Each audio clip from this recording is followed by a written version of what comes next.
Good evening, and welcome to Bedtime Stories with Lana. My name is Lana, and I'm so glad you're here with me tonight. Tonight, we embark on a peaceful journey into the heart of nature with Walden by Henry David Thoreau. Timeless reflection on solitude, simplicity, and the beauty of living close to the land. Through quiet moments by the lake and deep thoughts on self-reliance, but from inner peace and a life aligned with nature. Before we begin, take a deep breath, let go of the worries of the day, and allow this story to transport you to the stillness of Walden Pond.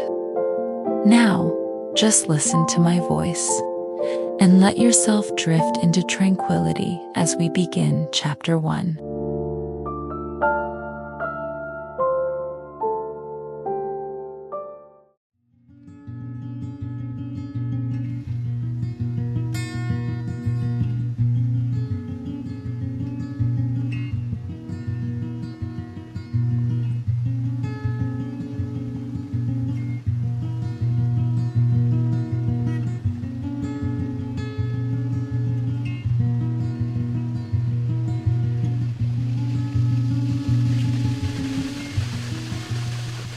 Economy.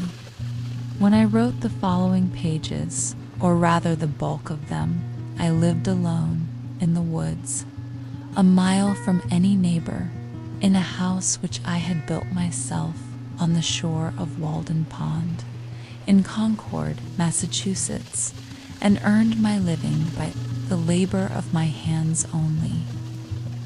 I lived there 2 years and 2 months.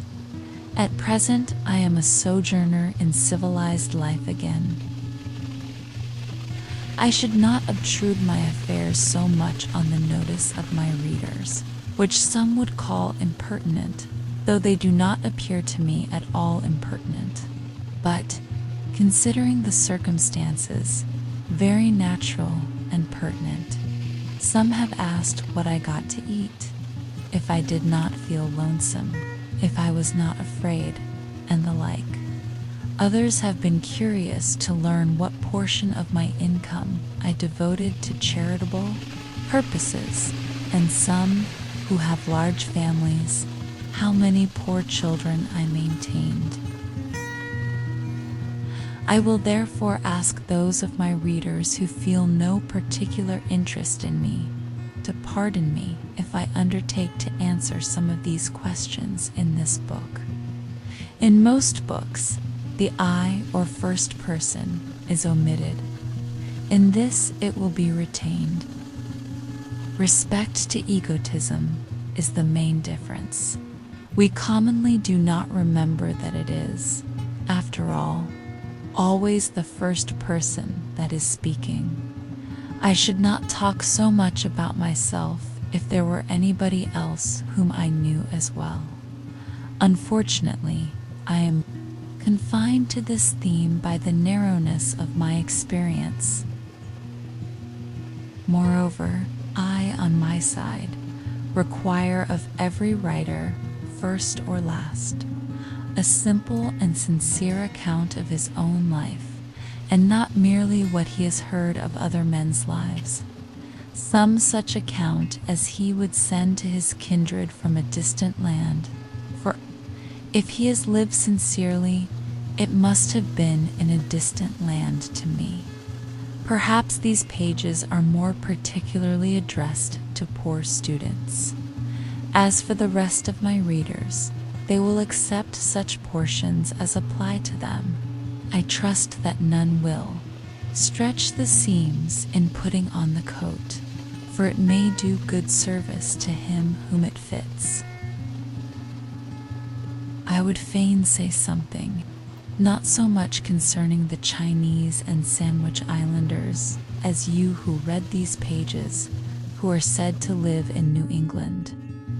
Something about your condition, especially your outward condition or circumstances in this world, in this town, what it is, whether it is necessary that it be as bad as it is, whether it cannot be improved as well as not. I have traveled a good deal in Concord, and everywhere, in shops and offices and fields, the inhabitants have appeared to me to be doing penance in 1,000 remarkable ways. What I have heard of Brahmins sitting exposed to for fires and looking in the face of the sun, or hanging suspended with their heads downward over flames, or looking at the heavens over their shoulders until it becomes impossible for them to resume their natural position, while from the twist of the neck nothing but liquids can pass into the stomach, or dwelling chained for life at the foot of a tree, or measuring with their bodies like caterpillars the breadths of vast empires, or standing on one leg on the tops of pillars. Even these forms of conscious penance are hardly more incredible and astonishing than the scenes which I daily witness. The 12 labors of Hercules were trifling in comparison with those which my neighbors have undertaken, for they were only 12 and had an end. But I could never see that these men slew or captured any monster or finished any labor. They have no friend Iolaus to burn with a hot iron the root of the hydra's head, but as soon as one head is crushed, to spring up.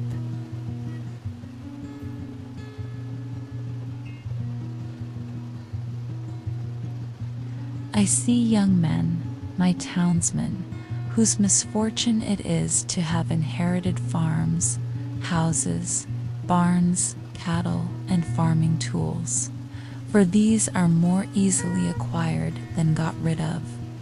Better if they had been born in the open pasture and suckled by a wolf, that they might have seen with clearer eyes what field they were called to labor in. Who made them serfs of the soil? Why should they eat their 60 acres when man is condemned to eat only his peck of dirt? Why should they begin digging their graves as soon as they are born? They have got to live a man's life. How many a poor immortal soul have I met well nigh crushed and smothered under its load, creeping down the road of life, pushing before it a barn 75 feet by 40, its Argean stables never cleansed, and 100 acres of land, tillage, mowing, pasture, and woodlot. Find it labor enough to subdue and cultivate a few cubic feet of flesh.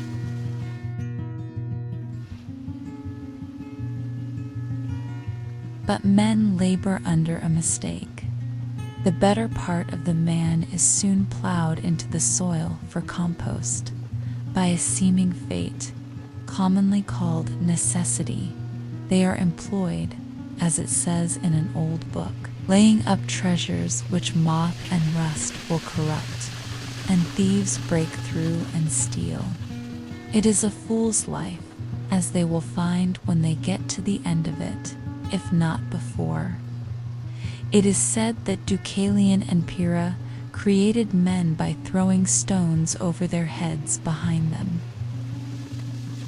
Indigenis durum sumus, experience globorum, et documenta, demus qua sumus, origine niti, or, as Raleigh rhymes it in his sonorous way, from thence our kind hard-hearted is, enduring pain and care, approving that our bodies of a stony nature are so much for a blind obedience to a blundering oracle, throwing the stones over their heads behind them, and not seeing where they fell. Most men, even in this comparatively free country, through mere ignorance and mistake, are so occupied with the factitious cares and superfluously coarse labors of life that its finer fruits cannot be plucked by them. Their fingers from excessive toil are too clumsy and tremble too much for that. Actually, the laboring man has not leisure for a true integrity day by day. He cannot afford to sustain the manliest relations to men. His labor would be depreciated in the market. He has no time to be anything but a machine. How can he remember? Well, his ignorance, which his growth requires, who has so often to use his knowledge. We should feed and clothe him gratuitously sometimes, and recruit him with our cordials, before we judge of him. The finest qualities of our nature, like the bloom on fruits, can be preserved only by the most delicate handling. Yet we do not treat ourselves nor one another thus tenderly.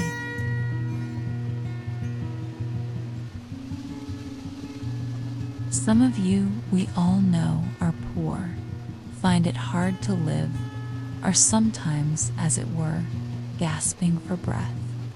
I have no doubt that some of you who read this book are unable to pay for all the dinners which you have actually eaten, or for the coats and shoes which are fast wearing or are already worn out, and have come to this page to spend borrowed or stolen time, robbing your creditors of an hour. It is very evident what mean and sneaking lives many of you live, for my sight has been whetted by experience, always on the limits, trying to get into business and trying to get out of debt. A very ancient sleuth, called by the Latins gens alienum, another's brass, for some of their coins were made of brass, still living and dying and buried by this other's brass, always promising to pay, tomorrow, and dying today, insolvent, seeking to curry favor, to get custom, by how many modes, only not state prison offenses. Lying, flattering, voting, contracting yourselves into a nutshell of civility, or dilating into an atmosphere of thin and vaporous generosity, that you may persuade your neighbor to let you make his shoes, or his hat, or his coat, or his carriage, or import his groceries for him, making yourselves sick, that you may lay up something against a sick day, something to be tucked away in an old chest, or in a stocking behind the plastering, or, more safely, in the brick bank. No matter where, no matter how much or how little,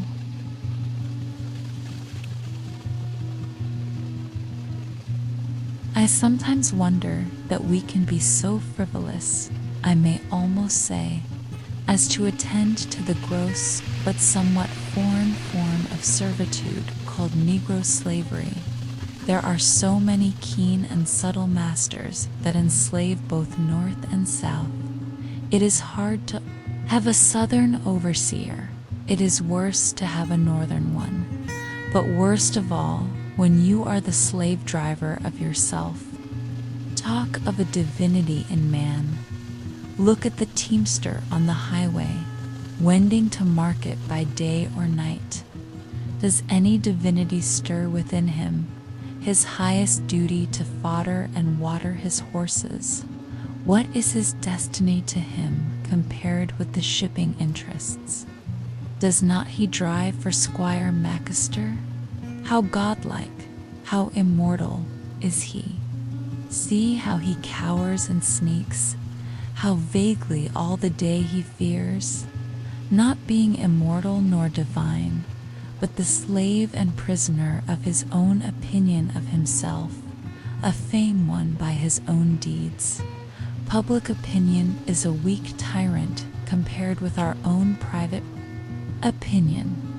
What a man thinks of himself, that it is which determines, or rather indicates, his fate. Self-emancipation, even in the West Indian provinces of the fancy and imagination. What Wilberforce is there to bring that about?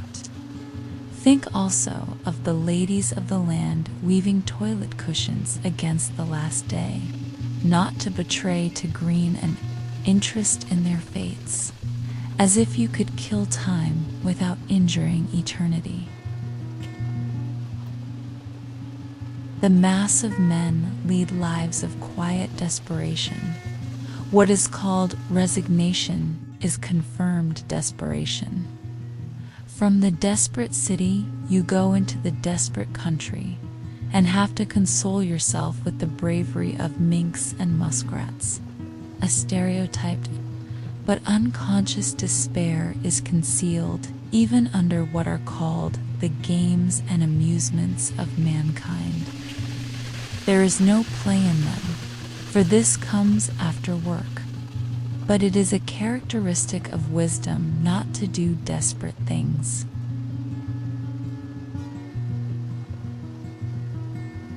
When we consider what, to use the words of the Catechism, is the chief end of man, and what are the true necessaries and means of life, it appears as if men had deliberately chosen the common mode of living because they preferred it to any other. Yet they honestly think there is no choice left, but alert and healthy natures remember that the sun rose clear. It is never too late to give up our prejudices. No way of thinking or doing, however ancient, can be trusted without proof. What everybody echoes or in silence passes by as true today may turn out to be falsehood tomorrow. Mere smoke of opinion, which some had trusted for a cloud that would sprinkle fertilizing rain on their fields.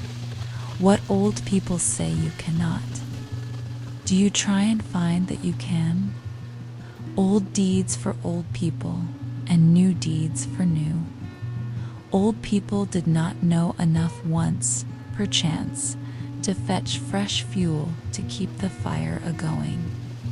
New people put a little dry wood under a pot and are whirled round. The globe with the speed of birds, in a way to kill old people, as the phrase is.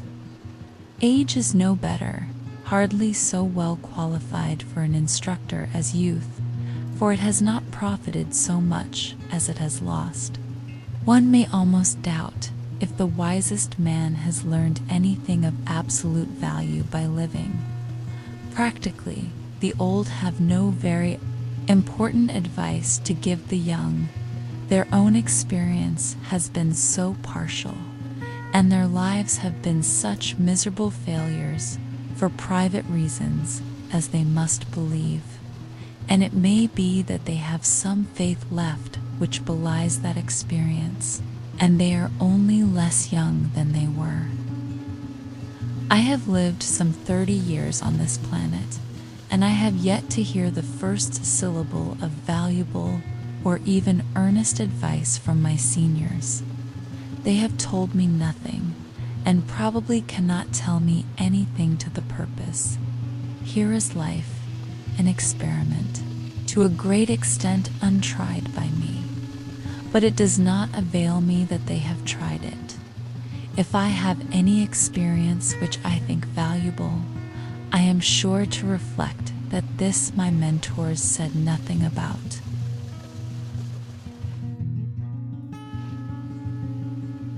One farmer says to me, "You cannot live on vegetable food solely, for it furnishes nothing to make bones with." And so he religiously devotes a part of his day to supplying his system with the raw material of bones. Walking all the while, he talks behind his oxen, which, with vegetable-made bones, jerk him and his lumbering plow along in spite of every obstacle. Some things are really necessaries of life in some circles, the most helpless and diseased, which in others are luxuries, merely, and in others still, are entirely unknown. The whole ground of human life seems to some to have been gone over by their predecessors, both the heights and the valleys, and all things to have been cared for. According to Evelyn, the wise Solomon prescribed ordinances for the very distances of trees, and the Roman praetors have decided how often you may go into your neighbor's land to gather the acorns which fall on it without trespass, and what share belongs to that neighbor. Hippocrates has even left directions how we should cut our nails, that is, even with the ends of the fingers, neither shorter nor longer.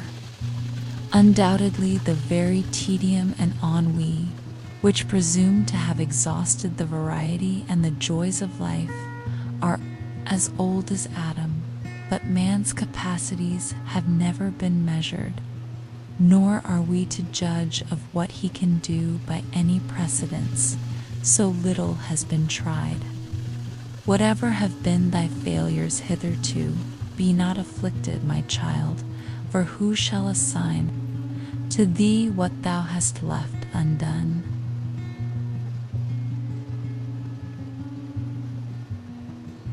We might try our lives by 1,000 simple tests, as for instance, that the same sun which ripens my beans illumines at once a system of earths like ours. If I had remembered this, it would have prevented some mistakes. This was not the light in which I hoed them. The stars are the apexes of what wonderful triangles, what distant and different beings in the various mansions of the universe are contemplating the same one at the same moment. Nature and human life are as various as our several constitutions. Who shall say what prospect life offers to another? Could a greater miracle take place than for us to look through each other's eyes for an instant? We should live in all the ages of the world in an hour. Aye, in all the worlds of the ages, history, poetry, mythology. I know of no reading of another's experience so startling and informing as this would be. The greater part of what my neighbors call good I believe in my soul to be bad, and if I repent of anything, it is very likely to be my good behavior. What demon possessed me that I behaved so well? You may say the wisest thing you can, old man, you, who have lived 70 years, not without honor of a kind. I hear an irresistible voice which invites me away from all that. One generation abandons the enterprises of another like stranded vessels.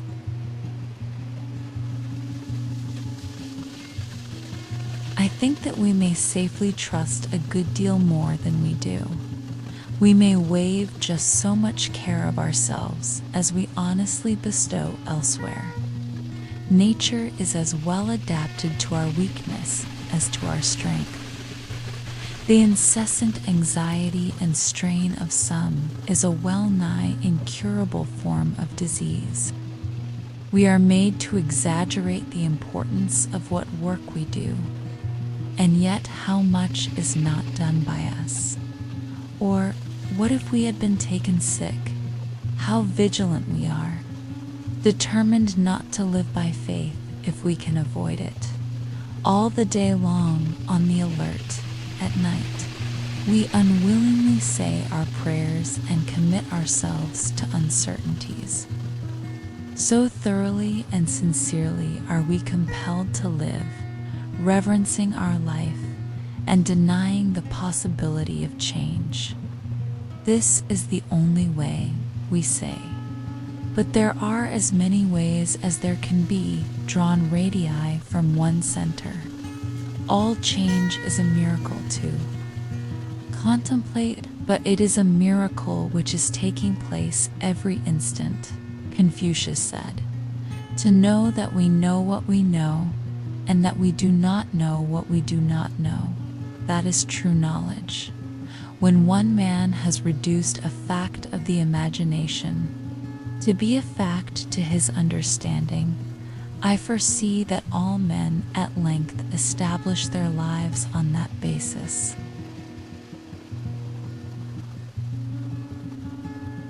Let us consider for a moment what most of the trouble and anxiety which I have referred to is about, and how much it is necessary that we be troubled, or at least careful. It would be some advantage to live a primitive and frontier life, though, in the midst of an outward civilization, if only to learn what are the gross necessaries of life and what methods have been taken to obtain them, or even to look over the old day books of the merchants to see what it was that men most commonly bought at the stores, what they stored, that is, what are the grossest groceries, for the improvements of ages have had but little influence on the essential laws of man's existence, as our skeletons, probably, are not to be distinguished from those of our ancestors.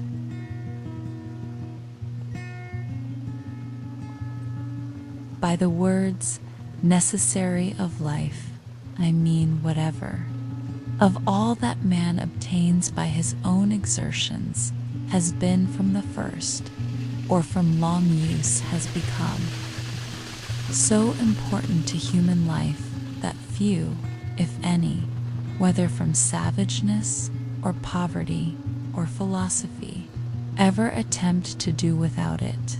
Too many creatures there is in this sense but one necessary of life. To the bison of the prairie it is a few inches of palatable grass with water to drink, unless he seeks the shelter of the forest or the mountain's shadow. None of the brute creation requires more than food and shelter, the necessaries of life. For man in this climate may, accurately enough, be distributed under the several heads of food, shelter, clothing, and fuel.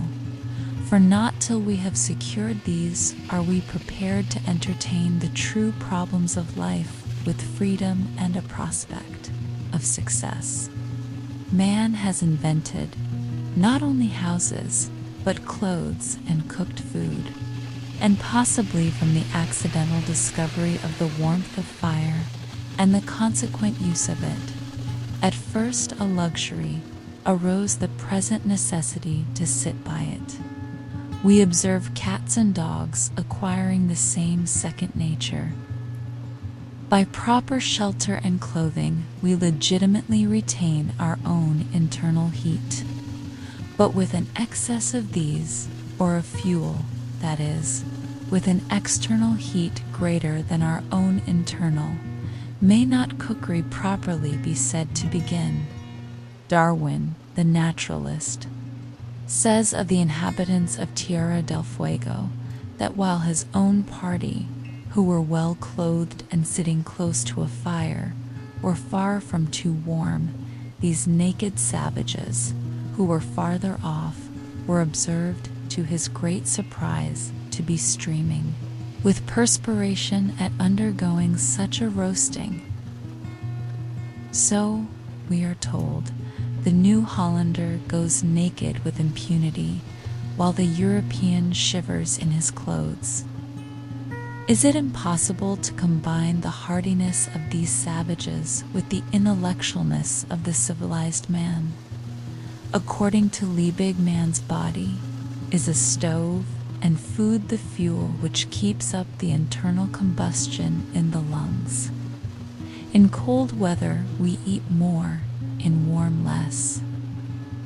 The animal heat is the result of a slow combustion, and disease and death take place when this is too rapid, or for want of fuel, or from some defect in the draft, the fire goes out. Of course, the vital heat is not to be confounded with fire. but so much for analogy. It appears, therefore, from the above list, that the expression animal life is nearly synonymous with the expression animal heat. For while food may be regarded as the fuel which keeps up the fire within us, and fuel serves only to prepare that food or to increase the warmth of our bodies by addition from without, shelter and clothing also serve only to retain the heat thus generated and absorbed.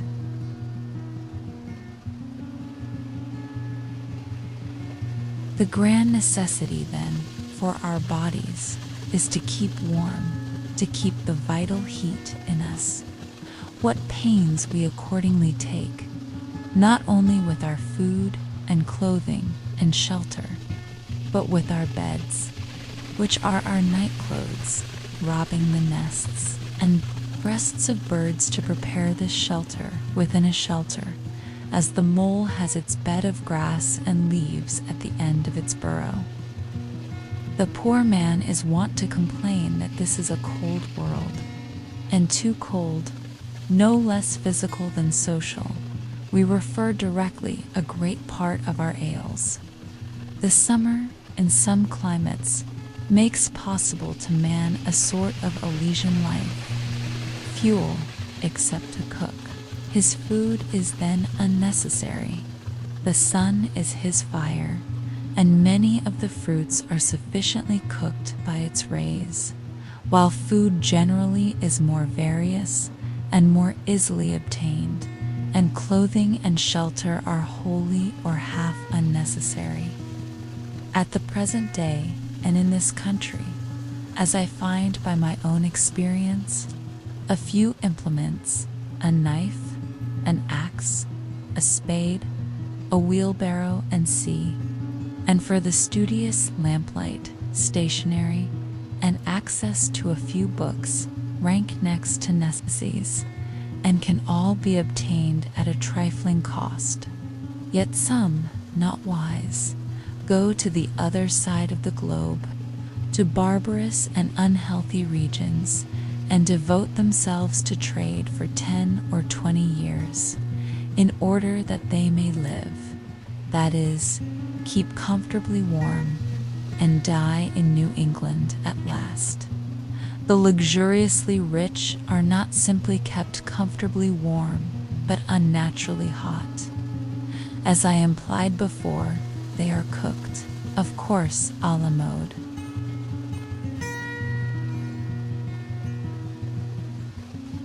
Most of the luxuries and many of the so-called comforts of life are not only not indispensable, but positive hindrances to the elevation of mankind. With respect to luxuries and comforts, the wisest have ever lived a more simple and meek life than the poor. The ancient philosophers, Chinese, Hindu, Persian, and Greek, were a class than which none has been poorer in outward riches, none so rich in inward. We know not much about them.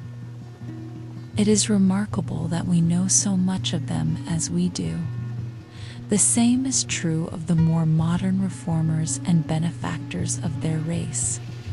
None can be an impartial or wise observer of human life, but from the vantage ground of what we should call voluntary poverty, of a life of luxury. The fruit is luxury, whether in agriculture or commerce or literature or art.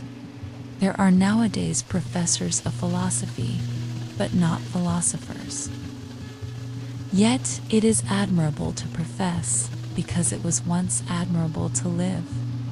To be a philosopher is not merely to have subtle thoughts, nor even to found a school, but so to love wisdom as to live according to its dictates, a life of simplicity, independence, magnanimity, and trust. It is to solve some of the problems of life, not only theoretically, but practically. The success of great scholars and thinkers is commonly a courtier-like success, not kingly, not manly. They make shift to live merely by conformity, practically as their fathers did, and are in no sense the progenitors of a nobler race of men. But why do men degenerate ever? What makes families run out? What is the nature of the luxury which enervates and destroys nations? Are we sure that there is none of it in our own lives? The philosopher is in advance of his age, even in the outward form of his life. He is not fed, sheltered, clothed, warmed, like his contemporaries. How can a man be a philosopher and not maintain his vital heat by better methods than other men?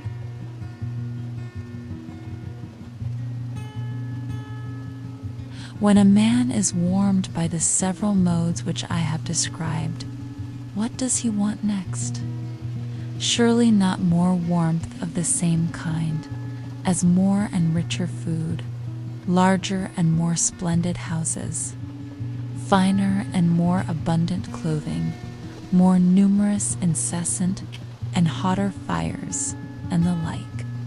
When he has obtained those things which are necessary to life, there is another alternative than to obtain the superfluities, and that is to adventure on life now, his vacation from humbler toil having commenced.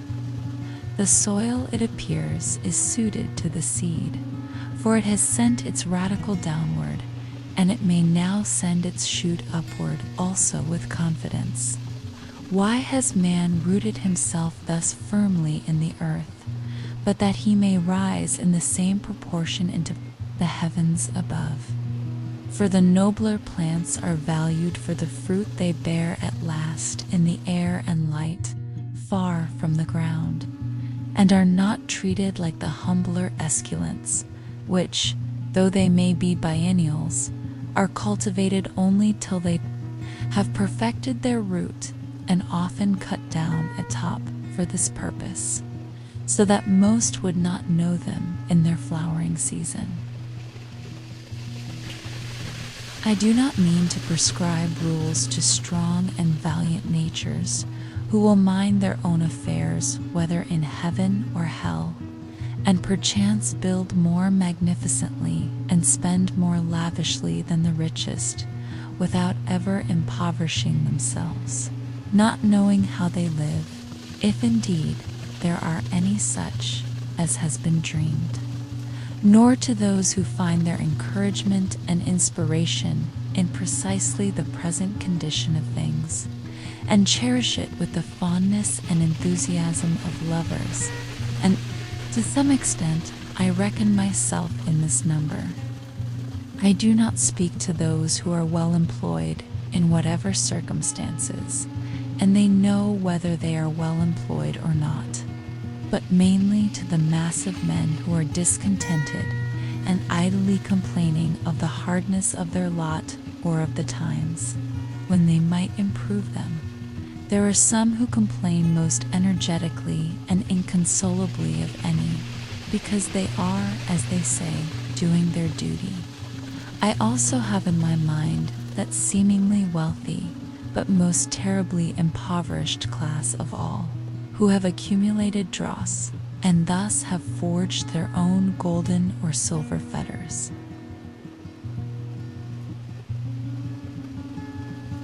If I should attempt to tell how I have desired to spend my life in years past, it would probably surprise those of my readers who are somewhat acquainted with its actual history.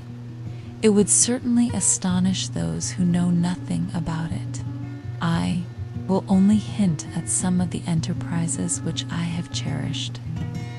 In any weather, at any hour of the day or night, I have been anxious to improve the nick of time and notch it on my stick too, to stand on the meeting of two eternities, the past and future, which is precisely the present moment, to toe that line You will pardon some obscurities, for there are more secrets in my trade than in most men's, and yet not voluntarily kept, but inseparable from its very nature. I would gladly tell all that I know about it, and never paint no admittance on my gate. I long ago lost a hound, a bay horse, and a turtle dove, and am still on their trail. Many are the travelers I have spoken concerning them, describing their tracks and what calls they answered to. I have met one or two who had heard the hound, and the tramp of the horse, and even seen the dove disappear behind a cloud, and they seemed as anxious to recover them as if they had lost them themselves. To anticipate not the sunrise and the dawn merely, but, if possible, nature herself. How many mornings, summer and winter, before yet any neighbor was stirring about his business, have I been about mine?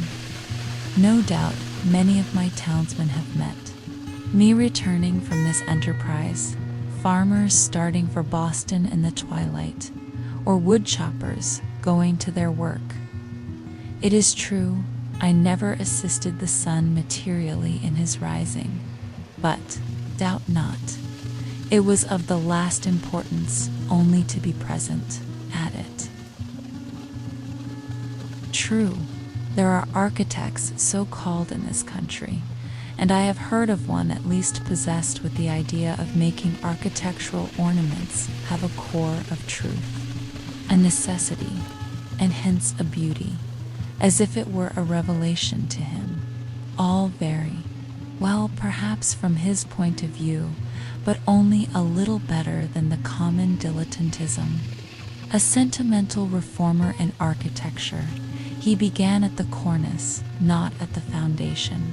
It was only how to put a core of truth within the ornaments, that every sugar plum in fact might have an almond or caraway seed in it, though I hold that almonds are most wholesome without the sugar, and not how the inhabitant, the indweller, might build truly within and without, and let the ornaments take care of themselves.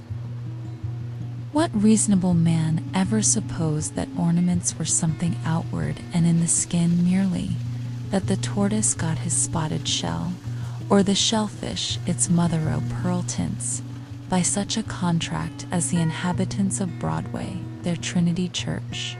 But a man has no more to do with the style of architecture of his house than a tortoise with that of its shell, nor need the soldier be so idle as to try to paint the precise color of his virtue on his standard. The enemy will find it out. He may turn pale when the trial comes. This man seemed to me to lean over the cornice and timidly whisper his half-truth to the rude occupants who really knew it better than he. What of architectural beauty I now see, I know has gradually grown from within, outward, out of the necessities and character of the indweller, who is the only builder out of some unconscious truthfulness and nobleness, without ever a thought for the appearance, and whatever additional beauty of this kind is destined to be produced will be preceded by a like unconscious beauty of life. The most interesting dwellings in this country, as the painter knows, are the most unpretending.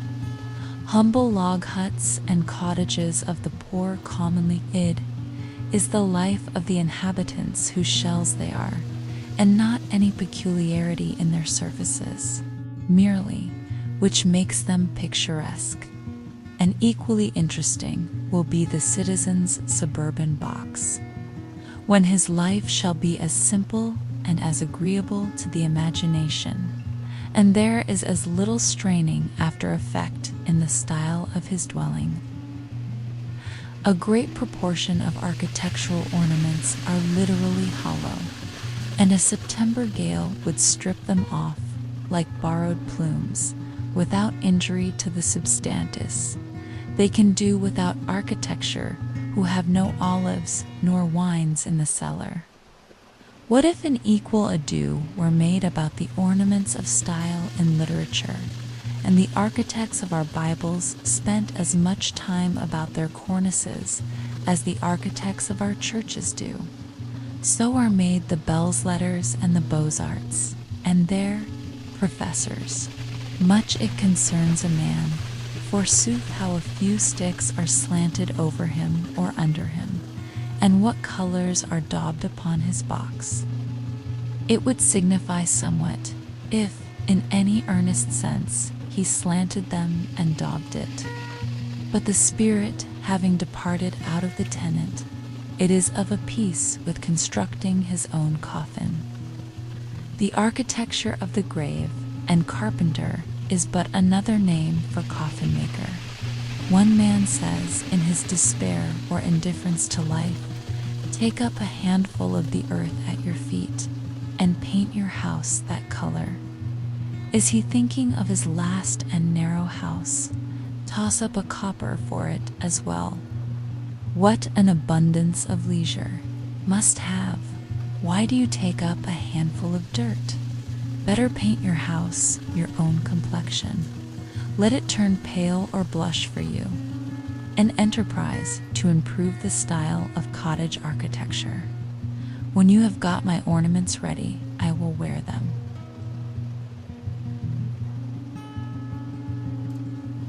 Before winter, I built a chimney and shingled the sides of my house, which were already impervious to rain, with imperfect and sappy shingles made of the first slice of the log, whose edges I was obliged to straighten with a plane.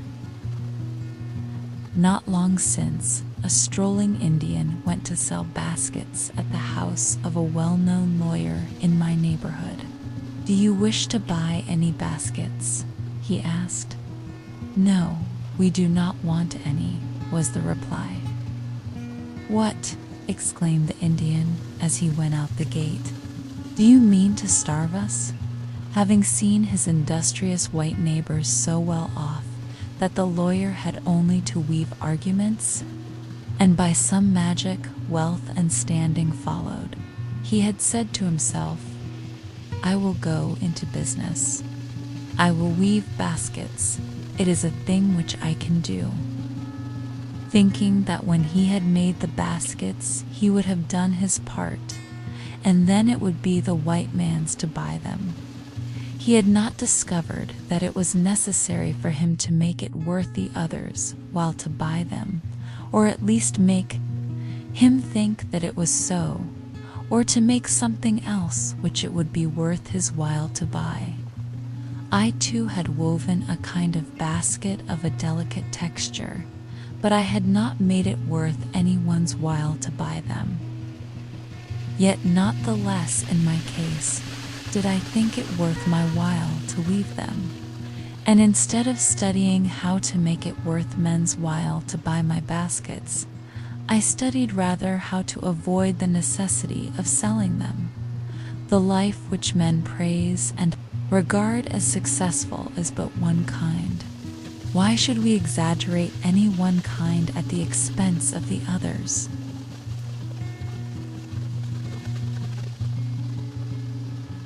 Finding that my fellow citizens were not likely to offer me any room in the courthouse, or any curacy, or living anywhere else, but I must shift for myself, I turned my face more exclusively than ever to the woods, where I was better known. I determined to go into business at once, and not wait to acquire the usual capital, using such slender means as I had already got. My purpose in going to Walden Pond was not to live cheaply, nor to live dearly there, but to transact some private business with the fewest obstacles, to be hindered from accomplishing which, for want of a little common sense, a little enterprise and business talent, appeared not so sad as foolish. I have always endeavored to acquire strict business habits. They are indispensable to every man. If your trade is with the celestial empire, then some small counting house on the coast, in some Salem harbor, will be fixture enough. You will export such articles as the country affords, purely native products, much ice and pine timber and a little granite, always in native bottoms. These will be good ventures. To oversee all the details yourself in person, to be at once pilot and captain, an owner and underwriter, to buy and sell and keep the accounts, to read every letter received and write or read every letter sent, to superintend the discharge of imports night and day, to be upon many parts of the coast almost at the same time. Often the richest freight will be discharged upon a Jersey shore, to be your own telegraph unweariedly sweeping the horizon, speaking all passing vessels bound coastwise, to keep up a steady dispatch of commodities for the supply of such a distant and exorbitant market, to keep yourself informed of the state of the markets, prospects of war and peace everywhere, and anticipate the tendencies of trade and civilization, taking advantage of the results of all exploring expeditions, using new passages and all improvements in navigation. Charts to be studied, the position of reefs and new lights and buoys to be ascertained, and ever, the logarithmic tables to be corrected. For by the error of some calculator, the vessel often splits upon a rock that should have reached a friendly pier. There is the untold fate of Laperos, universal science to be kept pace with, studying the lives of all great discoverers and navigators, great adventurers and merchants, from Hanno and the Phoenicians down to our day. In fine, account of stock to be taken from time to time, to know how you stand. It is a labor to task the faculties of a man, such problems of profit and loss, of interest, of tear and tret, engaging of all kinds in it, as demand a universal knowledge. I have thought that Walden Pond would be a good place for business, not solely on account of the railroad and the ice trade. It offers advantages which it may not be good policy to divulge. It is a good port and a good foundation, no Neva marshes to be filled, though you must everywhere build on piles of your own driving. It is said that a flood tide with a westerly wind and ice in the Neva would sweep St. Petersburg from the face of the earth. As this business was to be entered into without the usual capital, it may not be easy to conjecture where those means that will still be indispensable to every such undertaking were to be obtained. As for clothing, to come at once to the practical part of the question, perhaps we are led oftener by the love of novelty and a regard for the opinions of men in procuring it than by a true utility. Let him who has work to do recollect that the object of clothing is, first, to retain the vital heat, and secondly, in this state of society, to cover nakedness, and he may judge how much of any necessary or important work may be accomplished, without adding to his wardrobe. Kings and queens who wear a suit but once, though made by some tailor or dressmaker to their majesties, cannot know the comfort of wearing a suit that fits. They are no better than wooden horses to hang the clean clothes on. Every day our garments become more assimilated to ourselves, receiving the impress of the wearer's character. until we hesitate to lay them aside, without such delay in medical appliances and some such solemnity, even as our bodies. No man ever stood the lower in my estimation for having a patch in his clothes. Yet I am sure that there is greater anxiety, commonly, to have fashionable, or at least clean and unpatched clothes, than to have a sound conscience. But even if the rent is not mended, perhaps the worst vice betrayed is I sometimes try my acquaintances by such tests as this. Who could wear a patch, or 2 extra seams only, over the knee? Most behave as if they believed that their prospects for life would be ruined if they should do it. It would be easier for them to hobble to town with a broken leg than with a broken pantaloon. Often, if an accident happens to a gentleman's legs, they can be mended. But if a similar accident happens to the legs of his pantaloons, there is no help for it. For he considers not what is truly respectable, but what is respected. We know but few men, a great many coats and breeches. Dress a scarecrow in your last shift, you standing shiftless by, who would not soonest salute the scarecrow. Passing a cornfield the other day, close by a hat and coat on a stake, I recognized the owner of the farm. He was only a little more weather-beaten than when I saw him last. I have heard of a dog that barked at every stranger who approached his master's premises with clothes on, but was easily quieted by a naked thief. It is an interesting question how far men would retain their relative rank if they were divested of their clothes. Could you, in such a case, tell surely of any company of civilized men which belonged to the most respected class?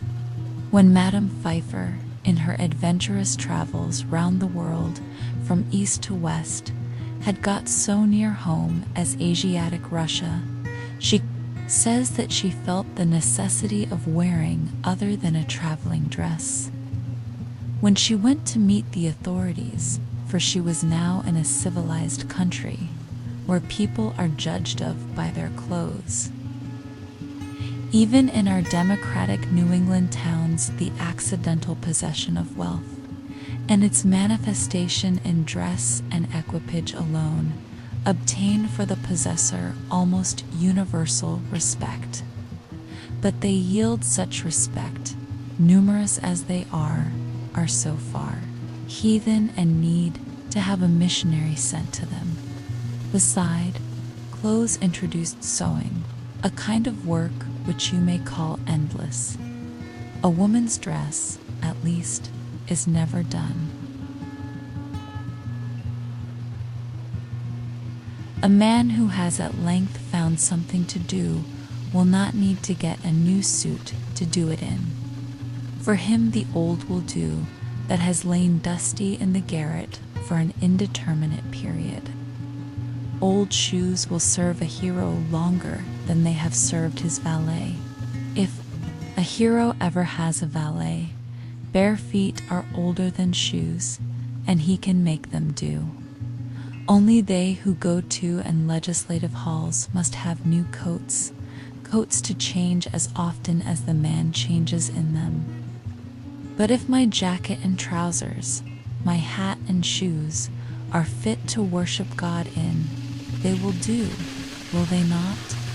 Whoever saw his old clothes, his old coat, actually worn out, resolved into its primitive elements, so that it was not a deed of charity to bestow it on some poor boy, by him perchance to be bestowed on some poorer still, or shall we say richer, who could do with less. I say, beware of all enterprises that require new clothes, and not rather a new wearer of clothes. If there is not a new man, how can the new clothes be made to fit? If you have any enterprise before you, try it in your old clothes. All men want, not something to do with, but something to do, or rather something to be. Perhaps we should never procure a new suit, however ragged or dirty the old, until we have so conducted, so enterprised, or sailed in some way, that we feel like new men in the old, and that to retain it would be like keeping new wine in old bottles. Our molting season, like that of the fowls, must be a crisis in our lives. The loon retires to solitary ponds to spend it. Thus also the snake casts its slough, and the caterpillar its wormy coat, by an internal industry and expansion. For clothes are but our outmost cuticle and mortal coil. Otherwise we shall be found sailing under false colors, and be inevitably cashiered at last by our own opinion, as well as that of mankind. We don garment after garment, as if we grew like exogenous plants by addition without. Our outside and often thin and fanciful clothes are our epidermis, or false skin, which partakes not of our life, and may be stripped off here and there without fatal injury. Our thicker garments, constantly worn, are our cellular integument or cortex. But our shirts are our liber or true bark, which cannot be removed without girdling and so destroying the man. I believe that all races at some seasons wear something equivalent to the shirt.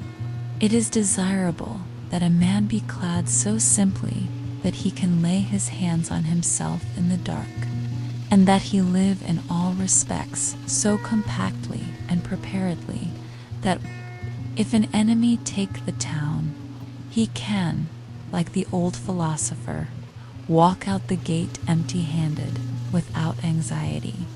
When I ask for a garment of a particular form, my tallerist tells me gravely, they do not make them so now, not emphasizing the they at all, as if she quoted an authority as impersonal as the fates, and I find it difficult to get made what I want, simply because she cannot believe that I mean what I say, that I am so rash.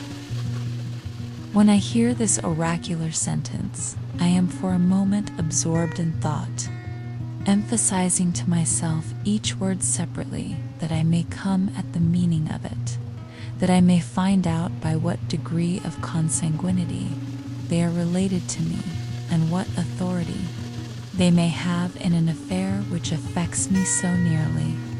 And finally, I am inclined to answer her with equal mystery, and without any more emphasis of the they. It is true, they did not make them so recently, but they do now.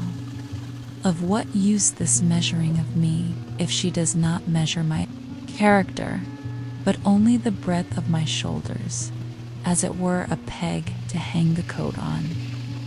We worship not the graces, nor the Parsi, but fashion. She spins and weaves and cuts with full authority. The head monkey at Paris puts on a traveler's cap, and all the monkeys in America do the same. I sometimes despair of getting anything quite simple and honest done in this world by the help of men. They would have to be passed through a powerful press first to squeeze their old notions out of them, so that they would not soon get upon their legs again.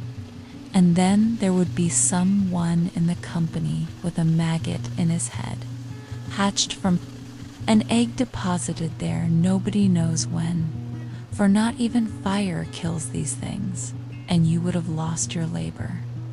Nevertheless, we will not forget that some Egyptian wheat was handed down to us by a mummy.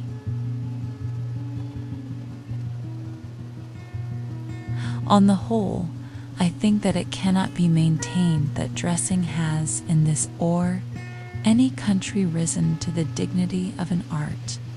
At present, men make shift to wear what they can get. Like shipwrecked sailors, they put on what they can find on the beach. And at a little distance, every generation laughs at the old fashions.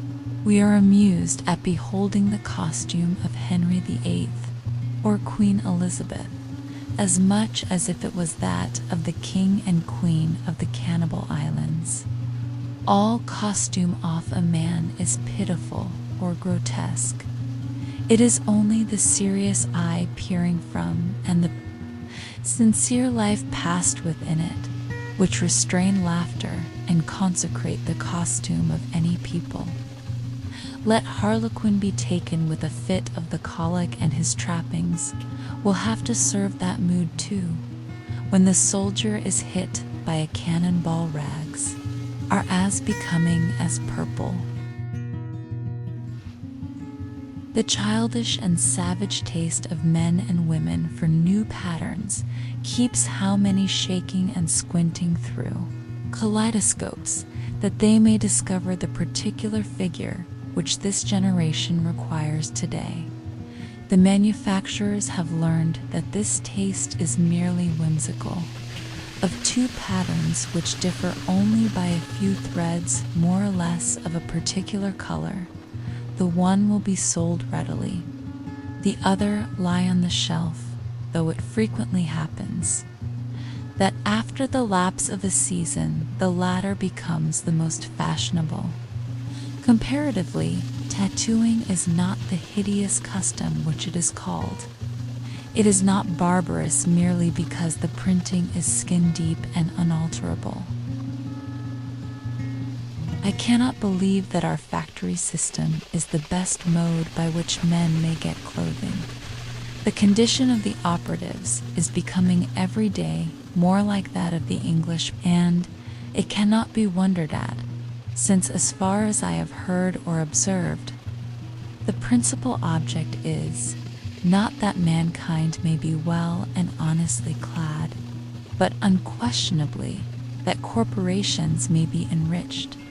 In the long run, men hit only what they aim at.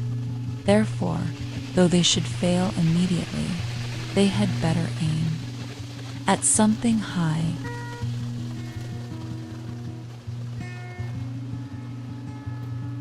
As for a shelter, I will not deny that this is now a necessary of life, though there are instances of men having done without it for long periods in colder countries than this.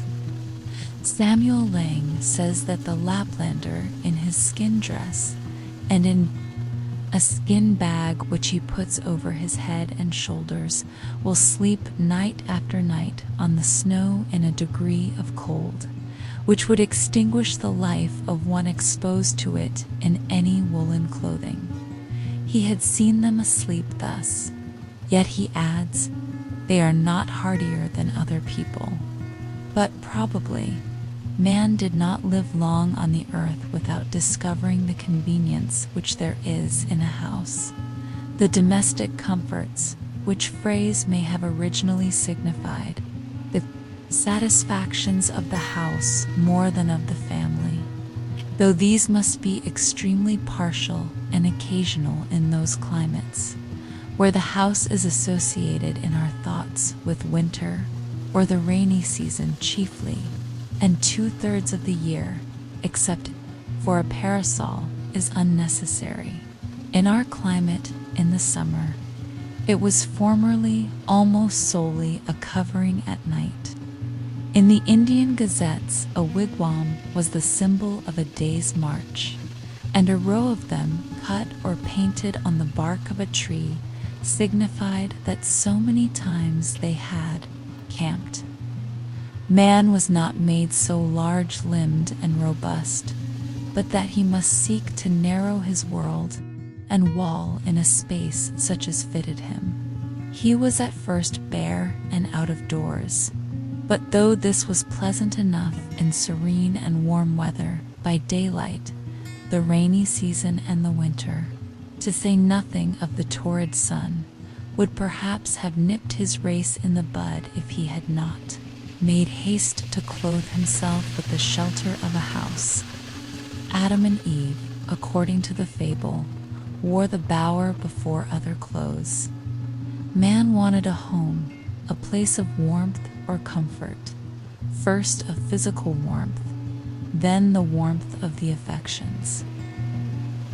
We may imagine a time when, in the infancy of the human race, some enterprising mortal crept into a hollow in a rock for shelter. Every child begins the world again to some extent and loves to stay outdoors, even in wet and cold. It plays house. Who does not remember the interest with which, when young, he looked at shelving rocks or any approach to a cave? It was the natural yearning of that portion of our most primitive ancestor which still survived in us. From the cave we have advanced 2 roofs of palm leaves, of bark and boughs, of linen woven and stretched, of grass and straw, of boards and shingles, of stones and tiles.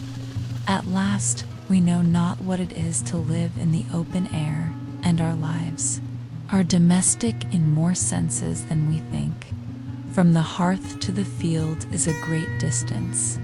It would be well, perhaps, if we were to spend more of our days and nights without any obstruction between us and the celestial bodies. If the poet did not speak so much from under a roof, or the saint dwelled there so long. Birds do not sing in caves, nor do doves cherish their innocence in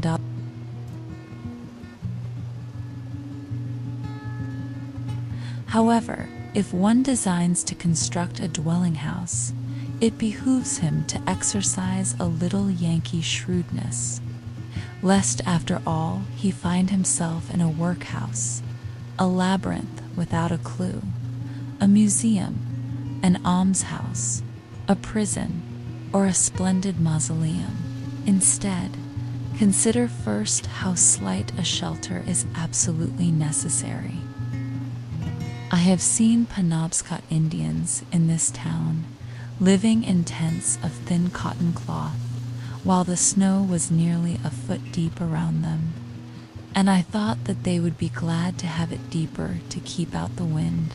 Formerly, when how to get my living honestly, with freedom left for my proper pursuits, was a question which vexed me even more than it does now. For unfortunately, I am become somewhat callous. I used to see a large box by the railroad, 6 feet long by 3 wide, in which the laborers locked up their tools at night, and it suggested to me that every man who was hard pushed might get such a one for $1, and, having bored a few auger holes in it, to admit the air at least, get into it when it rained and at night, and hook down the lid, and so have freedom in his love, and in his soul be free. This did not appear the worst, nor by any means a despicable alternative. You could sit up as late as you pleased, and, whenever you got up, go abroad without any landlord or houselord dogging you for rent. Many a man is harassed to death. Pay the rent of a larger and more luxurious box, who would not have frozen to death in such a box as this. I am far from jesting. Economy is a subject which admits of being treated with levity, but it cannot so be disposed of. A comfortable house for a rude and hardy race that lived mostly out of doors was once made here almost entirely of such materials as nature furnished ready to their hands. Gookin, who was superintendent of the Indians subject to the Massachusetts colony, writing in 1674, says, "The best of their houses are covered very neatly, tight and warm, with barks of trees slipped from their bodies at those seasons, when the sap is up and made into great flakes, with pressure of weighty timber, when they are green. The meaner sort are covered with mats, which they make of a kind of bulrush, and are also indifferently tight and warm, but not so good as the former. Some I have seen 60 or 100 feet long and 30 feet broad. I have often lodged in their wigwams and found them as warm as the best English houses. He adds that they were commonly carpeted and lined within with well-wrought embroidered mats, and were furnished with various utensils. The Indians had advanced so far as to regulate the effect of the wind by a mat suspended over the hole in the roof and moved by a string. Such a lodge was in the first instance constructed in a day or two at most, and taken down and put up in a few hours, and every family owned one, or its apartment in one.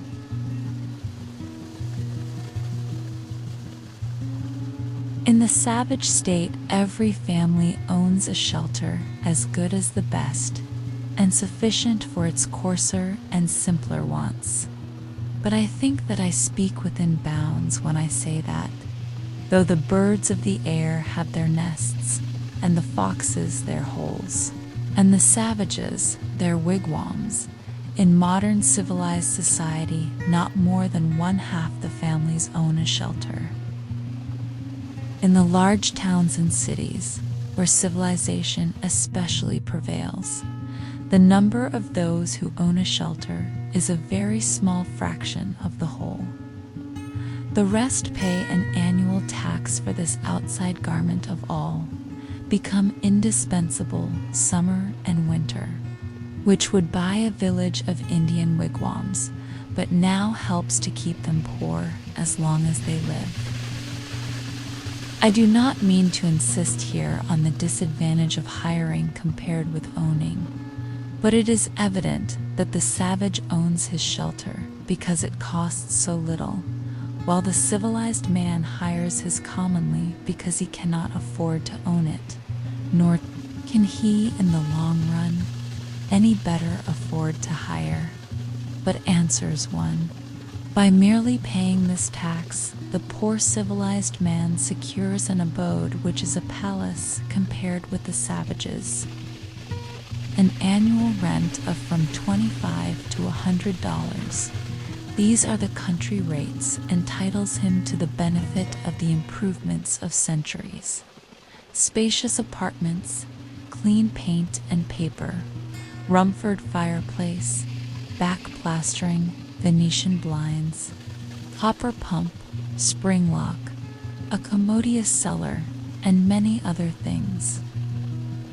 But how happens it that he who is said to enjoy these things is so commonly a poor civilized man, while the savage, who has them not, is rich as a savage?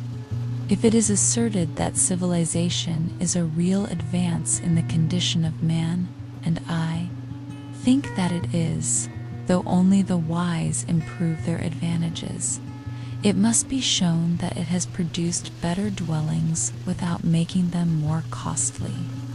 And the cost of a thing is the amount of what I will call life, which is required to be exchanged for it immediately or in the long run. An average house in this neighborhood costs perhaps $800, and to lay up this sum will take from 10 to 15 years of the laborer's life, even if he is not encumbered with a family. Estimating the pecuniary value of every man's labor at $1 a day, for if some receive more, others receive less, so that he must have spent more than half his life commonly before his wigwam will be earned. If we suppose him to pay a rent instead, this is but a doubtful choice of evils. Would the savage have been wise to exchange his wigwam for a palace on these terms?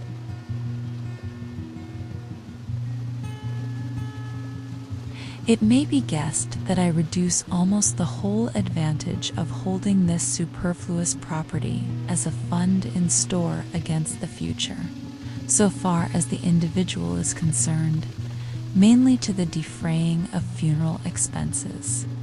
But perhaps a man is not required to bury himself. Nevertheless, this points to an important distinction between the civilized man and the savage. And, no doubt, they have designs on us for our benefit.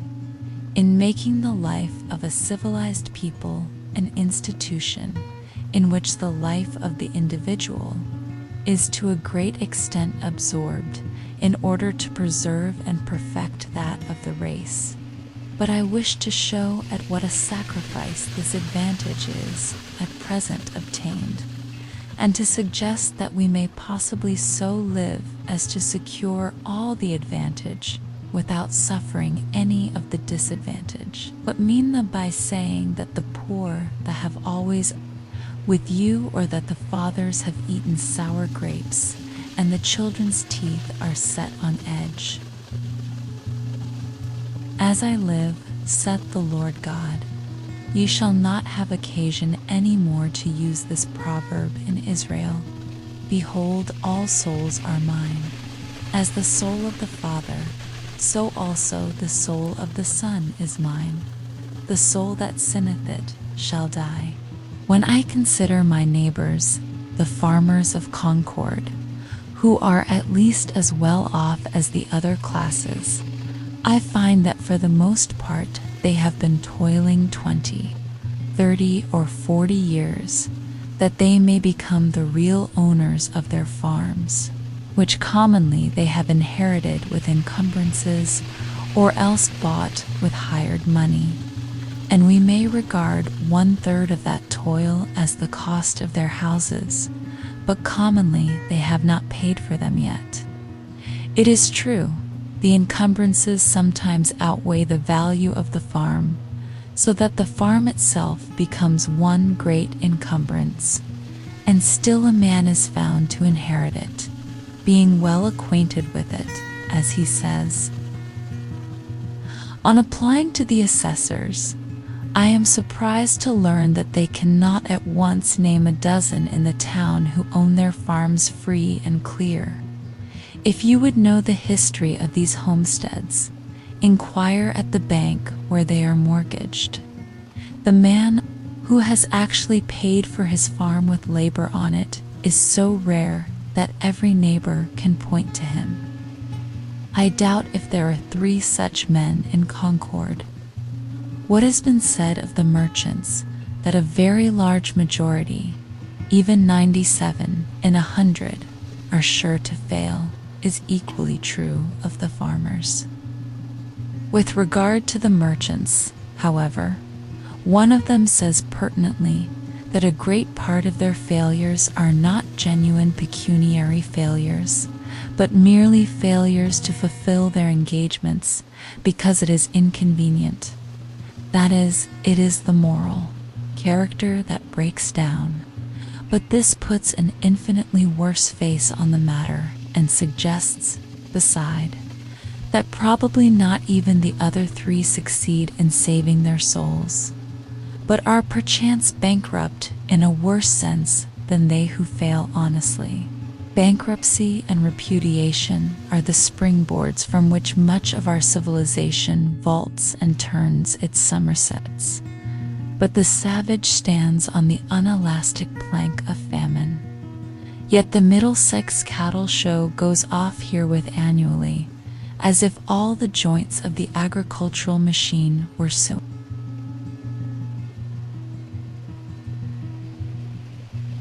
The farmer is endeavoring to solve the problem of a livelihood. To get his shoestrings, he speculates in herds of cattle. With consummate skill, he has set his trap with a hairspring to catch comfort and independence, and then, as he turned away, got his own leg into it. This is the reason he is poor. And for a similar reason, we are all poor in respect to 1,000 savage comforts, though surrounded by luxuries.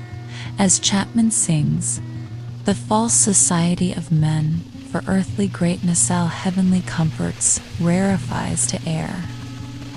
And when the farmer has got his house, he may not be the richer but the poorer for it, and it be the house that has got him. As I understand it, that was a valid objection urged by Momus against the house which Minerva made, that she had not made it movable, by which means a bad neighborhood might be avoided. And it may still be urged, for our houses are such unwieldy property that we are often imprisoned rather than housed in them. And the bad neighborhood to be avoided is our own scurvy selves. I know 1 or 2 families, at least in this town, who, for nearly a generation, have been wishing to sell their houses in the outskirts and move into the village, but have not been able to accomplish it, and only death will set them free. Granted that the majority are able at last either to own or hire the modern house with all its improvements, while civilization has been improving our houses, it has not equally improved the men who are to inhabit them. It has created palaces, but it was not so easy to create noblemen and kings.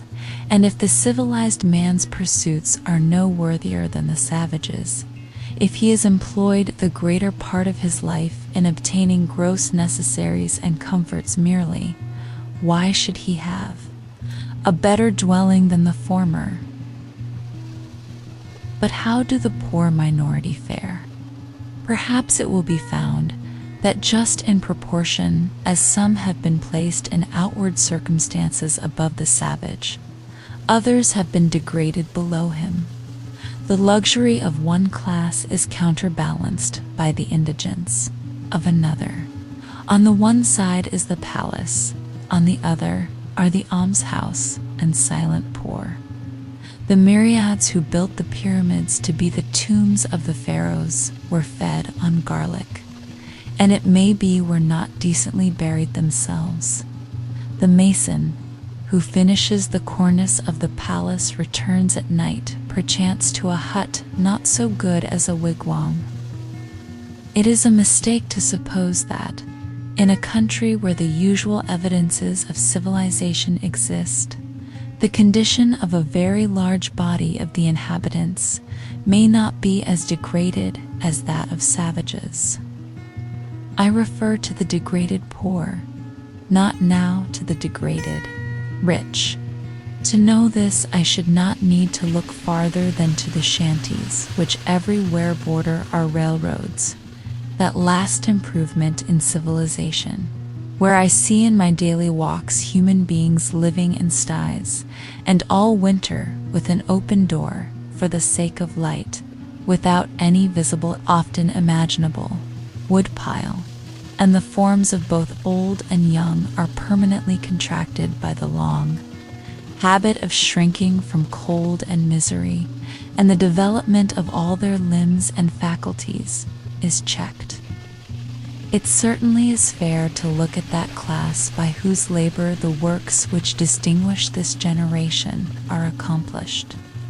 Such, too, to a greater or less extent, is the condition of the operatives of every denomination in England, which is the great workhouse of the world.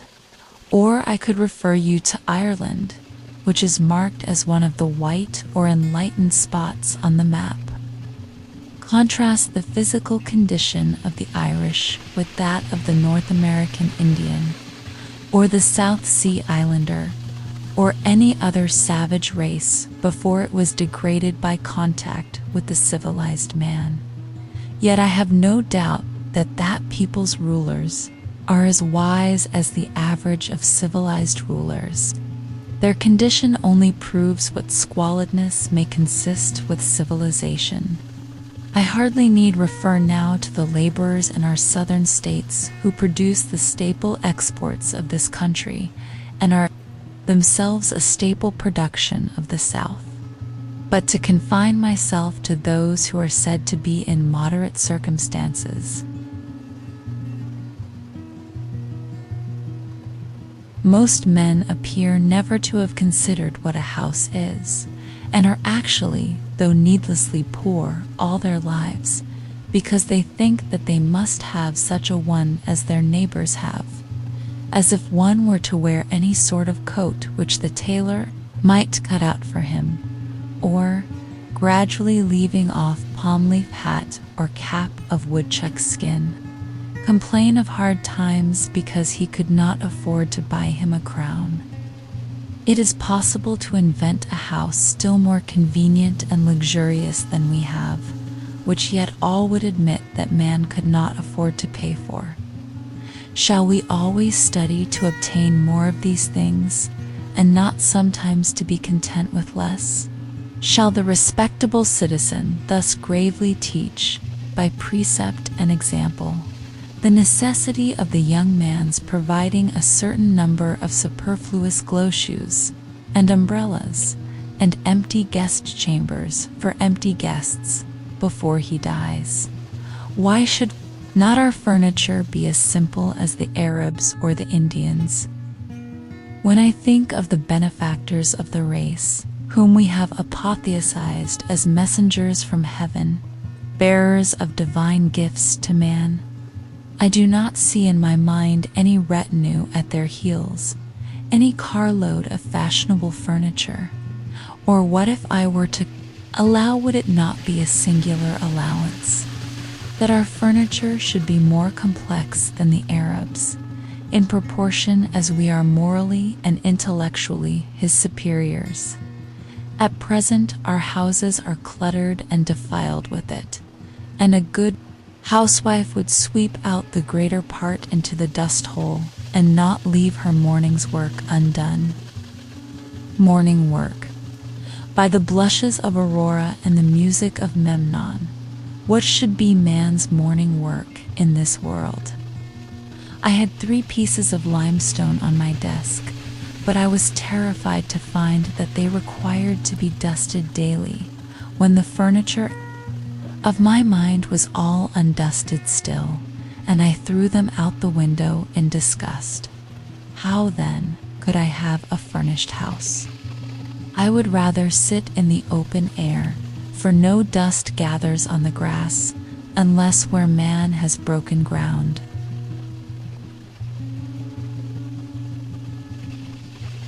It is the luxurious and dissipated who set the fashions which the herd so diligently follow.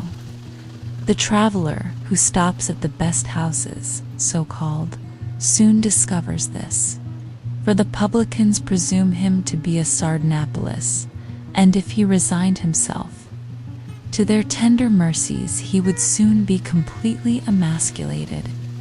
I think that in the railroad car we are inclined to spend more on luxury than on safety and convenience, and it threatens, without attaining these, to become no better than a modern drawing room, with its divans and ottomans and sunshades and 100 other oriental things which we are taking west with us, invented for the ladies of the harem and the effeminate natives of the celestial empire, which Jonathan should be ashamed to know the names of.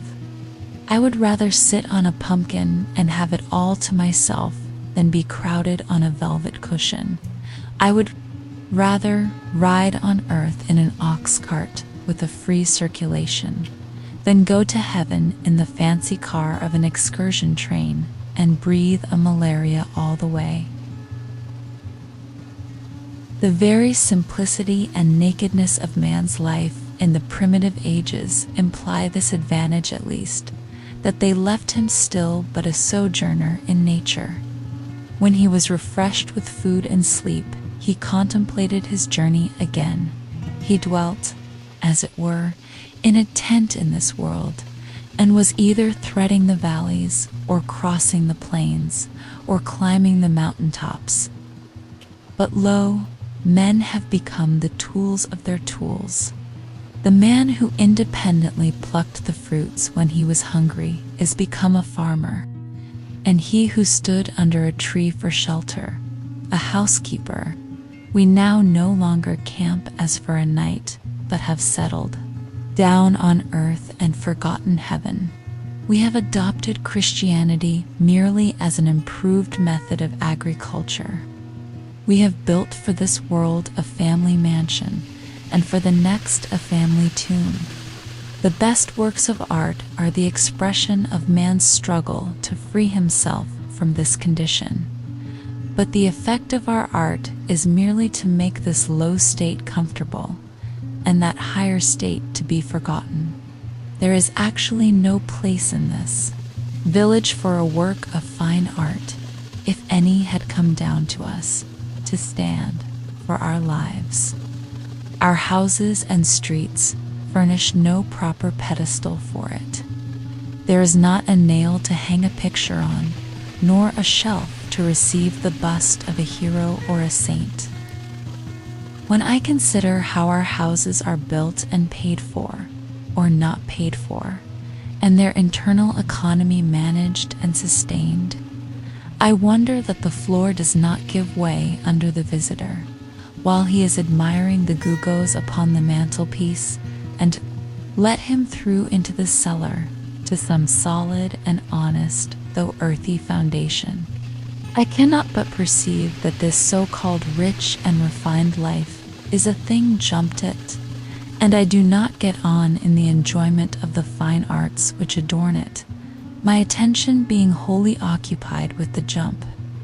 For I remember that the greatest genuine leap, due to human muscles alone, on record, is that of certain wandering Arabs who are said to have cleared 25 feet on level ground. Without factitious support, man is sure to come to earth again beyond that distance. The first question which I am tempted to put to the proprietor of such great impropriety is, who bolsters you?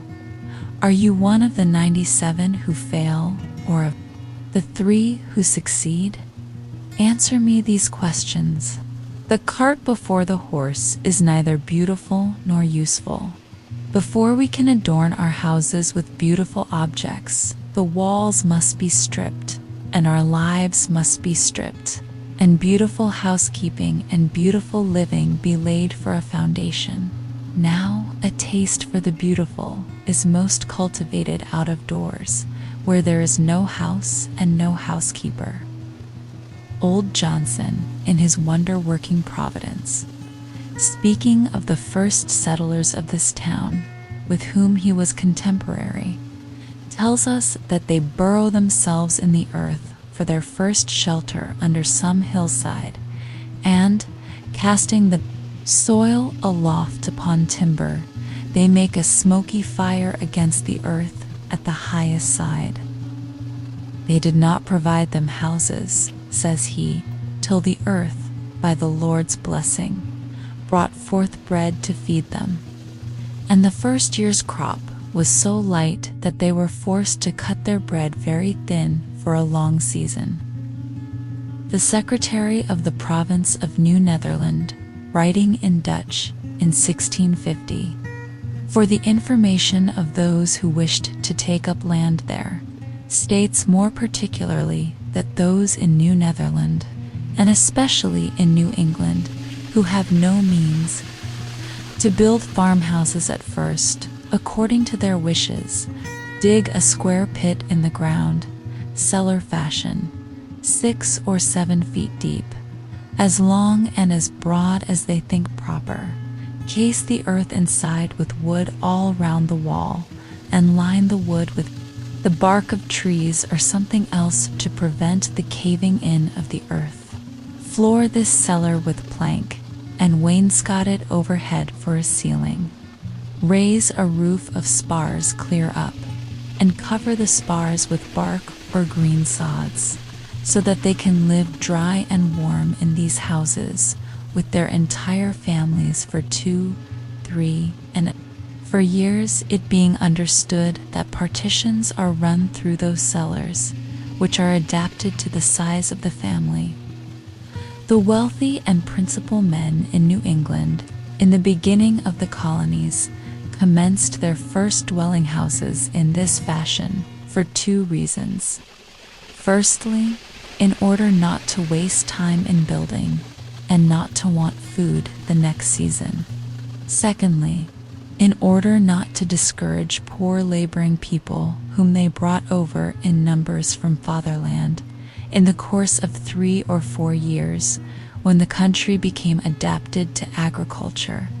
They built themselves handsome houses, spending on them several thousands.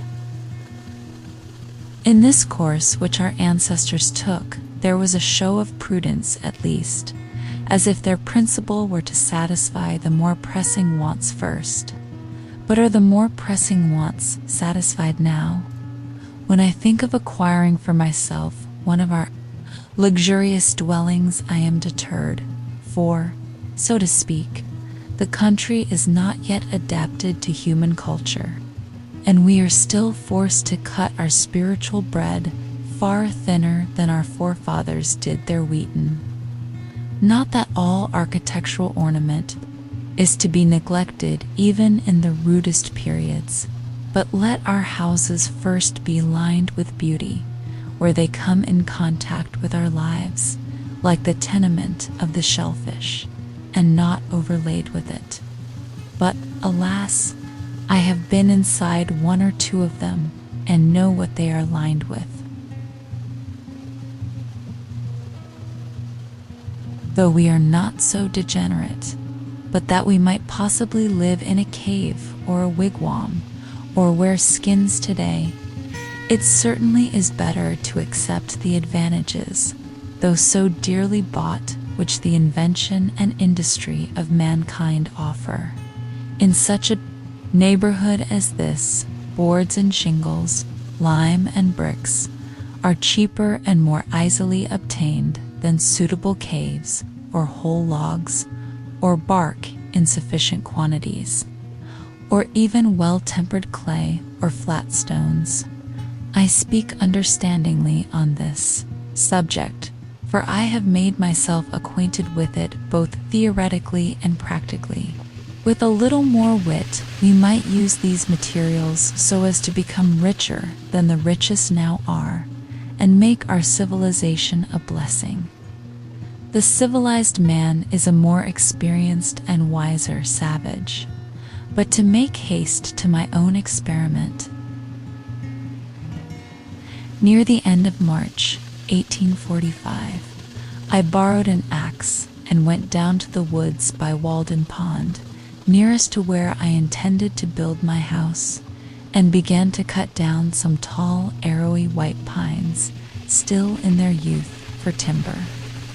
It is difficult to begin without borrowing, but perhaps it is the most generous course thus to permit your fellow men to have an interest in your enterprise.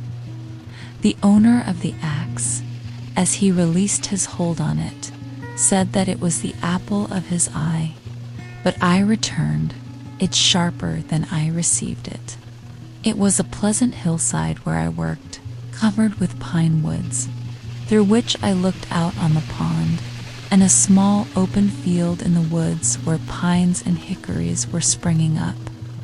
The ice in the pond was not yet dissolved, though there were some open spaces, and it was all dark-colored and saturated with water. There were some slight flurries of snow during the days that I worked there, but for the most part, when I came out onto the railroad on my way home, its yellow sand heap stretched away, gleaming in the hazy atmosphere, and the rails shone in the spring sun, and I heard the lark and pewee and other birds already come to commence another year with us. They were pleasant spring days, in which the winter of man's discontent was thawing as well as the earth, and the life that had lain torpid began to stretch itself. One day, when my axe had come off and I had cut a green hickory for a wedge, driving it with a stone, and had placed the hole to soak in a pond hole in order to swell the wood. I saw a striped snake run into the water, and he lay on the bottom, apparently without inconvenience, as long as I stayed there, or more than a quarter of an hour, perhaps because he had not yet fairly come out of the torpid state. It appeared to me that for a like reason men remain in their present low and primitive condition, but if they should feel the influence of the spring of springs arousing them, they would of necessity rise to a higher and more ethereal life. I had previously seen the snakes in frosty mornings in my path, with portions of their bodies still, numb and inflexible, waiting for the sun to thaw them. On the 1st of April, it rained and melted the ice, and in the early part of the day, which was very foggy, I heard a stray goose groping about over the pond and cackling as if lost, or like the spirit of the fog. So I went on for some days cutting and hewing timber, and also studs and rafters, all with my narrow axe, not having many communicable or scholar-like thoughts, singing to myself, "Men say they know many things, but lo, they have taken wings, the arts and sciences, and 1,000 appliances.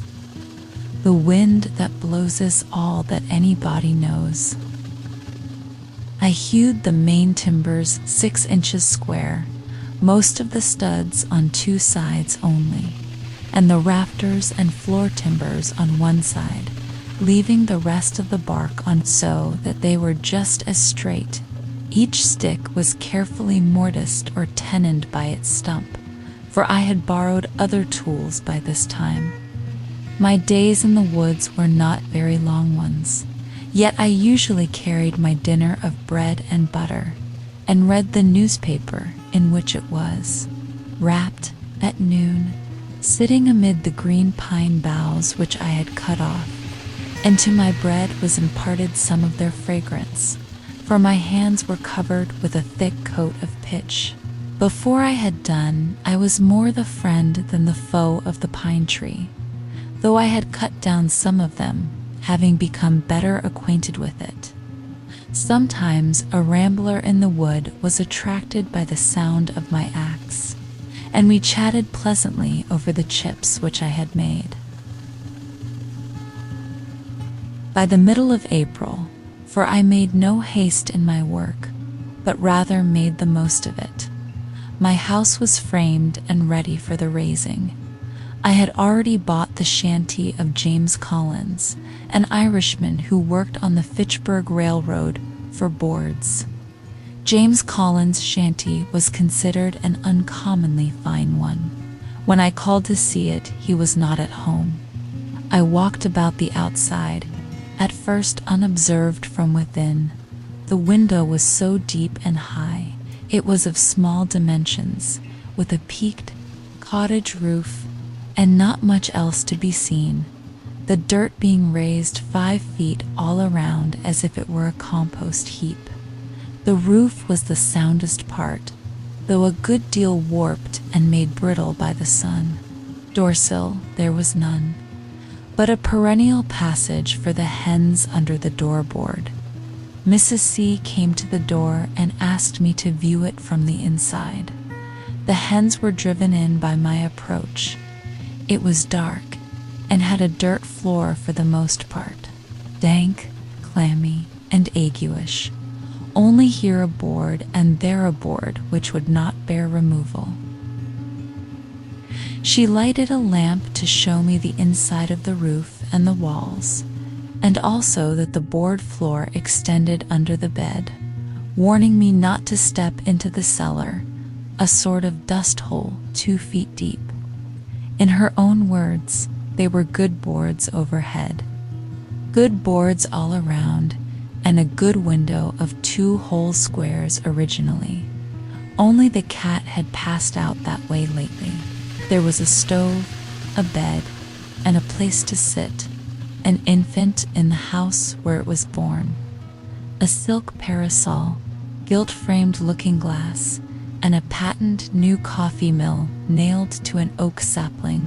All told, the bargain was soon concluded, for James had, in the meanwhile, returned. I to pay $4.25 tonight.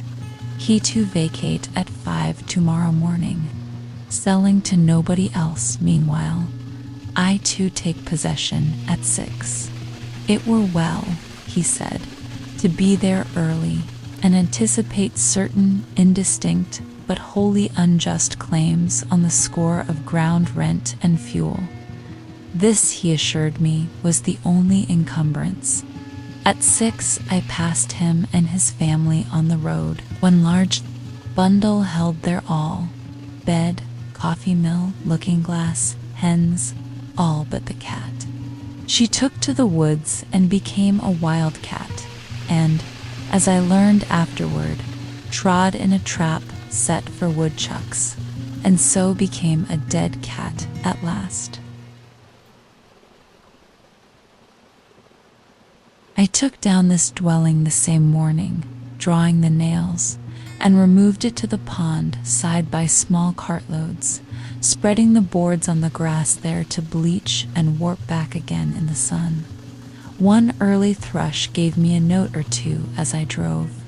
Along the woodland path, I was informed treacherously by a young Patrick that neighbor Seeley, an Irishman, in the intervals of the carting, transferred the still tolerable, straight, and drivable nails, staples, and spikes to his pocket, and then stood when I came back to pass the time of day and look freshly up, unconcerned, with spring thoughts, at the devastation.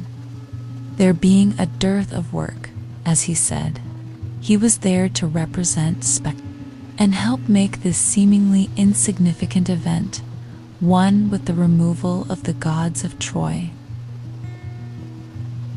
I dug my cellar in the side of a hill sloping to the south, where a woodchuck had formerly dug his burrow down through sumac and blackberry roots, and the lowest stain of vegetation, 6 feet square by 7 deep, to a fine sand where potatoes would not freeze in any winter.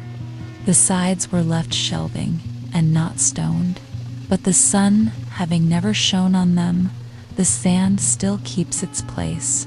It was but 2 hours' work. I took particular pleasure in this breaking of ground, for in almost all latitudes men dig into the earth for an equable temperature. Under the most splendid house in the city is still to be found the cellar, where they store their roots as of old, and long after the superstructure has disappeared, posterity remark its dent in the earth. The house is still but a sort of porch at the entrance of a burrow. At length, in the beginning of May, with the help of some of my acquaintances, rather to improve so good an occasion for neighborliness than from any necessity, I set up the frame of my house. No man was ever more honored in the character of his raisers than I. They are destined, I trust, to assist at the raising of loftier structures one day.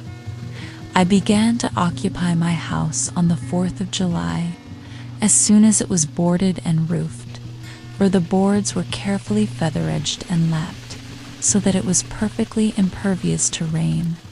But before boarding, I laid the foundation of a chimney at one end, bringing 2 cartloads of stones up the hill from the pond in my arms.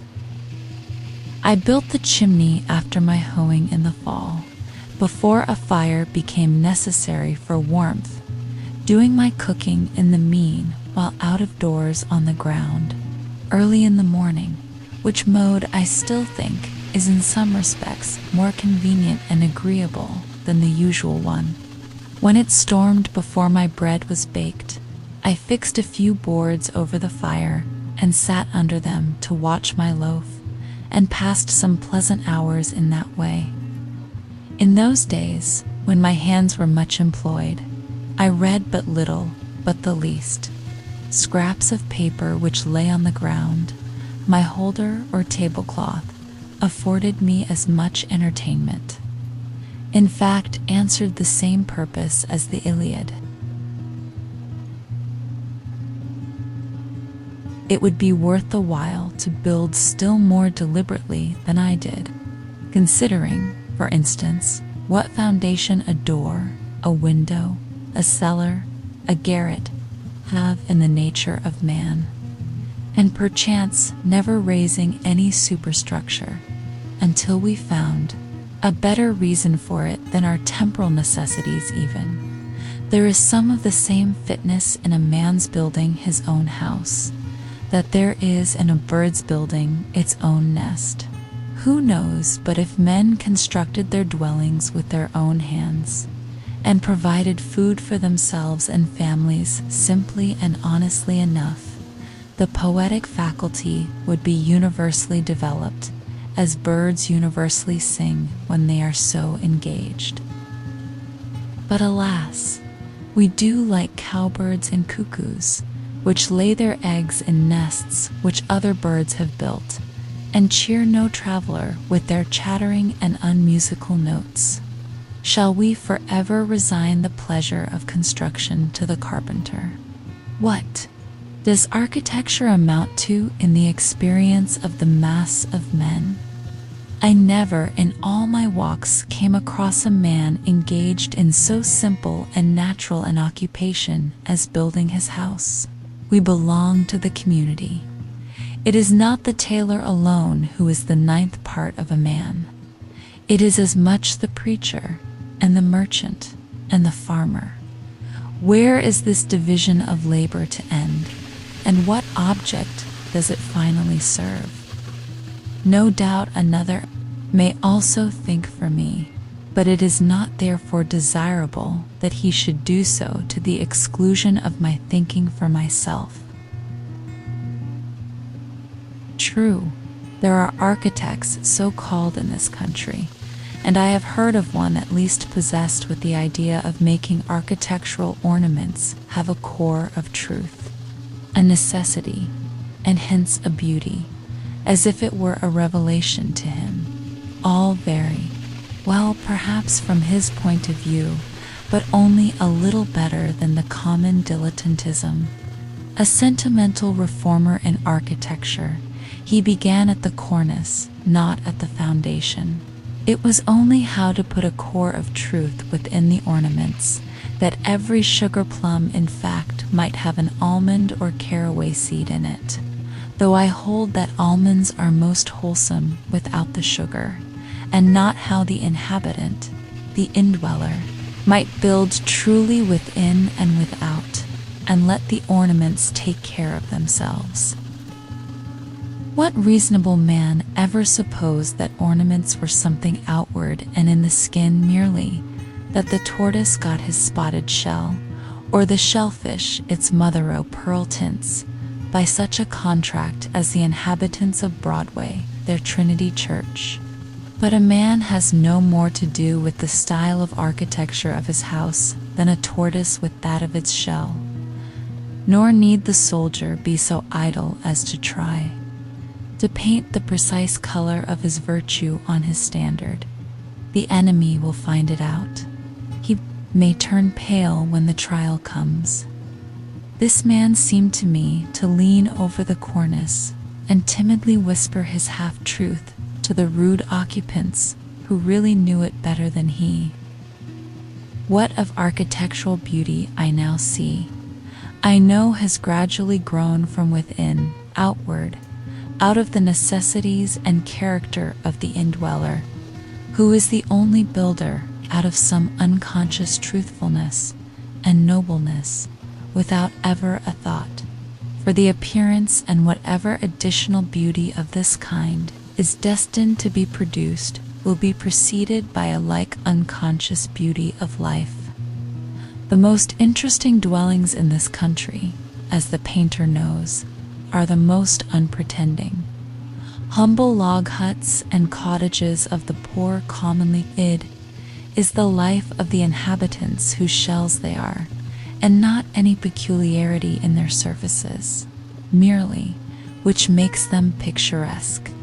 And equally interesting will be the citizen's suburban box, when his life shall be as simple and as agreeable to the imagination, and there is as little straining after effect in the style of his dwelling.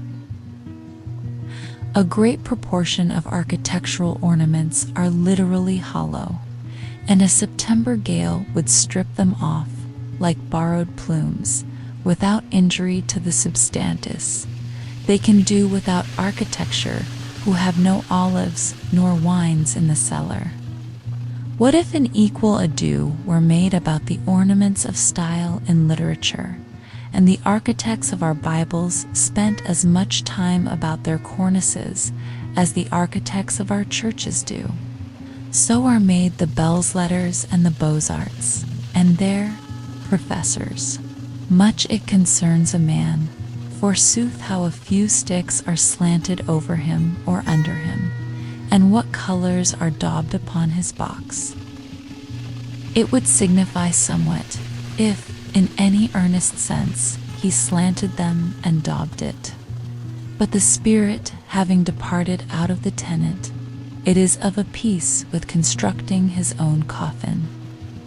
The architecture of the grave and carpenter is but another name for coffin maker. One man says in his despair or indifference to life, "Take up a handful of the earth at your feet and paint your house that color." Is he thinking of his last and narrow house? Toss up a copper for it as well. What an abundance of leisure! Must have. Why do you take up a handful of dirt? Better paint your house your own complexion. Let it turn pale or blush for you. An enterprise to improve the style of cottage architecture. When you have got my ornaments ready, I will wear them.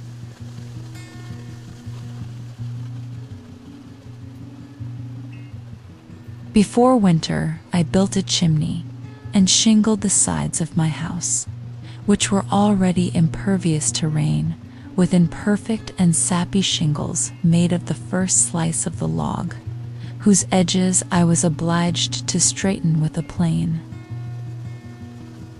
I have thus a tight shingled and plastered house, 10 feet wide by 15 long, and 8 feet posts, with a garret and a closet, a large window on each side, 2 trapdoors, 1 door at the end, and a brick fireplace opposite. The exact cost of my house, paying the usual price for such materials as I used, but not counting the work, all of which was done by myself, was as follows. And I give the details because very few are able to tell exactly what their houses cost, and fewer still, if any, the separate cost of the various materials which compose them. Boards 8.03, mostly shanty boards. Refuse shingles for roof sides. 4.00 laths. 1.252 second-hand windows with glass: 2.431. 1,000 old brick. 4.002 casks of lime. 2.40, that was high. Hair 0.31, more than I needed. Manteltree iron, ling der I wu. Nails, sen der joling. Hinges and screws, ling der I si. Latch, ling der I ling. Chalk, ling der ling I. Transportation. 1.40 I. Carried a good part on my back. In all, 28.12.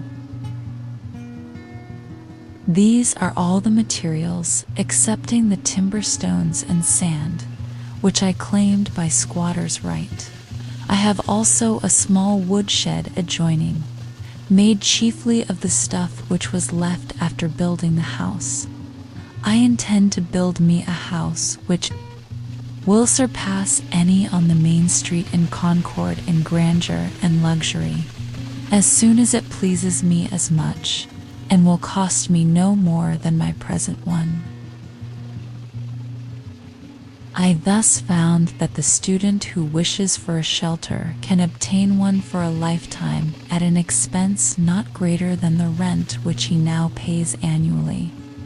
If I seem to boast more than is becoming, my excuse is that I brag for humanity rather than for myself, and my shortcomings and inconsistencies do not affect the truth of my statement. Notwithstanding much cant and hypocrisy, chaff which I find it difficult to separate from my wheat, but for which I am as sorry as any man, I will breathe freely and stretch myself in this respect.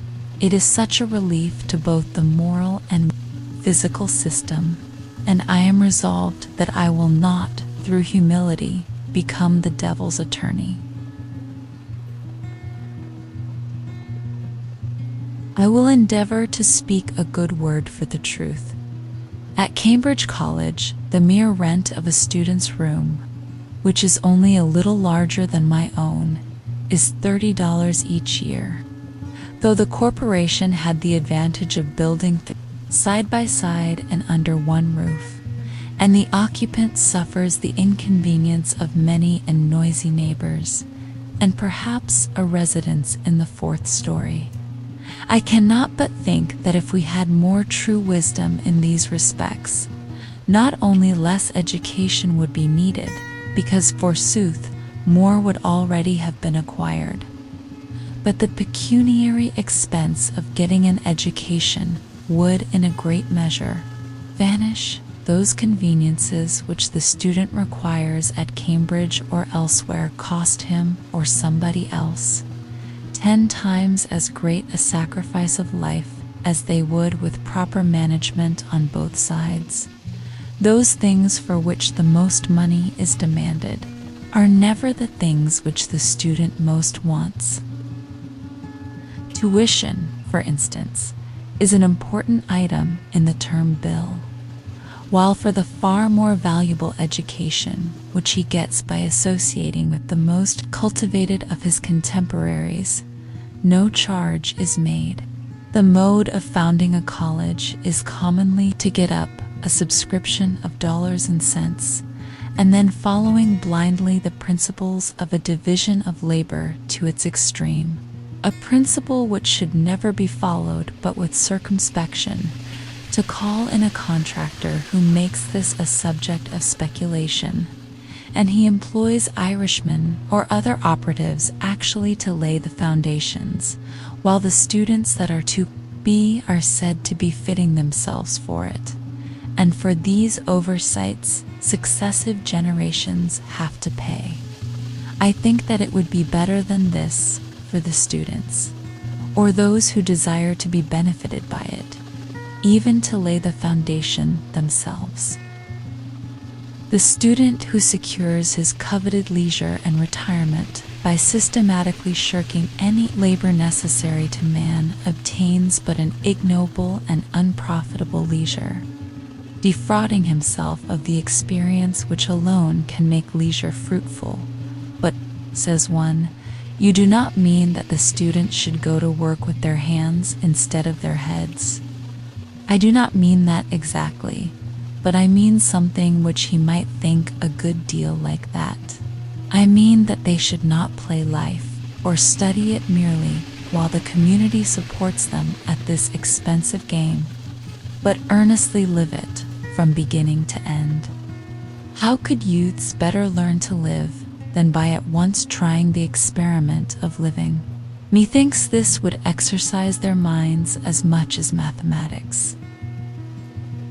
If I wished a boy to know something about the arts and sciences, for instance, I would not pursue the common course, which is merely to send him into the neighborhood of some professor, where anything is professed and practiced but the art of life, to survey the world through a telescope or a microscope, and never with his natural eye, to study chemistry, and not learn how his bread is made, or mechanics, and not learn how it is earned, to discover new satellites to Neptune, and not detect the motes in his eyes, or to what vagabond he is a satellite himself, or to be devoured by the monsters that swarm all around him, while contemplating the monsters in a drop of vinegar, which would have advanced the most at the end of a month.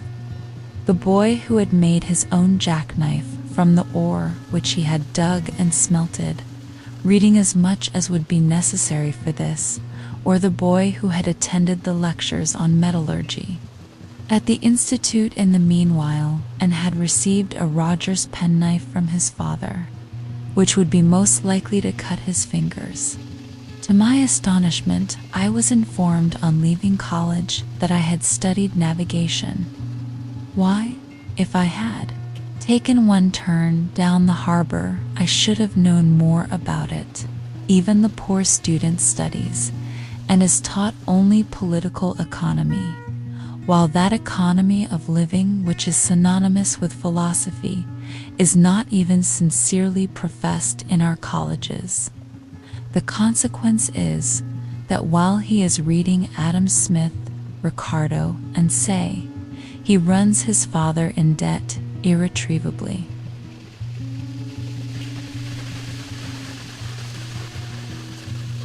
As with our colleges, so with 100 modern improvements, there is an illusion about them. There is not always a positive advance.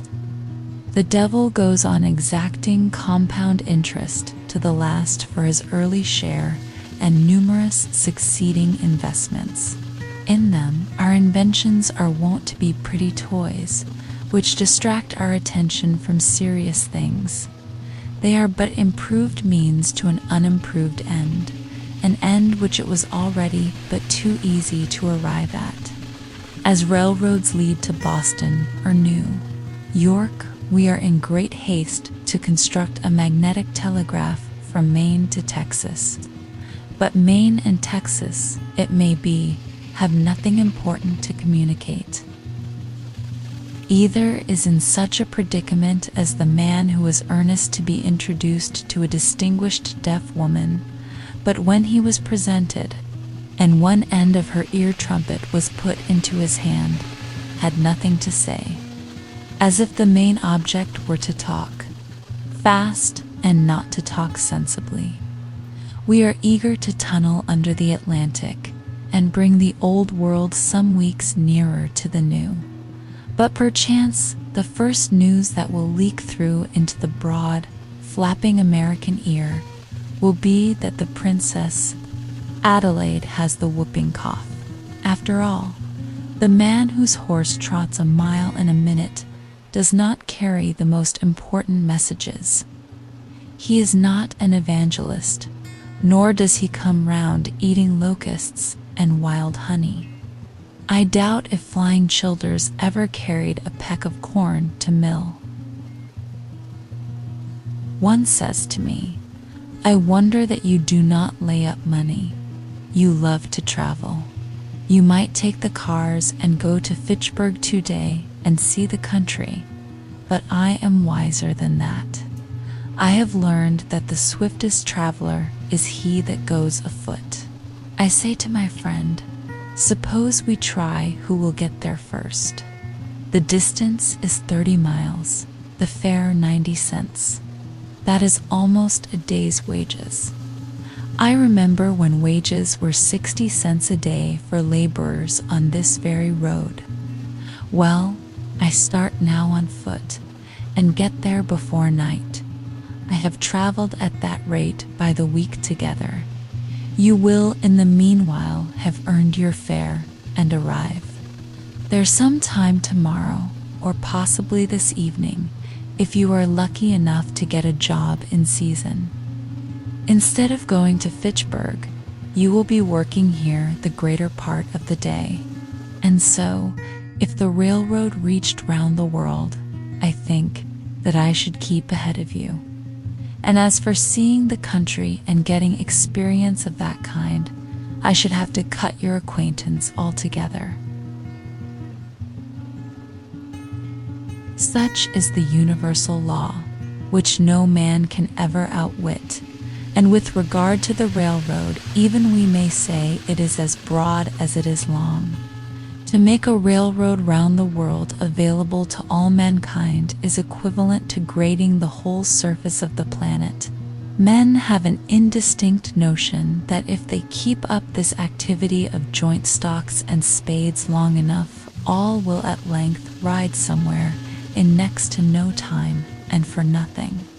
But though a crowd rushes to the depot and the conductor shouts all aboard, when the smoke is blown away and the vapor condensed, it will be perceived that a few are riding, but the rest are run over, and it will be called, and will be, a melancholy accident.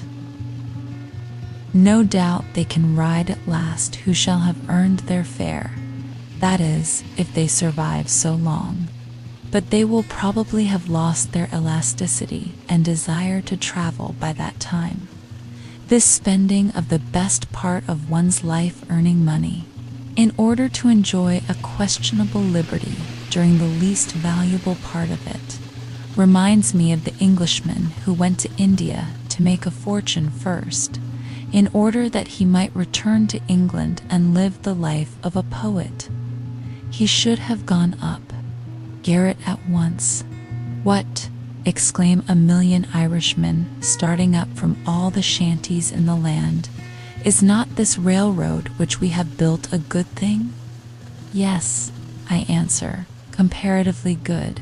That is, you might have done worse.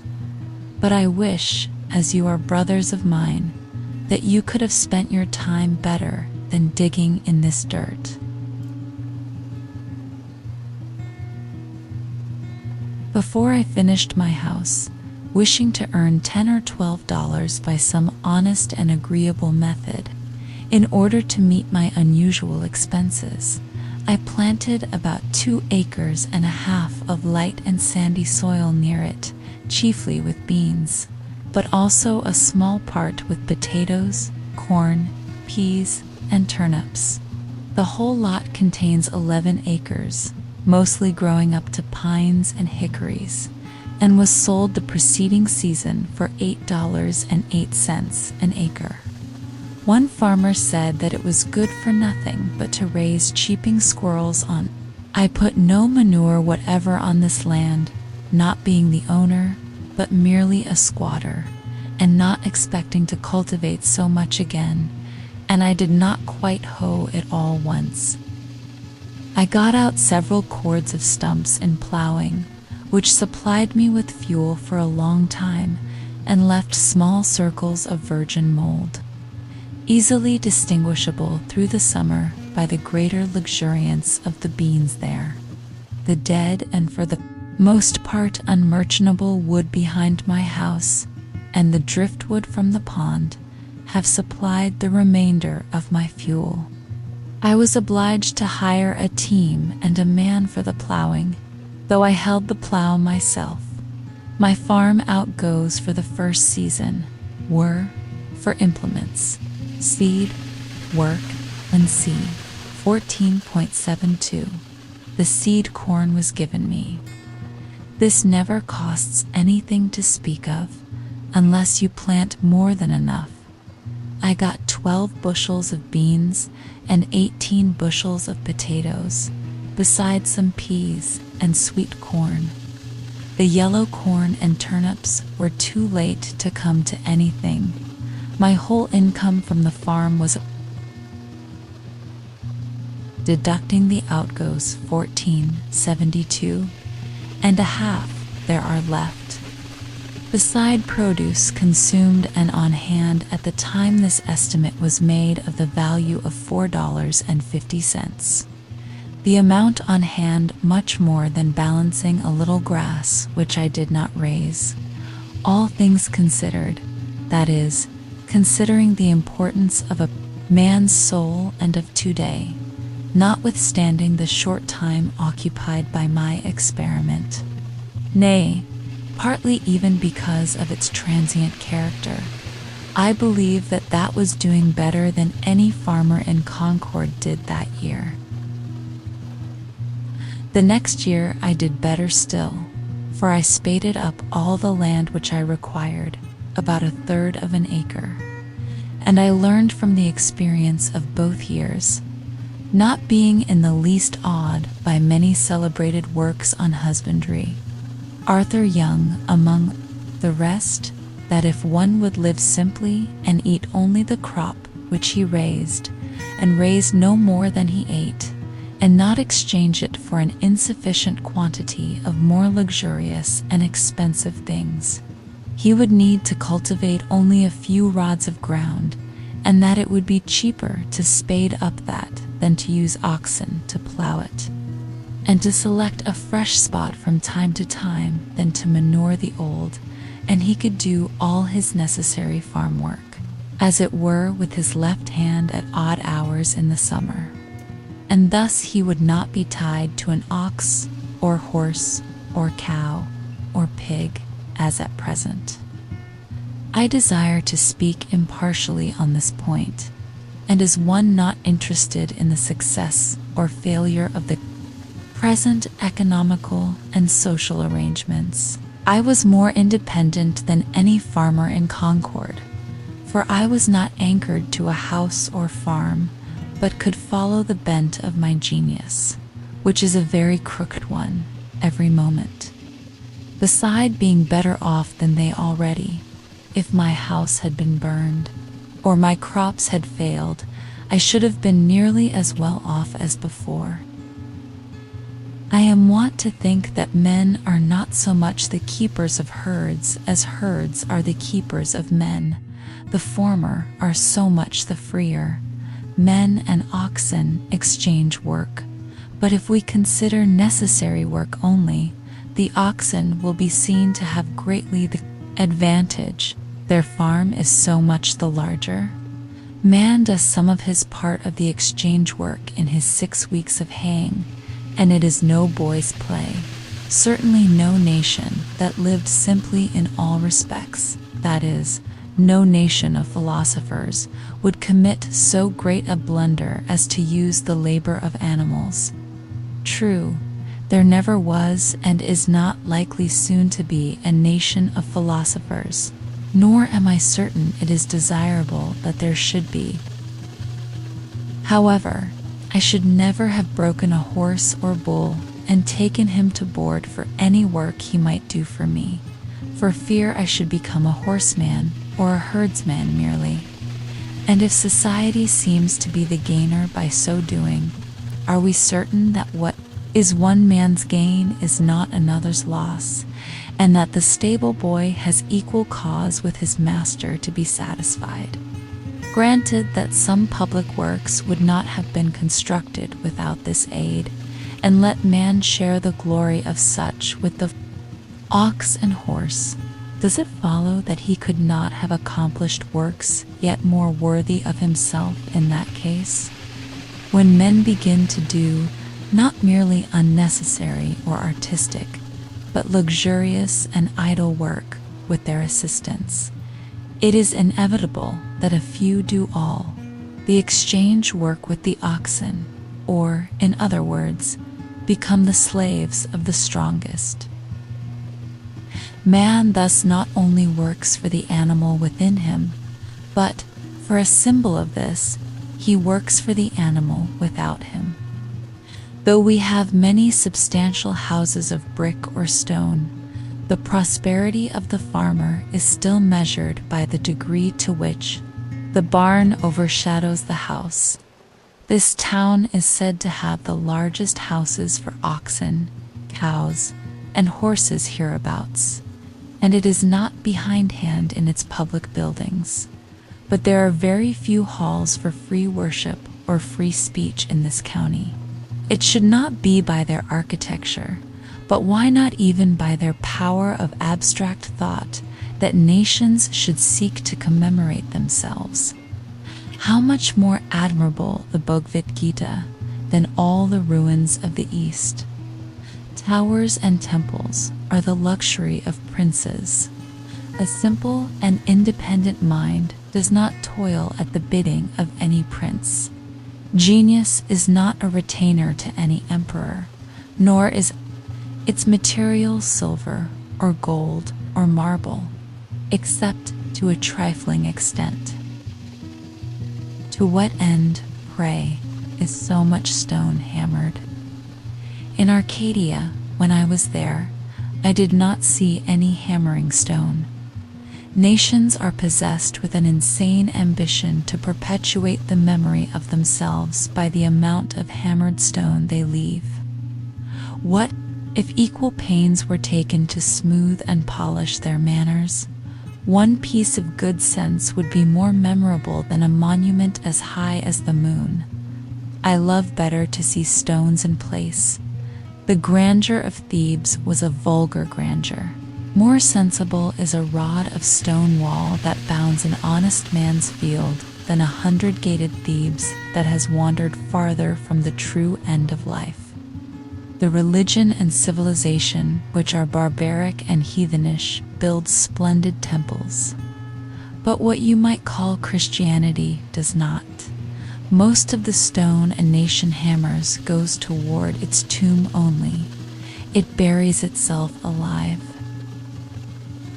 As for the pyramids, there is nothing to wonder at in them so much as the fact that so many men could be found degraded, enough to spend their lives constructing a tomb for some ambitious booby whom it would have been wiser and manlier to have drowned in the Nile and then given his body to the dogs.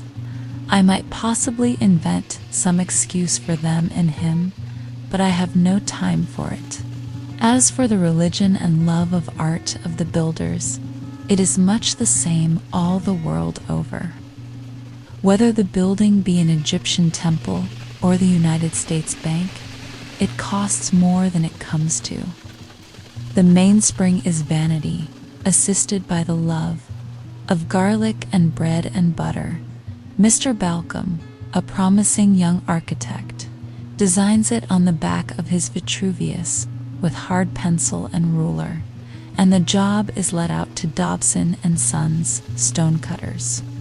When the 30 centuries begin to look down on it, mankind begin to look up at it. As for your high towers and monuments, there was a crazy fellow once in this town who undertook to dig through to China, and he got so far that, as he said, he heard the Chinese pots and kettles rattle. But I think that I shall not go out of my way to admire the whole which he made. Many are concerned about the monuments of the West and the East, to know who built them. For my part, I should like to know who in those days did not build them, who were above such trifling, but to proceed with my statistics.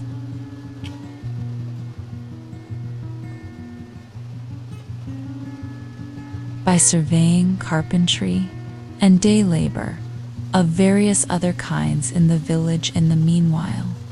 For I have as many trades as fingers, I had earned $13.34, the expense of food for 8 months, namely, from July 4th to March 1st, the time when these estimates were made, though I lived there more than 2 years, not counting potatoes, a little green corn, and some peas, which I had raised, nor considering the value of what was on hand at the last date, was rice, 1.73 molasses, 1.73 cheapest form of desaccharine, rye 1.04 Indian meal, 0.99 cheaper than rye, pork 0.2 to all experiments which failed, flour 0.88 costs more than Indian meal, both money and trouble, sugar 0.80 lard, 0.65 apples, 0.25 dried apple, 0.22 sweet potatoes, 0.101 pumpkin, 0.06 1 watermelon, 0.02 salt, 0.03. Yes, I did eat $8.74, all told. But I should not thus unblushingly publish my guilt, if I did not know that most of my readers were equally guilty with myself, and that their deeds would look no better in print. The next year I sometimes caught a mess of fish for my dinner, and once I went so far as to slaughter a woodchuck which ravaged my bean field, effect his transmigration, as a Tartar would say, and devour him, partly for experiment's sake. But though it afforded me a momentary enjoyment, notwithstanding a musky flavor, I saw that the longest use would not make that a good practice. However, it might seem to have your woodchucks ready dressed by the village butcher. Clothing and some incidental expenses within the same dates, though little can be inferred from this item, amounted to 8.40 oil and some household utensils, 2.00, so that all the pecuniary outgoes, excepting for washing and mending, which for the most part were done out of the house, and their bills have not yet been received. And these are all and more than all the ways by which money necessarily goes out in this part of the world, were house, 28.12, farm 1 year, 1472.5, food 8 months, 8.7 for clothing, etc. 8 months 840 and 3/4 oil, 8 months 2.00 in all, 61.99. I address myself now to those of my readers who have a living to get. And to meet this, I have 4 farm produce sold earned by day labor, 13.34 in all, $36.78, which subtracted from the sum of the outgoes leaves a balance of 25.21 on the one side. This being very nearly the means with which I started, and the measure of expenses to be incurred, and on the other, beside the leisure and independence and health thus secured, a comfortable house for me as long as I choose to occupy it. These statistics, however accidental and therefore uninstructive they may appear, as they have a certain completeness, have a certain value also. Nothing was given me of which I have not rendered some account. It appears from the above estimate that my food alone cost me in money about 27 cents a week. It was, for nearly 2 years after this, rye and Indian meal without yeast, potatoes, rice, a very little salt pork, molasses, and salt, and my drink water. It was fit that I should live on rice, mainly, who loved so well the philosophy of India. To meet the objections of some inveterate cavillers, I may as well state that if I dined out occasionally, as I always had done, and I trust shall have opportunities to do again, it was frequently to the detriment of my domestic arrangements. But the dining out, being, as I have stated, a constant element, does not in the least affect a comparative statement like this.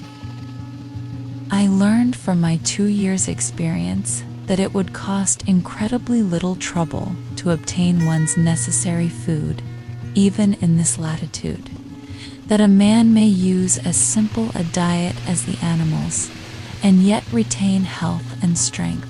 I have made a satisfactory dinner, satisfactory on several accounts, simply off a dish of purslane portulaca oleracea, which I gathered in my cornfield, boiled and salted.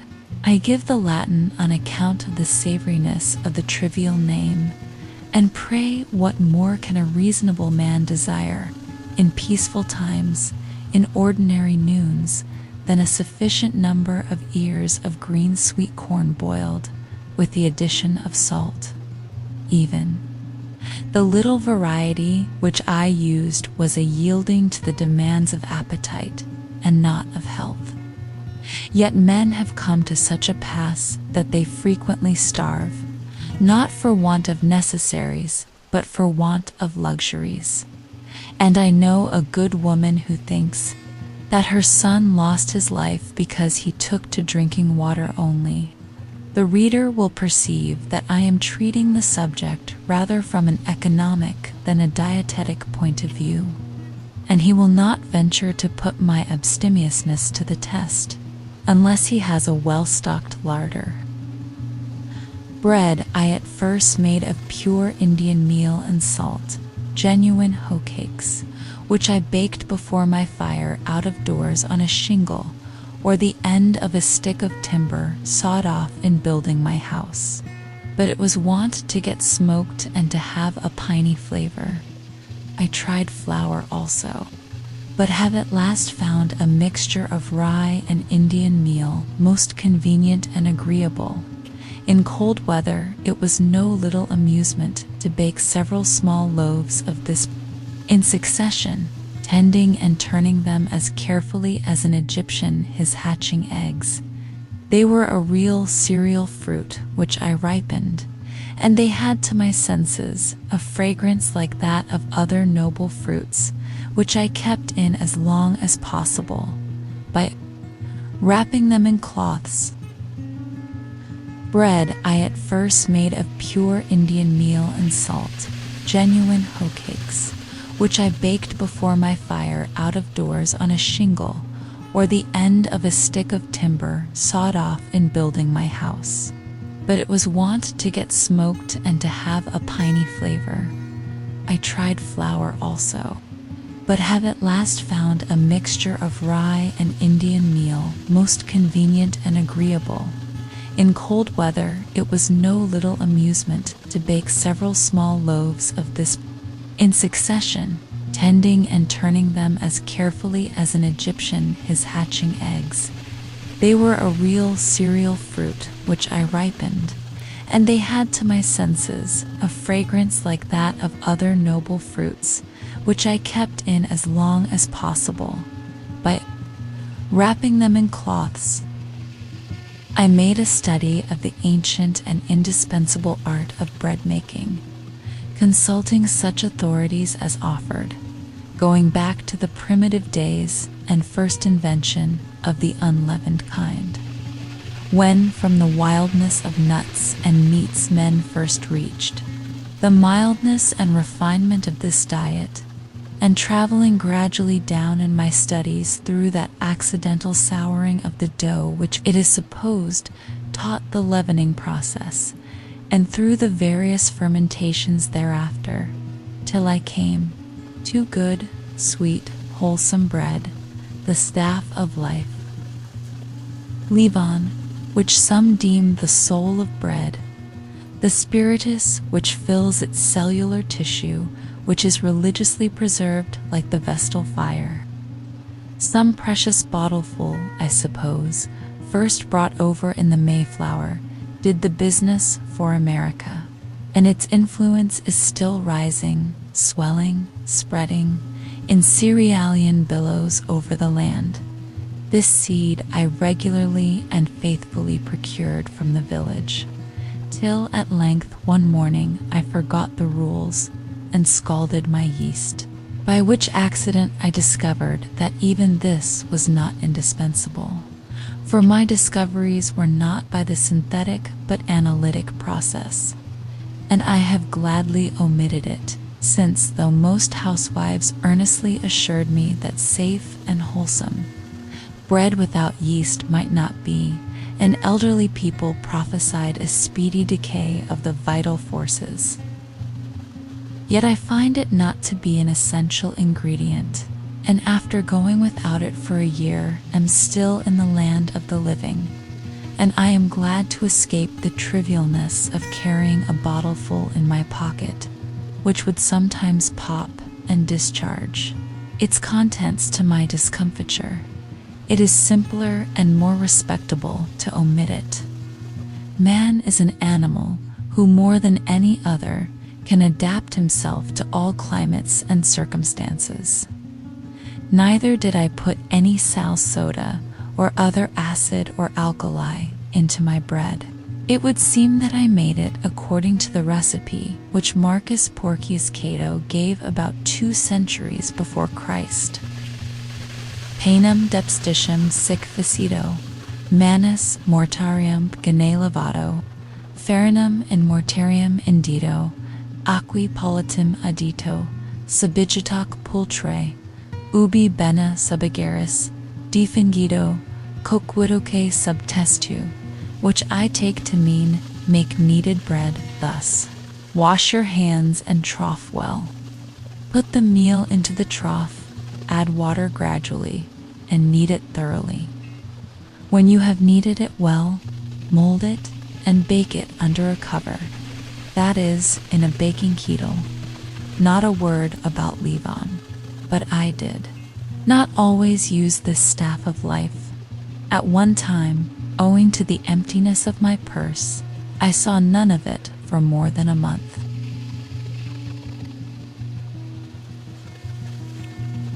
Every New Englander might easily raise all his own breadstuffs in this land of rye and Indian corn, and not depend on distant and fluctuating markets for them. Yet so far are we from simplicity and independence that, in concord, fresh and sweet, meal is rarely sold in the shops, and hominy and corn in a still coarser form are hardly used by any. For the most part, the farmer gives to his cattle and hogs the grain of his own producing, and buys flour, which is at least no more wholesome, at a greater cost, at the store. I saw that I could easily raise my bushel or 2 of rye and Indian corn, for the former will grow on the poorest land, and the latter does not require the best, and grind them in a hand mill, and so do without rice and pork. And if I must have some concentrated sweet, I found by experiment that I could make a very good molasses either of pumpkins or beets. And I knew that I needed only to set out a few maples to obtain it more icily still, and while these were growing, I could use various substitutes beside those which I have named. For as the forefathers sang, we can make liquor to sweeten our lips of pumpkins and parsnips and walnut tree chips. Finally, as for salt, that grossest of groceries, to obtain this might be a fit occasion for a visit to the seashore. Or, if I did without it altogether, I should probably drink the less water. I do not learn that the Indians ever troubled themselves to go after it. Thus I could avoid all trade and barter, so far as my food was concerned, and having a shelter already, it would only remain to get clothing and fuel. The pantaloons which I now wear were woven in a farmer's family. Thank heaven there is so much virtue still in man, for I think the fall from the farmer to the operative as great and memorable as that from the man to the farmer. And in a new country, fuel is, as for a habitat, if I were not permitted still to squat, I might purchase 1 acre at the same price for which the land I cultivated was sold, namely $8.08. But as it was, I considered that I enhanced the value of the land by squatting on it. There is a certain class of unbelievers who sometimes ask me such questions as if I think that I can live on vegetable food alone, and to strike at the root of the matter at once, for the root is faith. I am accustomed to answer such, that I can live on board nails, if they cannot understand that. For my part, I am glad to hear of experiments of this kind being tried, as that a young man tried for a fortnight to live on hard, raw corn on the ear, using his teeth for all mortar. The squirrel tribe tried the same and succeeded. The human race is interested in these experiments, though a few old women who are incapacitated for them, or who own their thirds in mills, may be alarmed. My furniture, part of which I made myself, and the rest cost me nothing, of which I have not rendered an account, consisted of a bed, a table, a desk, 3 chairs, a looking-glass 3 inches in diameter, a pair of tongs and andirons, a kettle, a skillet, and a frying pan, a dipper, a washbowl, 2 knives and forks, 3 plates, 1 cup, 1 spoon, a jug for oil, a jug for molasses, and a japanned lamp. None is so poor that he needs sit on a pumpkin. That is shiftlessness. Thank God I can sit and I can stand without the aid of a furniture warehouse. What man but a philosopher would not be ashamed to see his furniture packed in a cart and going up country exposed to the light of heaven and the eyes of men? A beggarly account of empty boxes. That is Spaulding's furniture. I could never tell. From inspecting such a load, whether it belonged to a so-called rich man or a poor one, the owner always seemed poverty-stricken. Indeed, the more you have of such things, the poorer you are. Each load looks as if it contained the contents of a dozen shanties, and if one shanty is poor, this is a dozen times as poor. Pray, for what do we move ever but to get rid of our furniture, our exvig, at last to go from this world to another newly furnished, and leave this to be burned. It is the same as if all these traps were buckled to a man's belt, and he could not move over the rough country where our lines are cast without dragging his trap. He was a lucky fox that left his tail in the trap. The muskrat will gnaw his 3rd leg off to be free. No wonder man has lost his elasticity. How often he is at a dead set. Sir, if I may be so bold, what do you mean by a dead set? If you are a seer, whenever you meet a man, you will see all that he owns and much that he pretends to disown behind him, even to his kitchen furniture and all the trumpery which he saves and will not burn, and he will appear to be harnessed to it and making what headway he can.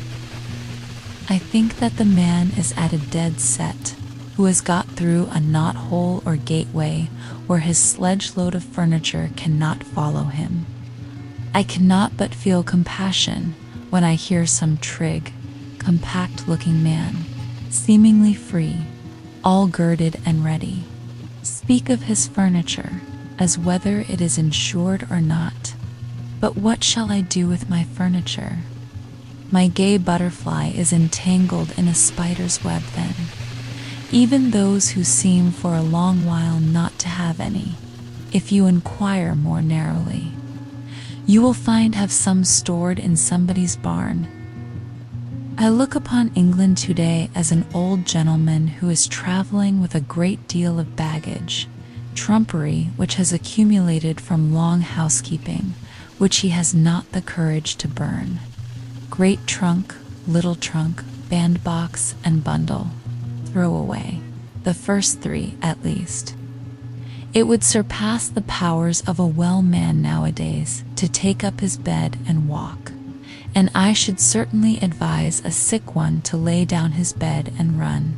When I have met an immigrant tottering under a bundle which contained his all, looking like an enormous wen which had grown out of the nape of his necktie, have pitied him.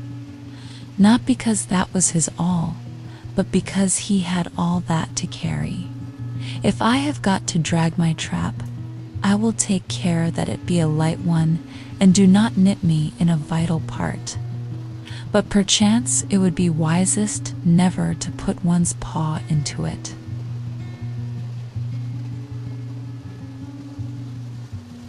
I would observe, by the way, that it costs me nothing for curtains, for I have no gazers to shut out, but the sun and moon, and I am willing that they should look in.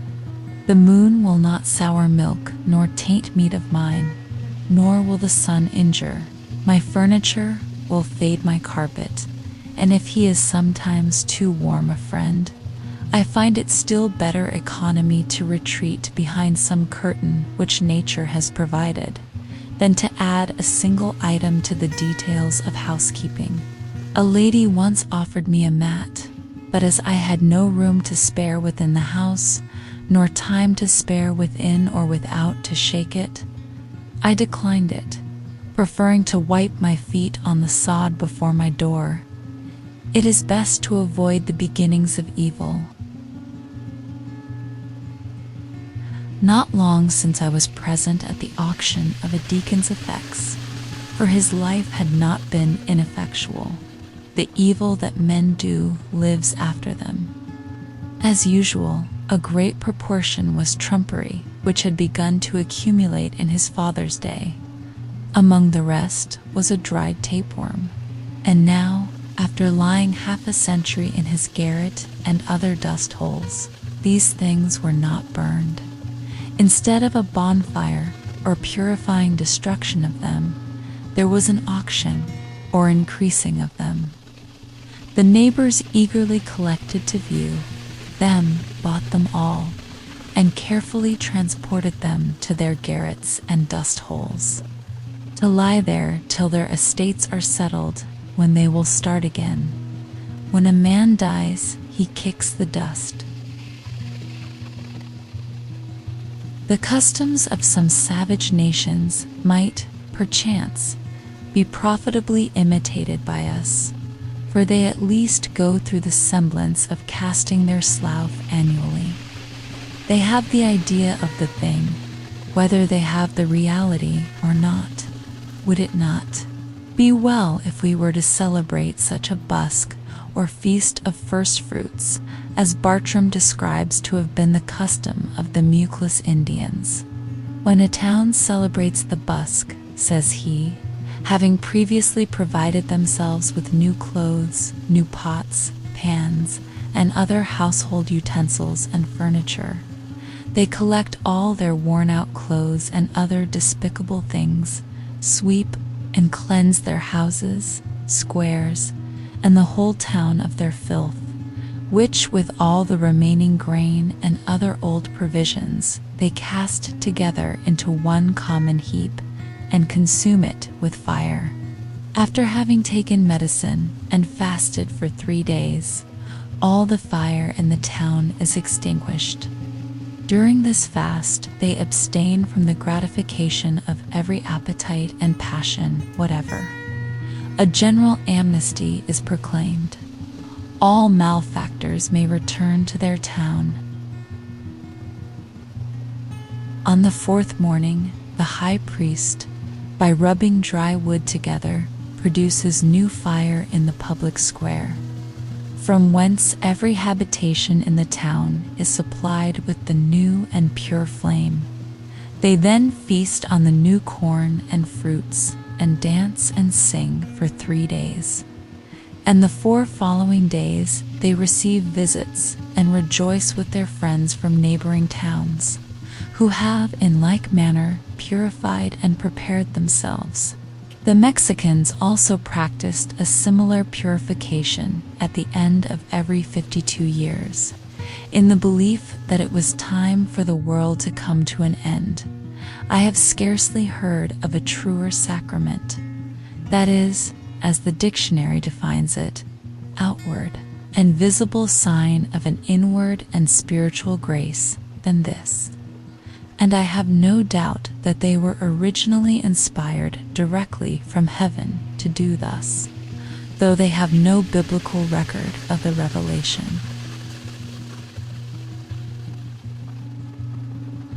For more than 5 years, I maintained myself thus solely by the labor of my hands, and I found that by working about 6 weeks in a year, I could meet all the expenses of living. The whole of my winters, as well as most of my summers, I had free and clear for study. I have thoroughly tried school keeping and found that my expenses were in proportion, or rather out of proportion, to my income. For I was obliged to dress and train, not to say, think, and believe, accordingly, and I lost my time into the bargain. As I did not teach for the good of my fellow men, but simply for a livelihood, this was a failure. I have tried trade, but I found that it would take 10 years to get underway in that, and that then I should probably be on my way to the devil. I was actually afraid that I might by that time be doing what is called a good business, when formerly I was looking about to see what I could do for a living.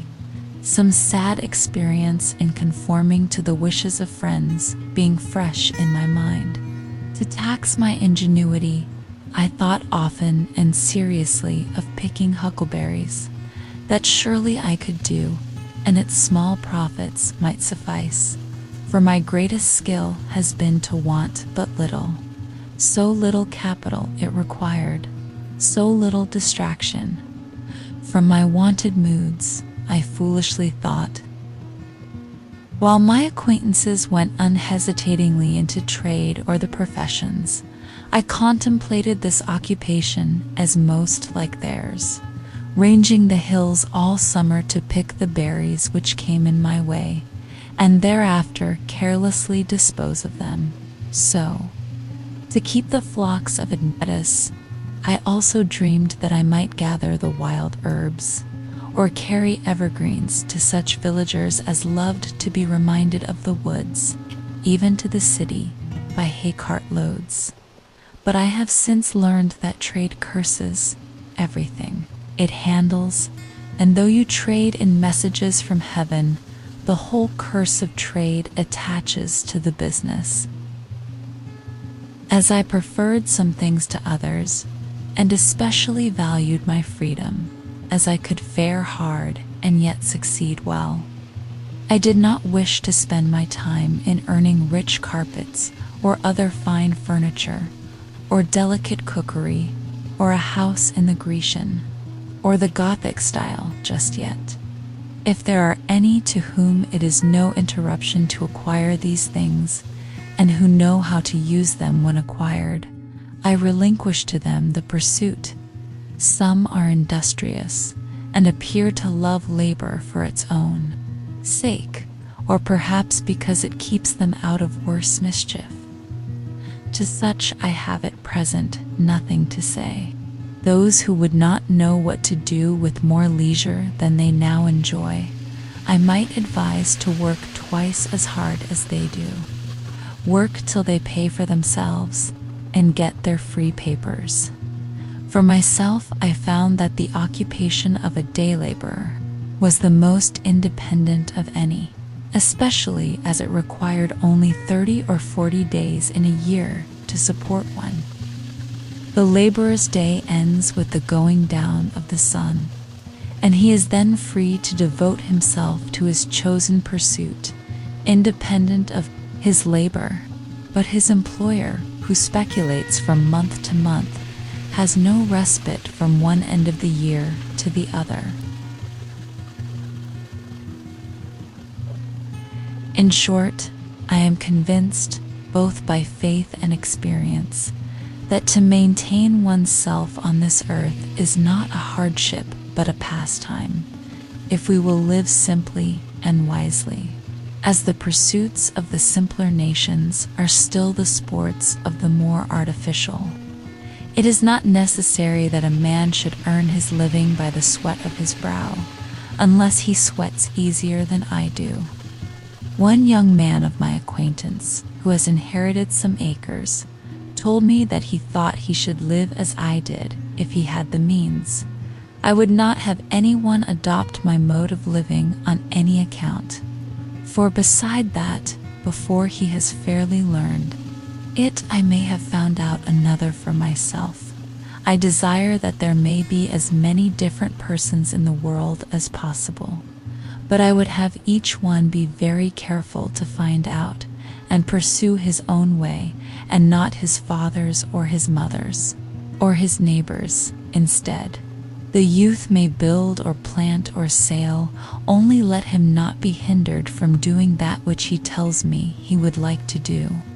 It is by a mathematical point only that we are wise, as the sailor or the fugitive slave keeps the pole star in his eye, but that is sufficient guidance for all our life. We may not arrive at our port within a calculable period, but we would preserve the true course. Undoubtedly, in this case, what is true for one is truer still for 1,000, as a large house is not proportionally more expensive than a small one, since one roof may cover, one cellar underlie, and one wall separate several apartments. But for my part, I prefer the solitary dwelling.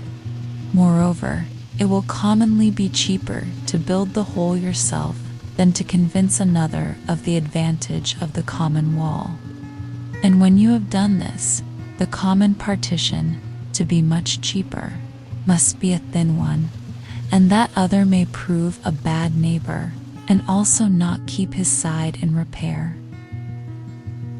The only cooperation which is commonly possible is exceedingly partial and superficial, and what little true cooperation there is as if it were not, being a harmony inaudible to men. If a man has faith, he will cooperate with equal faith everywhere. If he has not faith, he will continue to live like the rest of the world, whatever company he is joined to. To cooperate in the highest as well as the lowest sense means to get our living together.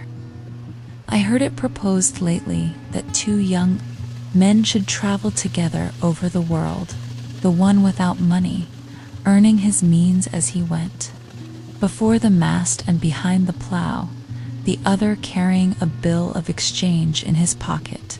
It was easy to see that they could not long be companions or cooperate, since one would not operate at all. They would part at the first interesting crisis in their adventures. Above all, as I have implied, the man who goes alone can start today, but he who travels with another must wait till that other is ready, and it may be a long time before they get off.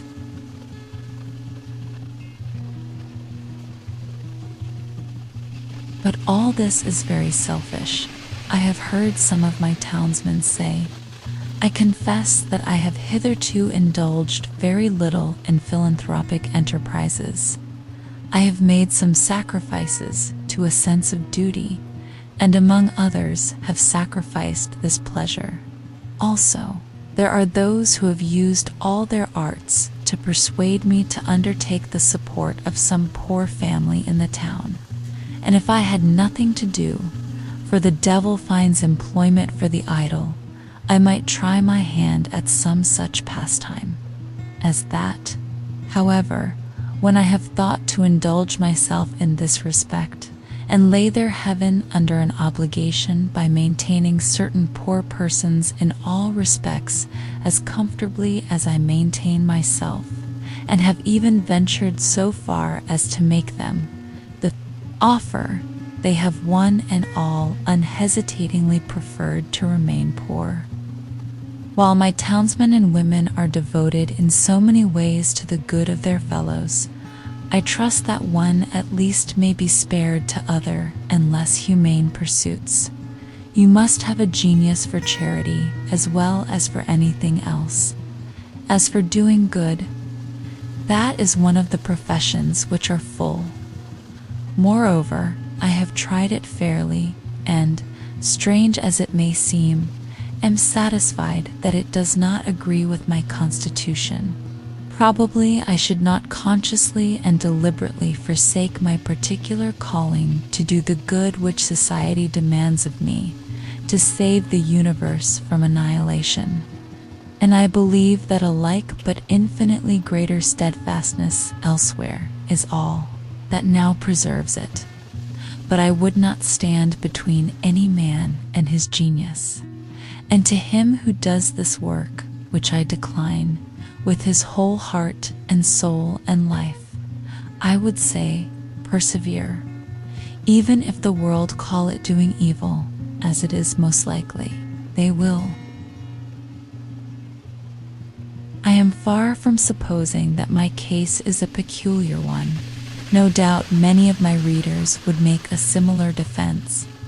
At doing something, I will not engage that my neighbors shall pronounce it good. I do not hesitate to say that I should be a capital fellow to hire. But what that is, it is for my employer to find out. What good I do, in the common sense of that word, must be aside from my main path, and for the most part wholly unintended. Men say, practically, begin where you are, and such as you are, without aiming mainly to become of more worth, and with kindness aforethought, go about doing good. If I were to preach at all in this strain, I should say rather, set about being good. As if the sun should stop when he had kindled his fires up to the splendor of a moon or a star of the 6th magnitude, and go about like a Robin Goodfellow, peeping in at every cottage window, inspiring lunatics, and tainting meats, and making darkness visible, instead of steadily increasing his genial heat and beneficence, till he is of such brightness that no mortal can look him in the face, and then, and in the meanwhile too, going about the world in his own orbit, doing it good, or rather, as a truer philosophy has discovered, the world going about him getting good.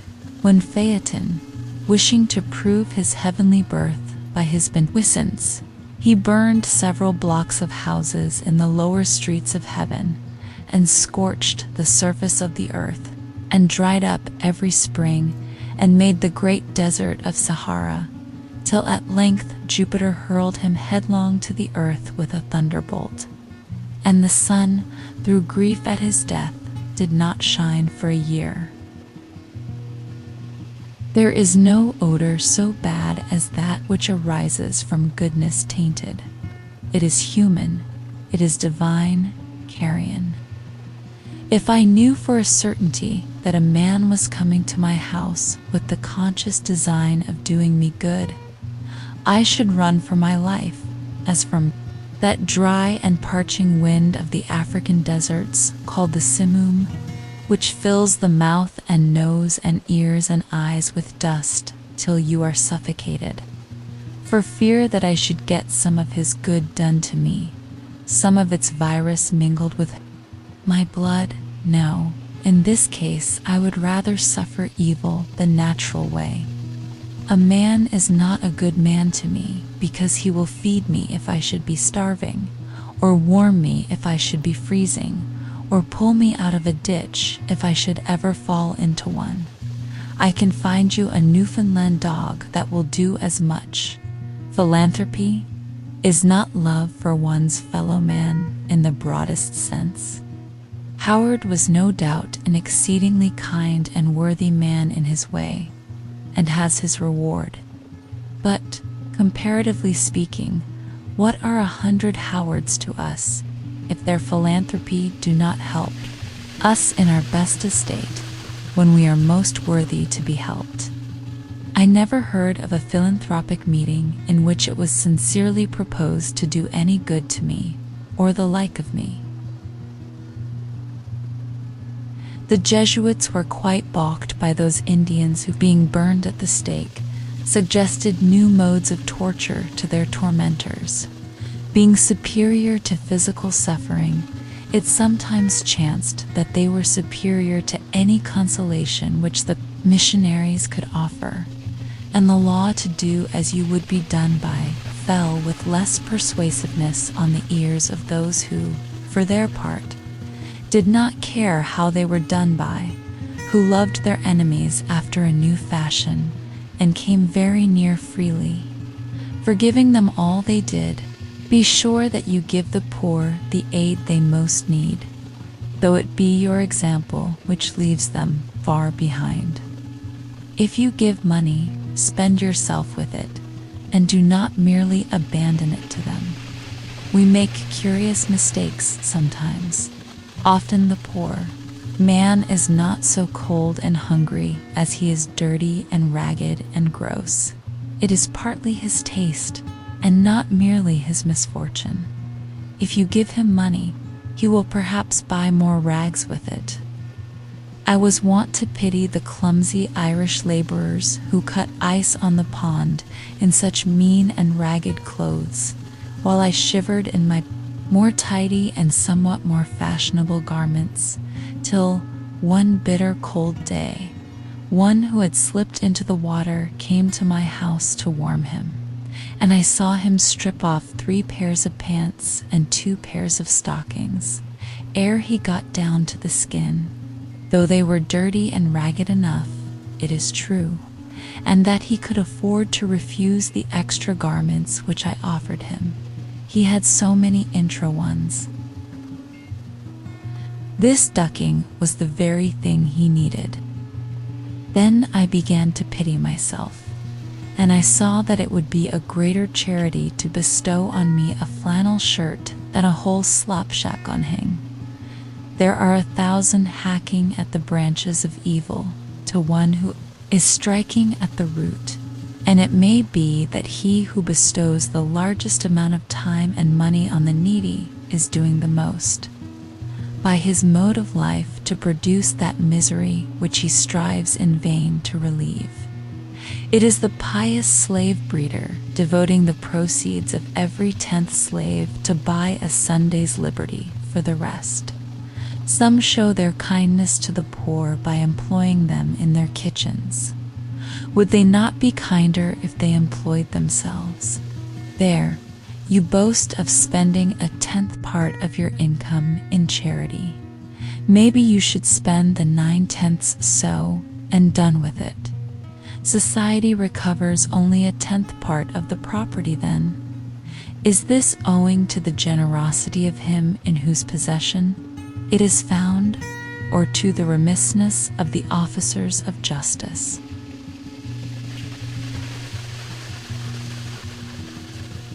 Philanthropy is almost the only virtue which is sufficiently appreciated by mankind. Nay, it is greatly overrated. And it is our selfishness which overrates it. A robust poor man, one sunny day here in Concord, praised a fellow townsman to me, because, as he said, he was kind to the poor, meaning himself. The kind uncles and aunts of the race are more esteemed than its true spiritual fathers and mothers.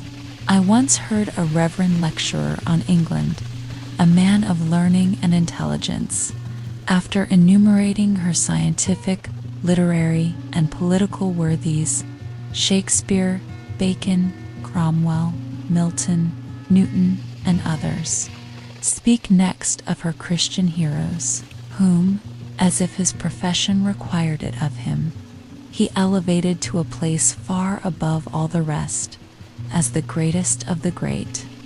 They were Penn, Howard, and Mrs. Fry. Every one must feel the falsehood and cant of this. The last were not England's best men and women, only, perhaps, her best philanthropists. I would not subtract anything from the praise that is due to philanthropy, but merely demand justice for all who by their lives and works are a blessing to mankind. I do not value chiefly a man's uprightness and benevolence, which are, as it wore his stem and leaves. Those plants of whose greenness withered we make herb tea for the sick, serve but a humble use, and are most employed by quacks. I want the flower and fruit of a man, that some fragrance be wafted over from him to me, and some ripeness flavor our intercourse. His goodness must not be a partial and transitory act, but a constant superfluity which costs him nothing and of which he is unconscious. This is a charity that hides a multitude of sins. The philanthropist too often surrounds mankind with the remembrance of his own cast-off griefs as an atmosphere, and calls it sympathy. We should impart our courage and not our despair, our health and ease, and not our disease, and take care that this does not spread by contagion. From what southern plains comes up the voice of wailing? Under what latitudes reside the heathen, to whom we would send light? Who is that intemperate and brutal man whom we would redeem? If anything ail a man, so that he does not perform his functions, if he have a pain in his bowels even, for that is the seat of sympathy, he forthwith sets about reforming the world. Being a microcosm himself, he discovers, and it is a true discovery, and he is the man to make it, that the world has been eating green apples. To his eyes, in fact, the globe itself is a great green apple, which there is danger awful to think of, that the children of men will nibble before it is ripe. And straightway his drastic philanthropy seeks out the Esquimau and the Patagonian, and embraces the populous Indian and Chinese villages. And thus, by a few years of philanthropic activity, the powers in the mean, while using him for their own ends, no doubt, he cures himself of his dyspepsia. The globe acquires a faint blush on one or both of its cheeks, as if it were beginning to be ripe, and life loses its crudity, and is once more sweet and wholesome to live. I never dreamed of any enormity greater than I have committed. I never knew, and never shall know, a worse man than myself.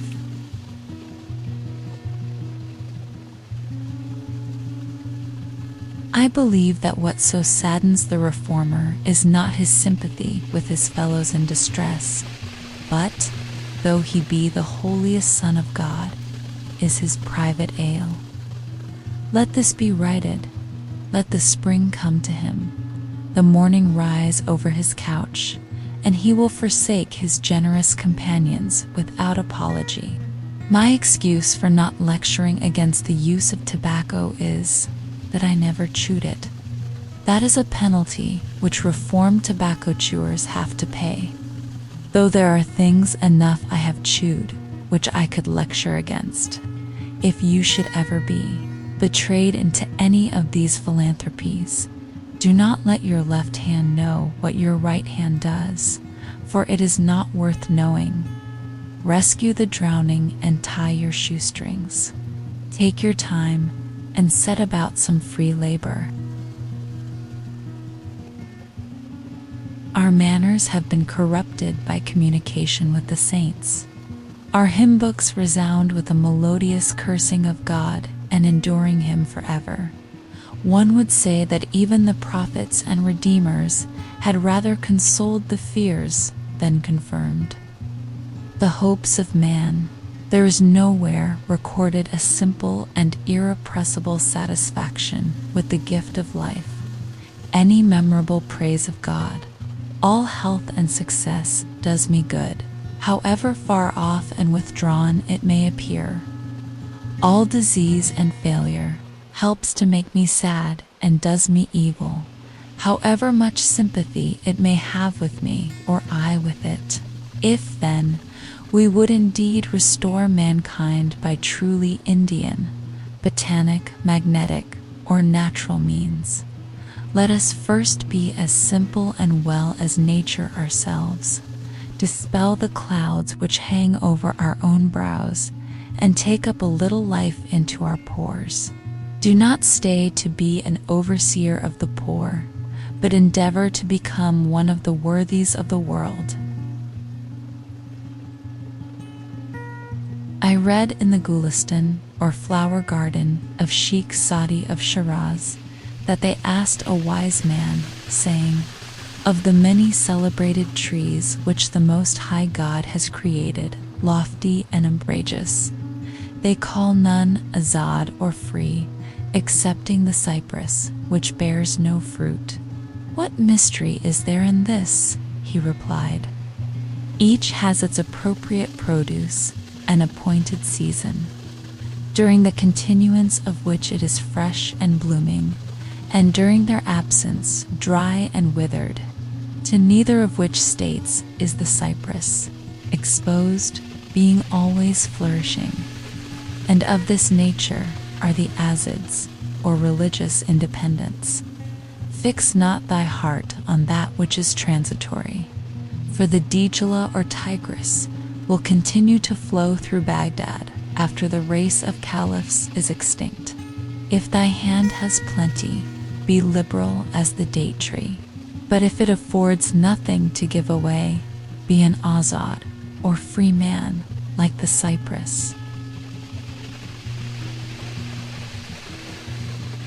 Complimental versus pretensions of poverty.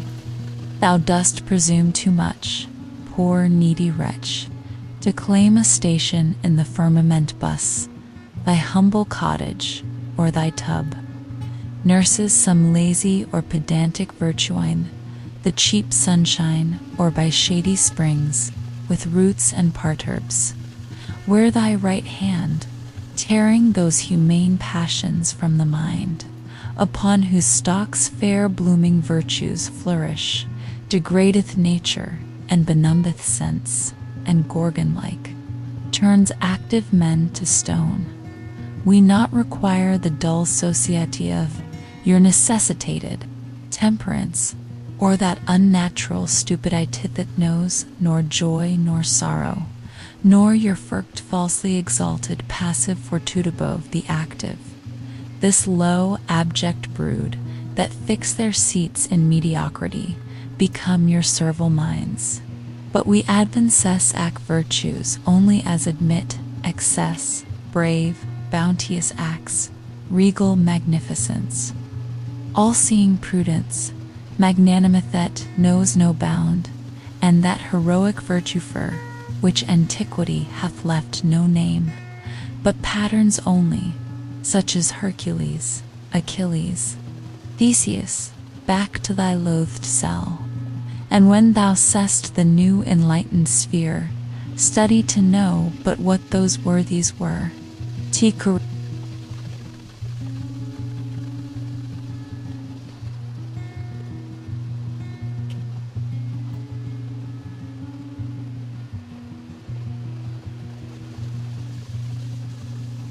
Where I lived, and what I lived for at a certain season of our life, we are accustomed to consider every spot as the possible site of a house.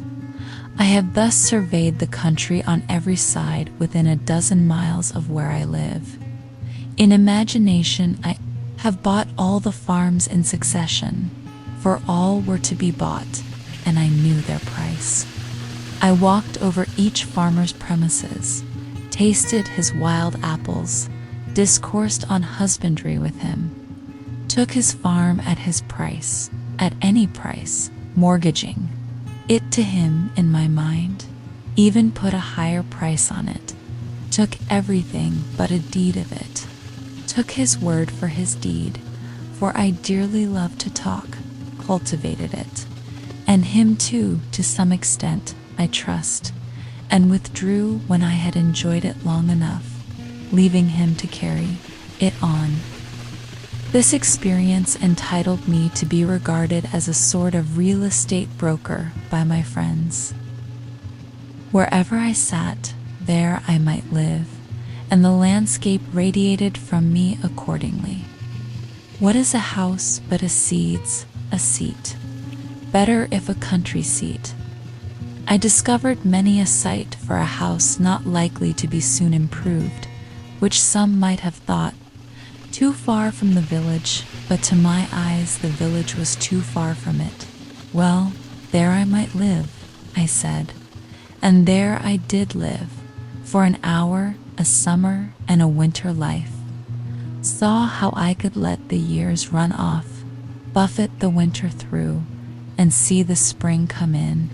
The future inhabitants of this region, wherever they may place their houses, an afternoon sufficed to lay out the land into orchard, woodlot, and pasture, and to decide what fine oaks or pines should be left to stand before the door, and whence each blasted tree could be seen to the best advantage.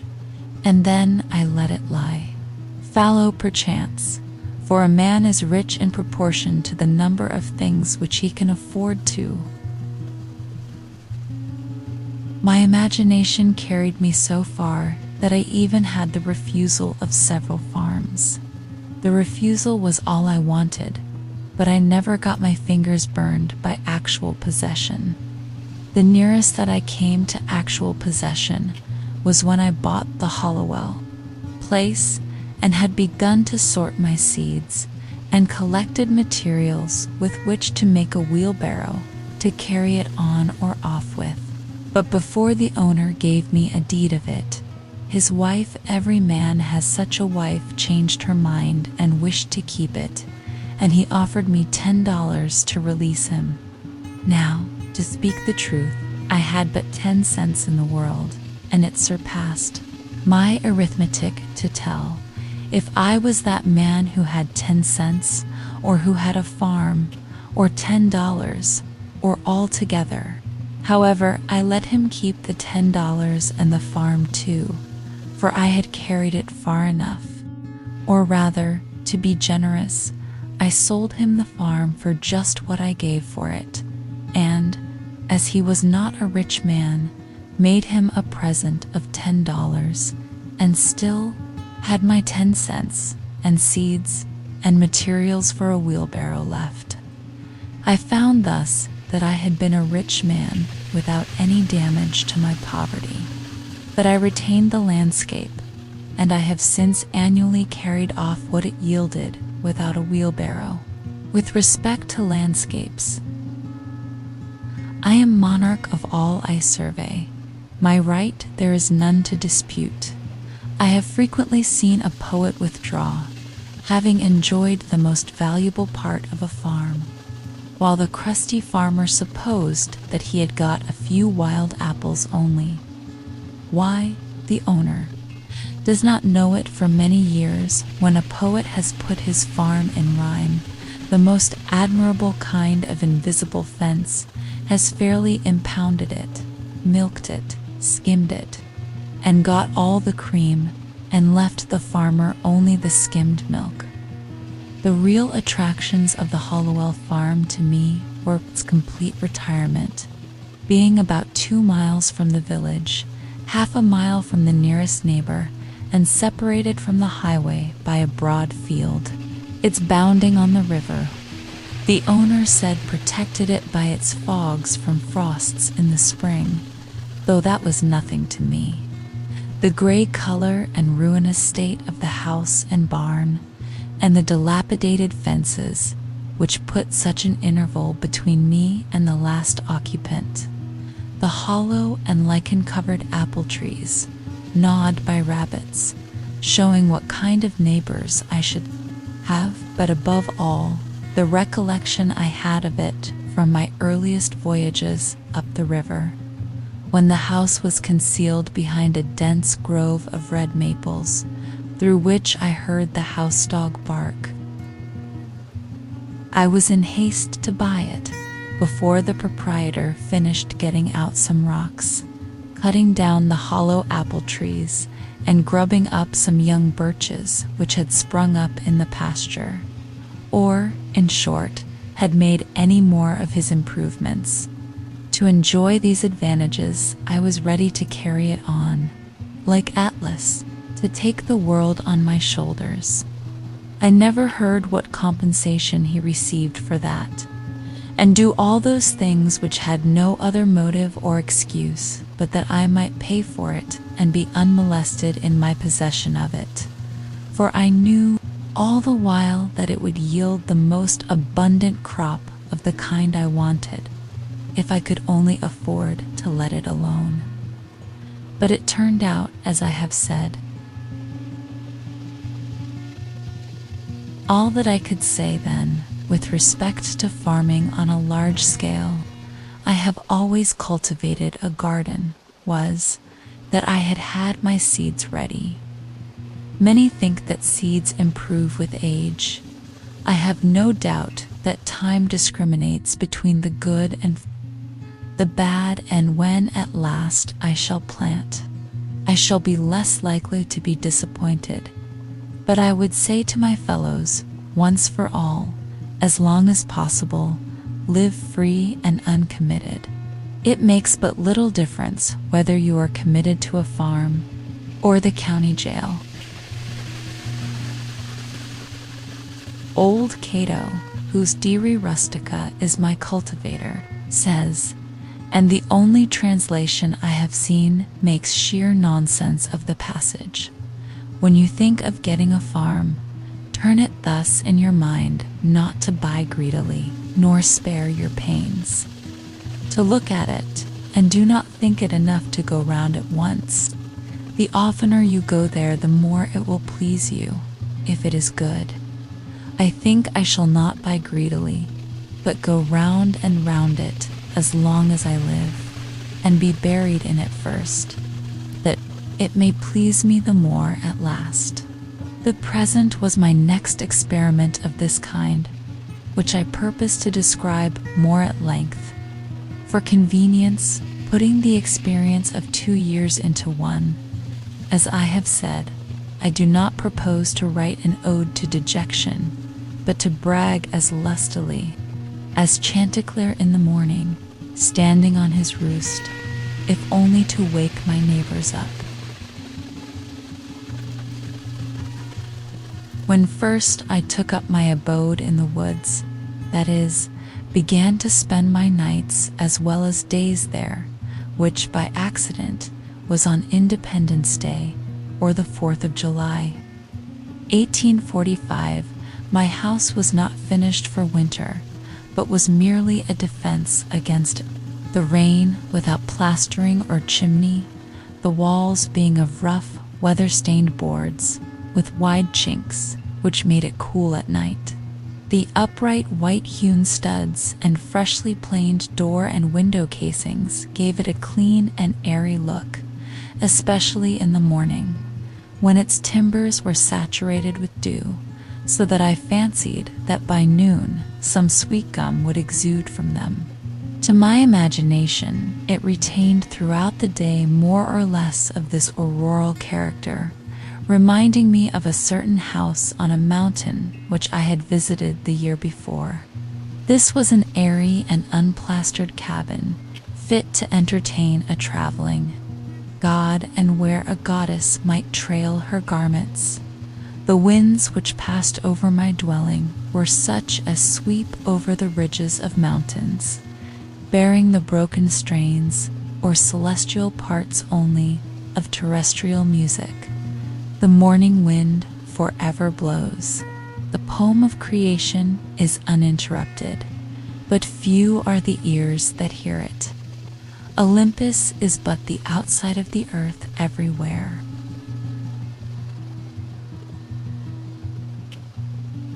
The only house I had been the owner of before, if I except a boat, was a tent, which I used occasionally when making excursions in the summer, and this is still rolled up in my garret.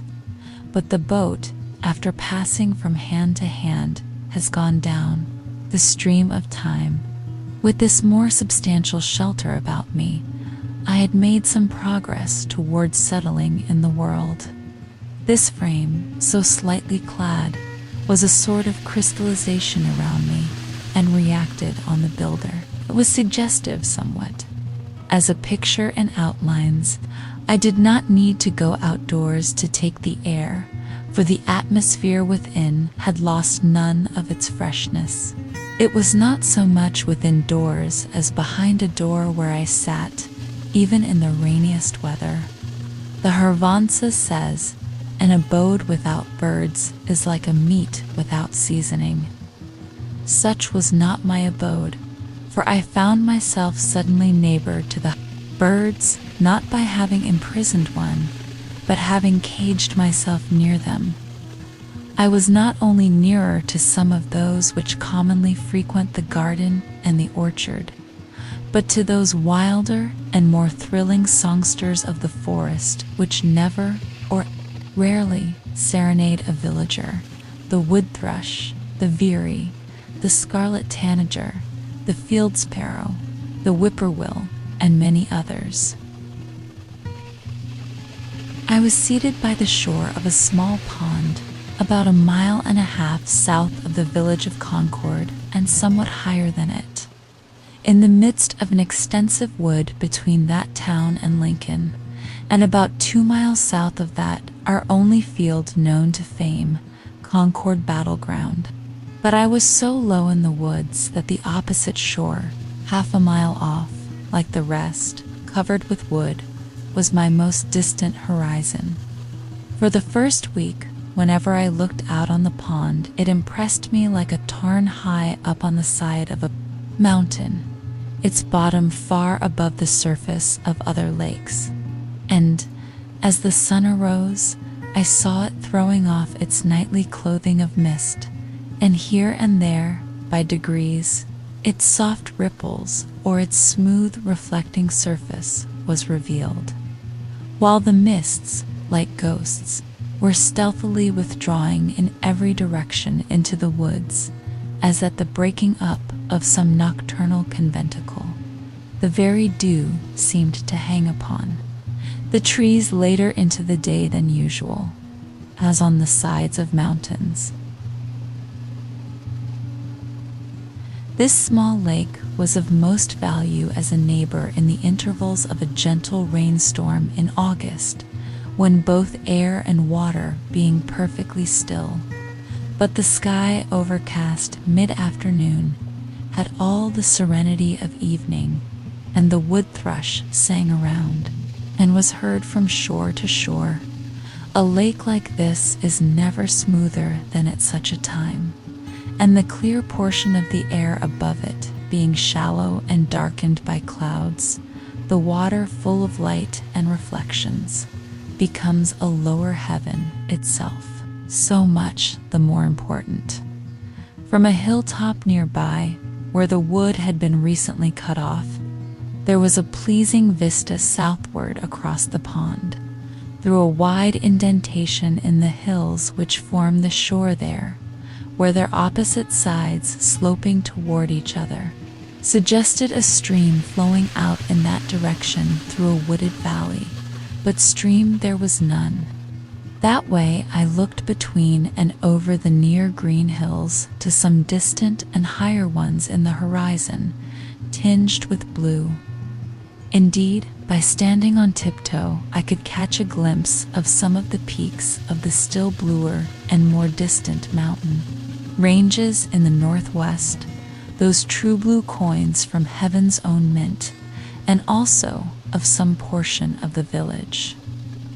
But in other directions, even from this point, I could not see over or beyond the woods which surrounded me. It is well to have some water in your neighborhood, to give buoyancy to and float the earth. One value even of the smallest well is that when you look into it, you see that earth is not continent, but insular. This is as important as that it keeps butter cool. When I looked across the pond from this peak toward the Sudbury Meadows, which in time of flood I distinguished elevated perhaps by a mirage in their seething valley, like a coin in a basin, all the earth beyond the pond appeared like a thin crust insulated and floated even by this small sheet of interverting water, and I was reminded that this on which I dwelt was but dry land.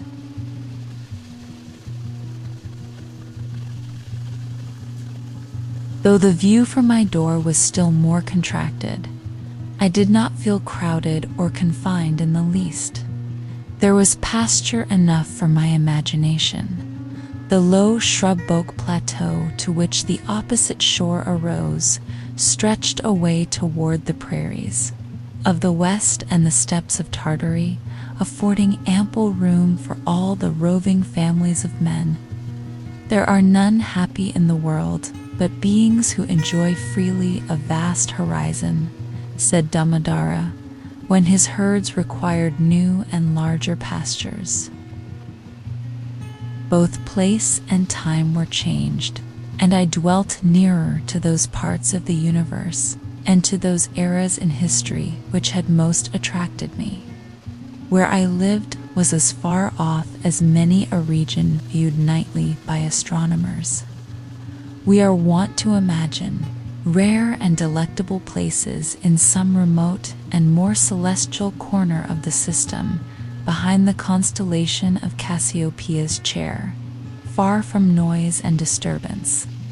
I discovered that my house actually had its site in such a withdrawn, but forever, new and uprofaned part of the universe.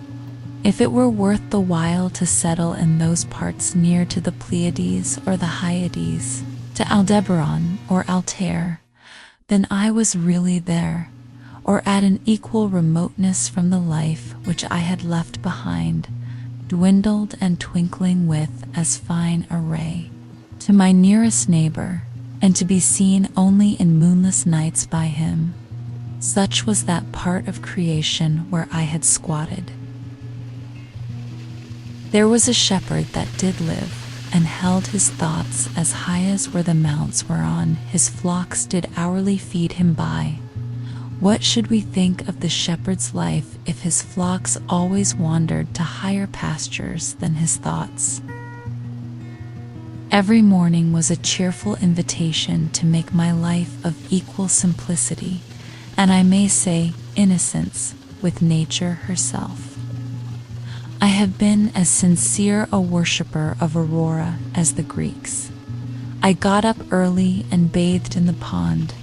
That was a religious exercise, and one of the best things which I did.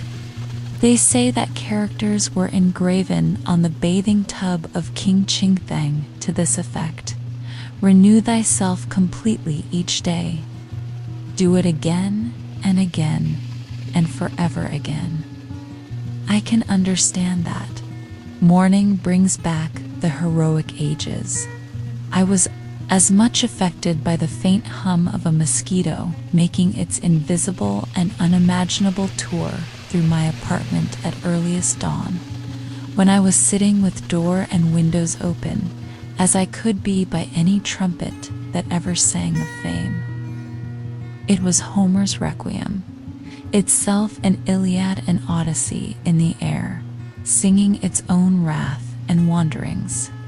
There was something cosmical about it, a standing advertisement, till forbidden, of the everlasting vigor and fertility of the world. Morning, which is the most memorable season of the day, is the awakening hour. Then there is least somnolence in us, and for an hour, at least, some part of us awakes which slumbers all the rest of the day and night. Little is to be expected of that day, if it can be called a day, to which we are not awakened by our genius, but by the mechanical nudgings of some servitor, are not awakened by our own newly acquired force and aspirations from within, accompanied by the undulations of celestial music instead of factory bells, and a fragrance filling the air to a higher life than we fell asleep from. And thus the darkness bear its fruit, and prove itself to be good, no less than the light. That man who does not believe that each day contains an earlier, more sacred and auroral hour than he has yet profaned, has despaired of life, and is pursuing a descending and darkening way. After a partial cessation of his sensuous life, the soul of man, or its organs rather, are reinvigorated each day, and his genius tries again what noble life it can make. All memorable events, I should say, transpire in morning time and in a morning atmosphere. The Vedas say all intelligences awake with the morning. Poetry and art, and the fairest and most memorable of the actions of men, date from such an hour. All poets and heroes, like Memnon, are the children of Aurora and emit their music at sunrise. To him whose elastic and vigorous thought keeps pace with the sun, the day is a perpetual morning. It matters not what the clocks say or the attitudes and labors of men. Morning is when I am awake and there is a dawn in me. Moral reform is the effort to throw off sleep.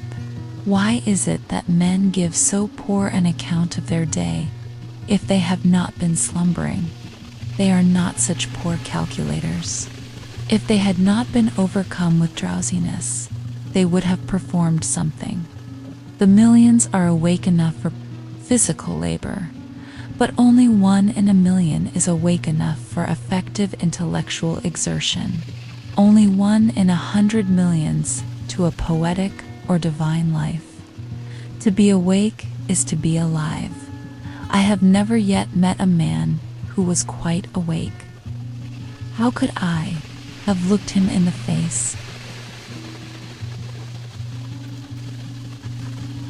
We must learn to reawaken and keep ourselves awake, not by mechanical aids, but by an infinite expectation of the dawn, which does not forsake us in our soundest sleep. I know of no more encouraging fact than the unquestionable ability of man to elevate his life by a conscious endeavor. It is something to be able to paint a particular picture or to carve a statue, and so to make a few objects beautiful. But it is far more glorious to carve and paint the very atmosphere and medium through which we look, which morally we can do, to affect the quality of the day that is the highest of arts. Every man is tasked to make his life, even in its details, worthy of the contemplation of his most elevated and critical hour.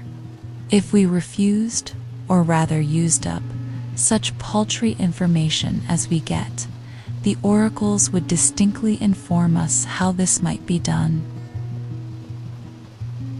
I went to the woods because I wished to live deliberately, to front only the essential facts of life, and see if I could not learn what it had to teach, and not, when I came to die, discover that I had not lived. I did not wish to live what was not life. Living is so dear. Nor did I wish to practice resignation unless it was quite necessary. I wanted to live deep and suck out all the marrow of life, to live so sturdily and Spartan-like as to put to rout all that was not life, to cut a broad swath and shave close, to drive life into a corner and reduce it to its lowest terms, and, if it proved to be mean, why then to get the whole and genuine meanness of it, and publish its meanness to the world, or if it were sublime, to know it by experience, and be able to give a true account of it in my next excursion. For most men, it appears to me, are in a strange uncertainty about it, whether it is of the devil or of God, and have somewhat hastily concluded that it is the chief end of man here to glorify God and enjoy him forever. Still we live meanly, like ants, though the fable tells us that we were long ago changed into men. Like pygmies, we fight with cranes. It is error upon error, and clout upon clout, and our best virtue has for its occasion a superfluous and inevitable wretchedness. Our life is frittered away by detail, An honest man has hardly need to count more than his 10 fingers, or in extreme cases he may add his 10 toes and lump the rest. Simplicity, simplicity, simplicity. I say, let your affairs be as 2 or 3, and not 100 or 1,000. Instead of 1,000,000, count half a dozen, and keep your accounts on your thumbnail. In the midst of this chopping sea of civilized life, such are the clouds and storms, and quicksands, and 1,001 items to be allowed for, that a man has to live, if he would not founder and go to the bottom and not make his port at all. By dead reckoning, and he must be a great calculator indeed who succeeds. Simplify, simplify. Instead of 3 meals a day, if it be necessary, eat but 1. Instead of 100 dishes, 5, and reduce other things in proportion. Our life is like a German confederacy, made up of petty states with its boundary forever fluctuating, so that even a German cannot tell you how it is bounded at any moment. The nation itself, with all its so-called internal improvements, which, by the way, are all external and superficial, is just such an unwieldy and overgrown establishment, cluttered with furniture and tripped up by its own traps, ruined by luxury and heedless expense, by want of calculation and a worthy aim, as the 1,000,000 households in the land. And the only cure for it, as for them, is in a rigid economy, a stern and more than Spartan simplicity of life and elevation of purpose. Too fast, men think that it is essential that the nation have commerce and export ice and talk through a telegraph and ride 30 miles an hour without a doubt whether they do or not. But whether we should live like baboons or like men is a little uncertain if we do not get out sleepers and forge rails and devote days and nights to the work, but go to tinkering upon our lives to improve them. Who will build railroads? And if railroads are not built, how shall we get to heaven in season? But if we stay at home and mind our business, who will want railroads? We do not ride on the railroad, it rides upon us. Did you ever think what those sleepers are that underlie the railroad? Each one is a man, an Irishman or a Yankee man. The rails are laid on them, and they are covered with sand, and the cars run smoothly over them. They are sound sleepers, I assure you. And every few years a new lot is laid down and run over, so that, if some have the pleasure of riding on a rail, others have the misfortune to be ridden upon. And when they run over a man that is walking in his sleep, a supernumerary sleeper in the wrong position, and wake him up, they suddenly stop the cars and make a hue and cry about it, as if this were an exception. I am glad to know that it takes a gang of men for every 5 miles to keep the sleepers down and level in their beds as it is, for this is a sign that they may sometime get up again.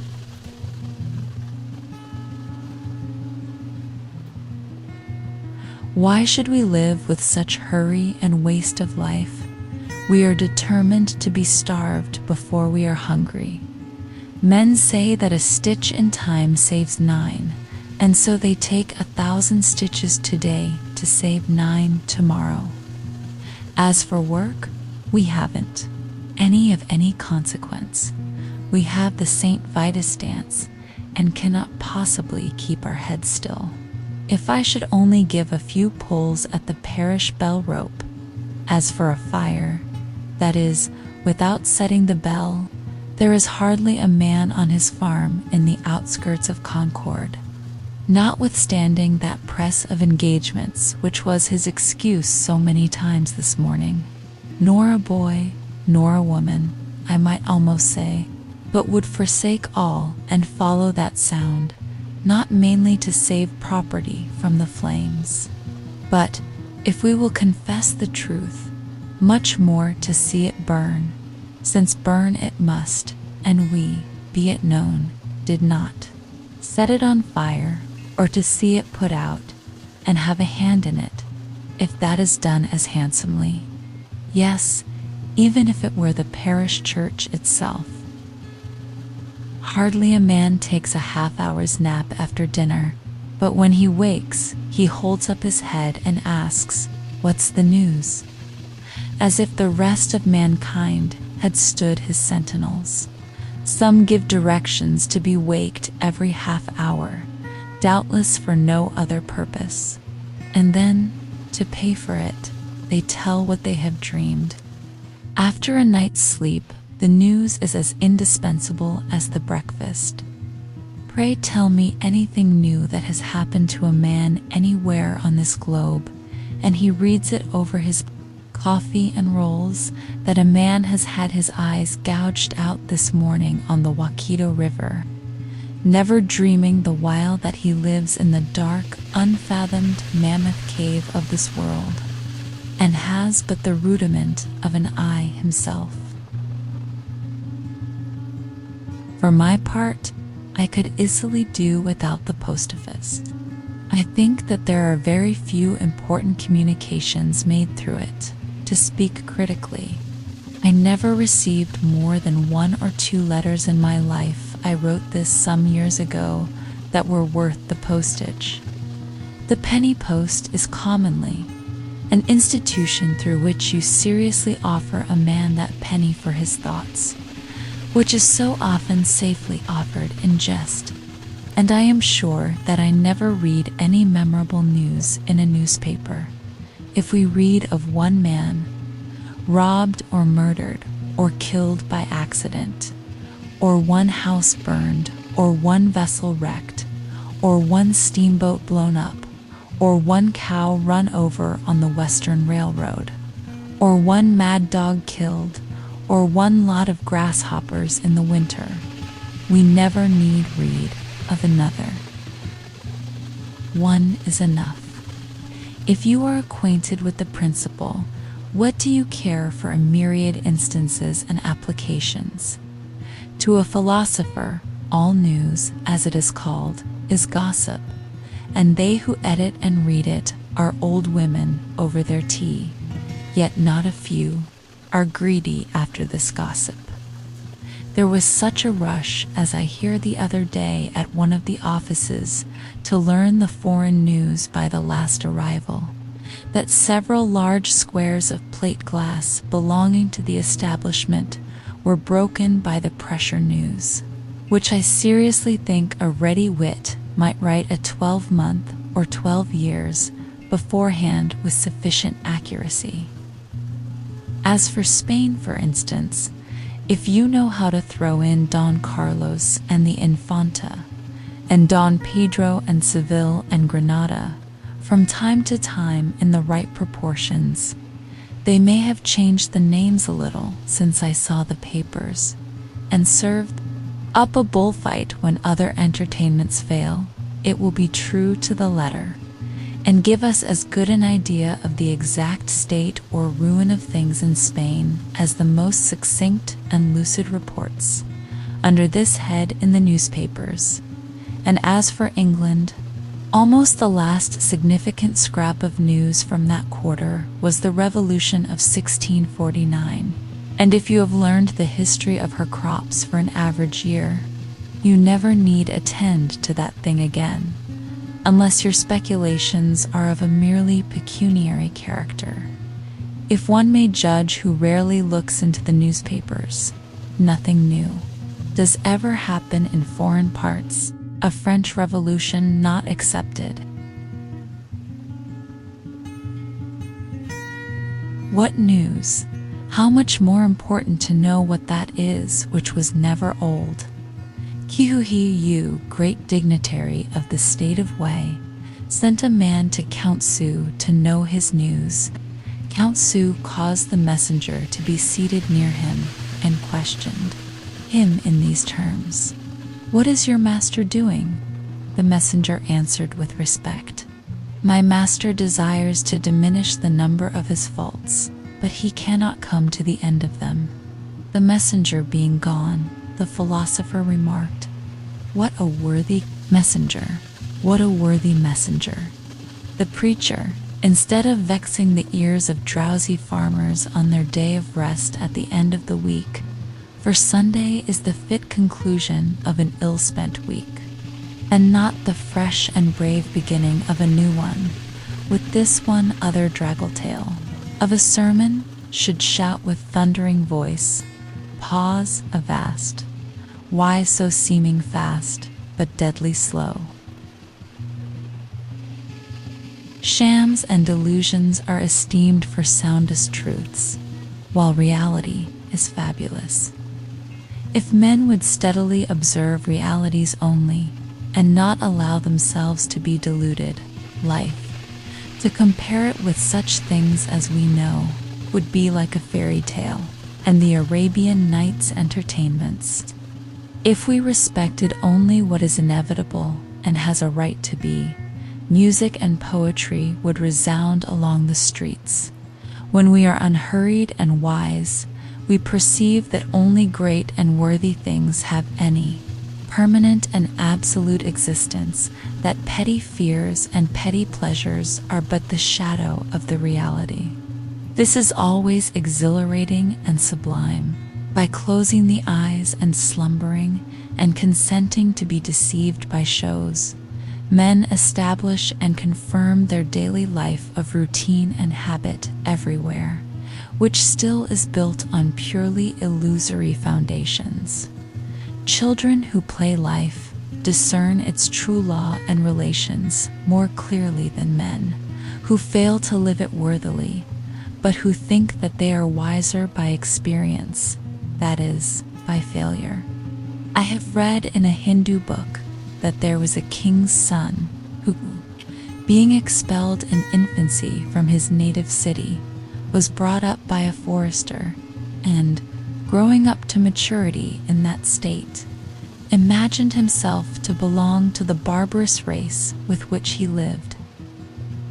One of his father's ministers, having discovered him, revealed to him what he was, and the misconception of his character was removed, and he knew himself to be a prince. So soul, continues the Hindu philosopher, from the circumstances in which it is placed, mistakes its own character, until the truth is revealed to it by some holy teacher, and then it knows itself to be Brahm. I perceive that we inhabitants of New England live this mean life that we do because our vision does not penetrate the surface of things. We think that that is which appears to be. If a man should walk through this town and see only the reality, where, think you, would the mill dam go to? If he should give us an account of the realities he beheld there, we should not recognize the place in his description. Look at a meeting house, or a courthouse, or a jail, or a shop, or a dwelling house, and say what that thing really is before a true gaze, and they would all go to pieces in your account of them. Men esteem truth remote, in the outskirts of the system, behind the farthest star, before Adam and after the last man. In eternity there is indeed something true and sublime, but all these times and places and occasions are now and here. God himself culminates in the present moment, and will never be more divine in the lapse of all the ages. And we are enabled to apprehend at all what is sublime and noble only by the perpetual instilling and drenching of the reality that surrounds us. The universe constantly and obediently answers to our conceptions. Whether we travel fast or slow, the track is laid for us. Let us spend our lives in conceiving then. The poet or the artist, never yet had so fair and noble a design, but some of his posterity at least could accomplish it.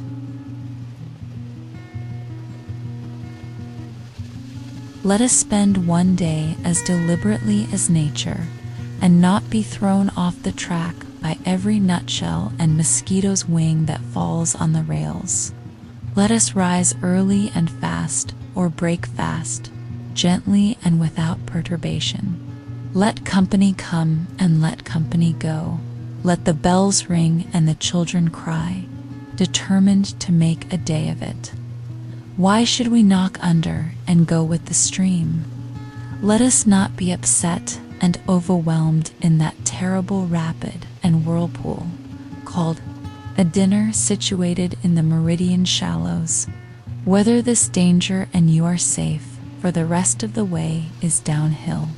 With unrelaxed nerves, with morning vigor, sail by it, looking another way, tied to the mast like Ulysses. If the engine whistles, let it whistle till it is hoarse for its pains. If the bell rings, why should we run? We will consider what kind of music they are like. Let us settle ourselves and work and wedge our feet downward through the mud and slush of opinion and prejudice and tradition and delusion and appearance. That alluvion which covers the globe, through Paris and London, through New York and Boston and Concord, through church and state, through poetry and philosophy and religion, till we come to a hard bottom and rocks in place, which we can call reality, and say, this is, and no mistake, and then begin having a point to Pui, below freshet and frost and fire, a place where you might found a wall or a state, or set a lamppost safely, or perhaps a gauge, not a nilometer, but a realometer, that future ages might know how deep. A freshet of shams and appearances had gathered from time to time.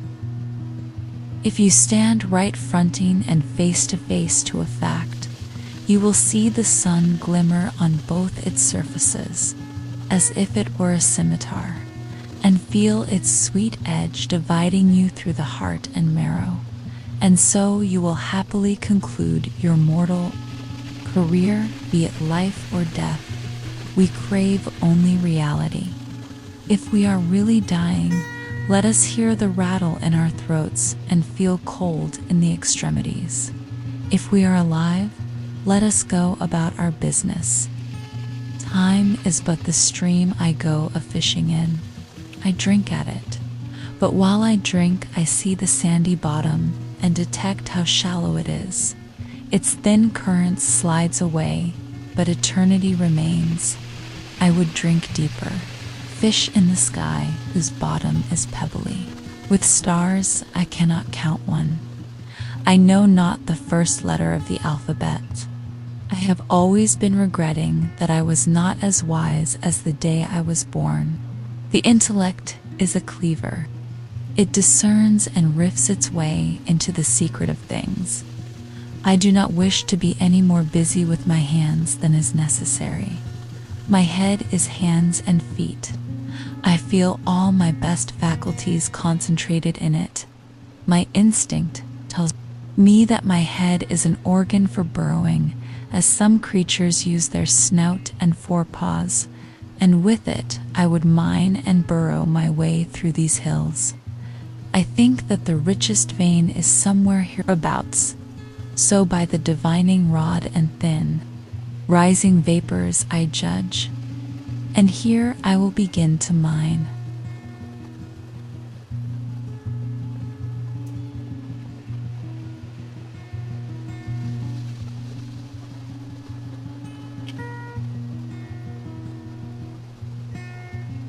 Reading with a little more deliberation in the choice of their pursuits, all men would perhaps become essentially students and observers, for certainly their nature and destiny are interesting to all alike. In accumulating property for ourselves, or our posterity in founding a family or a state, or acquiring fame even, we are mortal. But in dealing with truth, we are immortal and need fear no change nor accident. The oldest Egyptian or Hindu philosopher raised a corner of the veil from the statue of the divinity, and still the trembling robe remains raised, and I gaze upon as fresh a glory as he did, since it was I in him that was then so bold. And it is he in me that now reviews the vision. No dust has settled on that robe. No time has elapsed since that divinity was revealed. That time which we really improve, or which is improvable, is neither past, present, nor future.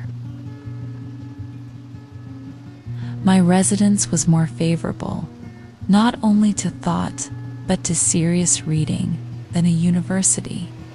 And though I was beyond the range of the ordinary circulating library, I had more than ever come within the influence of those books which circulate round the world, whose sentences were first written on bark, and are now merely copied from time to time onto linen paper, says the poet Mdr Kamer Udon Mast, being seated to run through the region of the spiritual world. I have had this advantage in books. To be intoxicated by a single glass of wine, I have experienced this pleasure when I have drunk the liquor of the esoteric doctrines. I kept Homer's Iliad on my table through the summer, though I looked at his page only now and then. Incessant labor with my hands, at first, for I had my house to finish and my beans to hoe at the same time, made more study impossible. Yet I sustained myself by the prospect of such reading in future. I read one or two shallow books of travel in the intervals of my work, till that employment made me ashamed of myself, and I asked where it was then that I lived. The student may read Homer or Gilles in the Greek without danger of dissipation or luxuriousness, for it implies that he in some measure emulate their heroes and consecrate morning hours to their pages. The heroic books, even if printed in the character of our mother tongue, will always be in a language dead to degenerate times, and we must laboriously seek the meaning of each word and line, conjecturing a larger sense than common use permits out of what wisdom and valor and generosity we have. The modern cheap and fertile press, with all its translations, has done little to bring us nearer to the heroic writers of antiquity. They seem as solitary, and the letter in which they are printed as rare and curious as ever. It is worth the expense of youthful days and costly hours if you learn only some words of an ancient language, which are raised out of the trivialness of the street to be perpetual suggestions and provocations. It is not in vain that the farmer remembers and repeats the few Latin words which he has heard. Men sometimes speak as if the study of the classics would at length make way for more modern and practical studies. But the adventurous student will always study classics in whatever language they may be written and however ancient they may be. For what are the classics but the noblest recorded thoughts of man? They are the only oracles which are not decayed, and there are such answers to the most modern inquiry in them as Delphi and Dodona never gave. We might as well omit to study nature because she is old. To read well, that is, to read true books in a true spirit, is a noble exercise, and one that will task the reader more than any exercise which the customs of the day esteem it requires. A training such as the athletes underwent, Books must be read as deliberately and reservedly as they were written. It is not enough even to be able to speak the language of that nation by which they are written, for there is a memorable interval between the spoken and the written language, the language heard and the language read. The one is commonly transitory, a sound, a tongue, a dialect merely almost brutish, and we learn it unconsciously, like the brutes of our mothers. The other is the maturity and experience of that. If that is our mother tongue, this is our father tongue, a reserved and select expression, too significant to be heard by the ear, which we must be born again in order to speak. The crowds of men who merely spoke the Greek and Latin tongues in the Middle Ages were not entitled by the accident of birth to read the works of genius written in those languages. For these were not written in that Greek or Latin which they knew, but in the select language of literature. They had not learned the nobler dialects of Greece and Rome, but the very materials on which they were written were waste paper to them, and they prized instead a cheap contemporary literature. But when the several nations of Europe had acquired distinct though rude written languages of their own, sufficient for the purposes of their rising literatures, then first learning revived, and scholars were enabled to discern from that remoteness the treasures of antiquity, what the Roman and Grecian multitude could not hear. After the lapse of ages, a few scholars read, and a few scholars only are still reading it.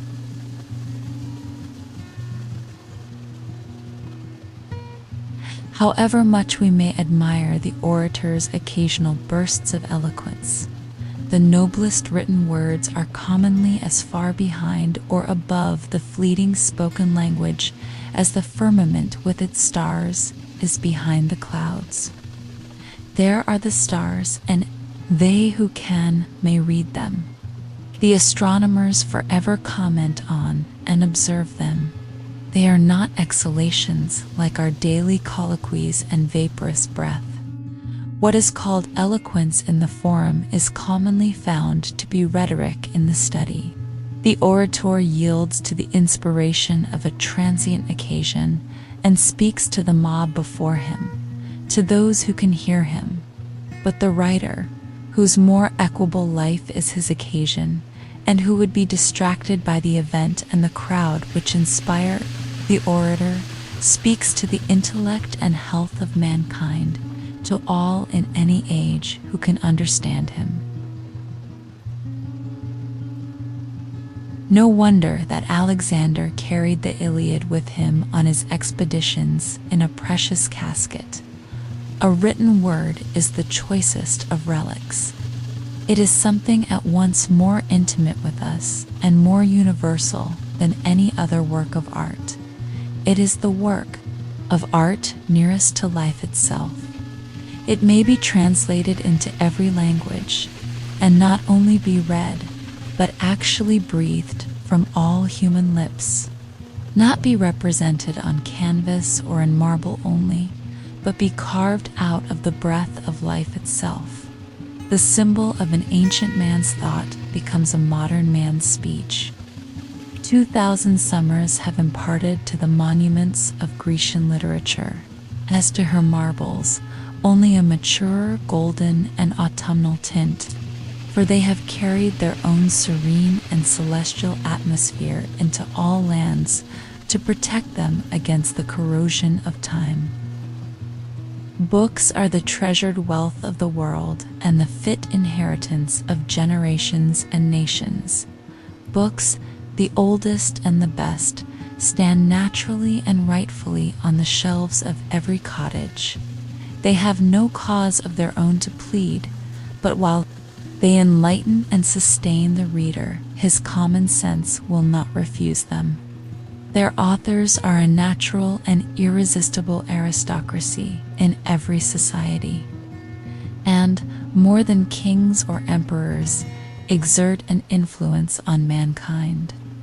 When the illiterate and perhaps scornful trader has earned by enterprise and industry his coveted leisure and independence, and is admitted to the circles of wealth and fashion, he turns inevitably at last to those still higher, but yet inaccessible, circles of intellect and genius, and is sensible only of the imperfection of his culture and the vanity and insufficiency of all his riches, and further proves his good sense by the pains which he takes to secure for his children that intellectual culture whose want he so keenly feels.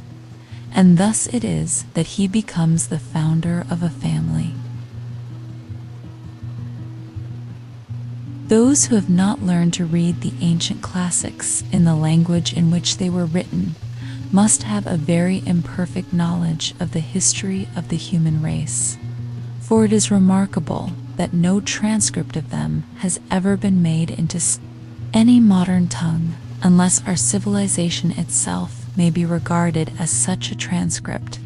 Homer has never yet been printed in English, nor Gilles, nor Virgil, even works as refined, as solidly done, and as beautiful almost as the morning itself. For later writers, say what we will of their genius, have rarely, if ever, equaled the elaborate beauty and finish and the lifelong and heroic literary labors of the ancients. They only talk of forgetting them who never knew them. It will be soon enough to forget them when we have the learning and the genius which will enable us to attend to and appreciate them.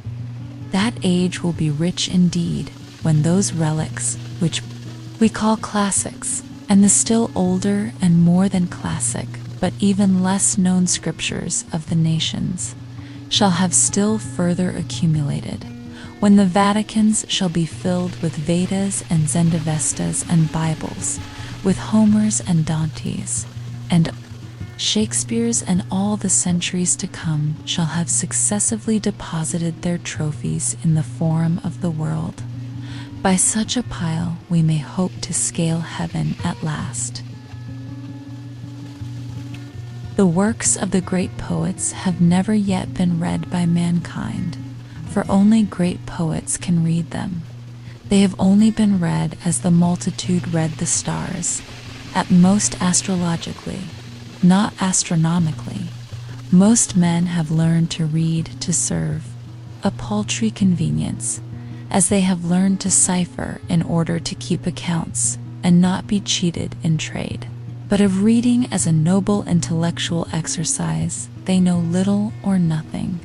Yet this only is reading in a high sense, not that which lulls us as a luxury and suffers the nobler faculties to sleep the while, but what we have to stand on tiptoe, to read and devote our most alert and wakeful hours to.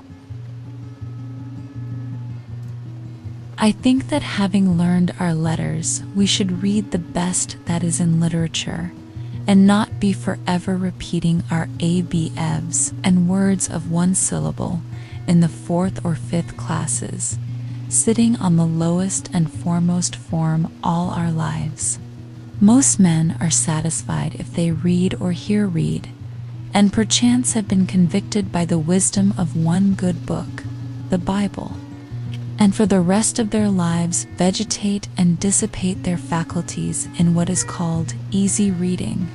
There is a work in several volumes in our circulating library entitled Little Reading, which I thought referred to a town of that name which I had not been to. There are those who, like cormorants and ostriches, can digest all sorts of this, even after the fullest dinner of meats and vegetables, for they suffer nothing to be wasted. If others are the machines to provide this provender, they are the machines to read it. They read the 9,000th tale about Zebulun and Sophronia, and how they loved as none had ever loved before, and neither did the course of their true love run smooth, at any rate, how it did run and stumble, and get up again and go on. How some poor unfortunate got up onto a steeple, who had better never have gone up as far as the belfry. And then, having needlessly got him up there, the happy novelist rings the bell for all the world to come together and hear, oh dear, how he did get down again. For my part, I think that they had better metamorphose all such aspiring heroes of universal noveldom into man weathercocks, as they used to put heroes among the constellations, and let them swing round there till they are rusty, and not come down at all to bother honest men with their pranks. The next time the novelist rings the bell, I will not stir, though the meeting house burn down. The skip of the tiptoe hop, a romance of the Middle Ages, by the celebrated author of Tittle Talton, to appear in monthly parts. A great rush, don't all come together. All this they read with saucer eyes, an erect and primitive curiosity, and with unwearied gizzard, whose corrugations even yet need no sharpening, just as some little 4-year-old bencher his 2-cent gilt-covered edition of Cinderella, without any improvement that I can see in the pronunciation, or accent, or emphasis, or any more skill in extracting or inserting the moral. The result is dullness of sight, a stagnation of the vital circulations, and a general deliquium and sloughing off of all the intellectual faculties. This sort of gingerbread is baked daily and more sedulously than pure wheat or Ryan Indian in almost every oven, and finds a surer market. The best books are not read even by those who are called good readers. What does our Concord culture amount to? There is in this town, with a very few exceptions, no taste for the best or for very good books, even in English literature, whose words all can read and spell. Even the college-bred and so-called liberally educated men here and elsewhere have really little or no acquaintance with the English classics. And as for the recorded wisdom of mankind, the ancient classics and Bibles, which are accessible to all who will know of them, there are the feeblest efforts anywhere made to become acquainted with them. I know a woodchopper of middle age who takes a French paper, not for news, as he says, for he is above that, but to keep himself in practice, he being a Canadian by birth. And when I ask him what he considers the best thing he can do in this world, he says, beside this, to keep up and add to his English. This is about as much as the college-bred generally do or aspire to do, and they take an English paper for the purpose. One who has just come from reading perhaps one of the best English books will find how many with whom he can converse about it, or suppose he comes from reading a Greek or Latin classic in the original, whose praises are familiar even to the so-called illiterate. He will find nobody at all to speak to, but must keep silence about it. Indeed, there is hardly the professor in our colleges who, if he has mastered the difficulties of the language, has proportionally mastered the difficulties of the wit and poetry of a Greek poet, and has any sympathy to impart to the alert, heroic reader. And as for the sacred scriptures, or Bibles of mankind, who in this town can tell me even their titles? Most men do not know that any nation, but the Hebrews have had a scripture. A man, any man, will go considerably out of his way to pick up a silver dollar. But here are golden words, which the wisest men of antiquity have uttered, and whose worth the wise of every succeeding age have assured us of. And yet we learn to read only as far as easy reading, the primers and class books, and when we leave school, the little reading and storybooks, which are for boys and beginners. And our reading, our conversation and thinking are all on a very low level, worthy only of pygmies and mannequins.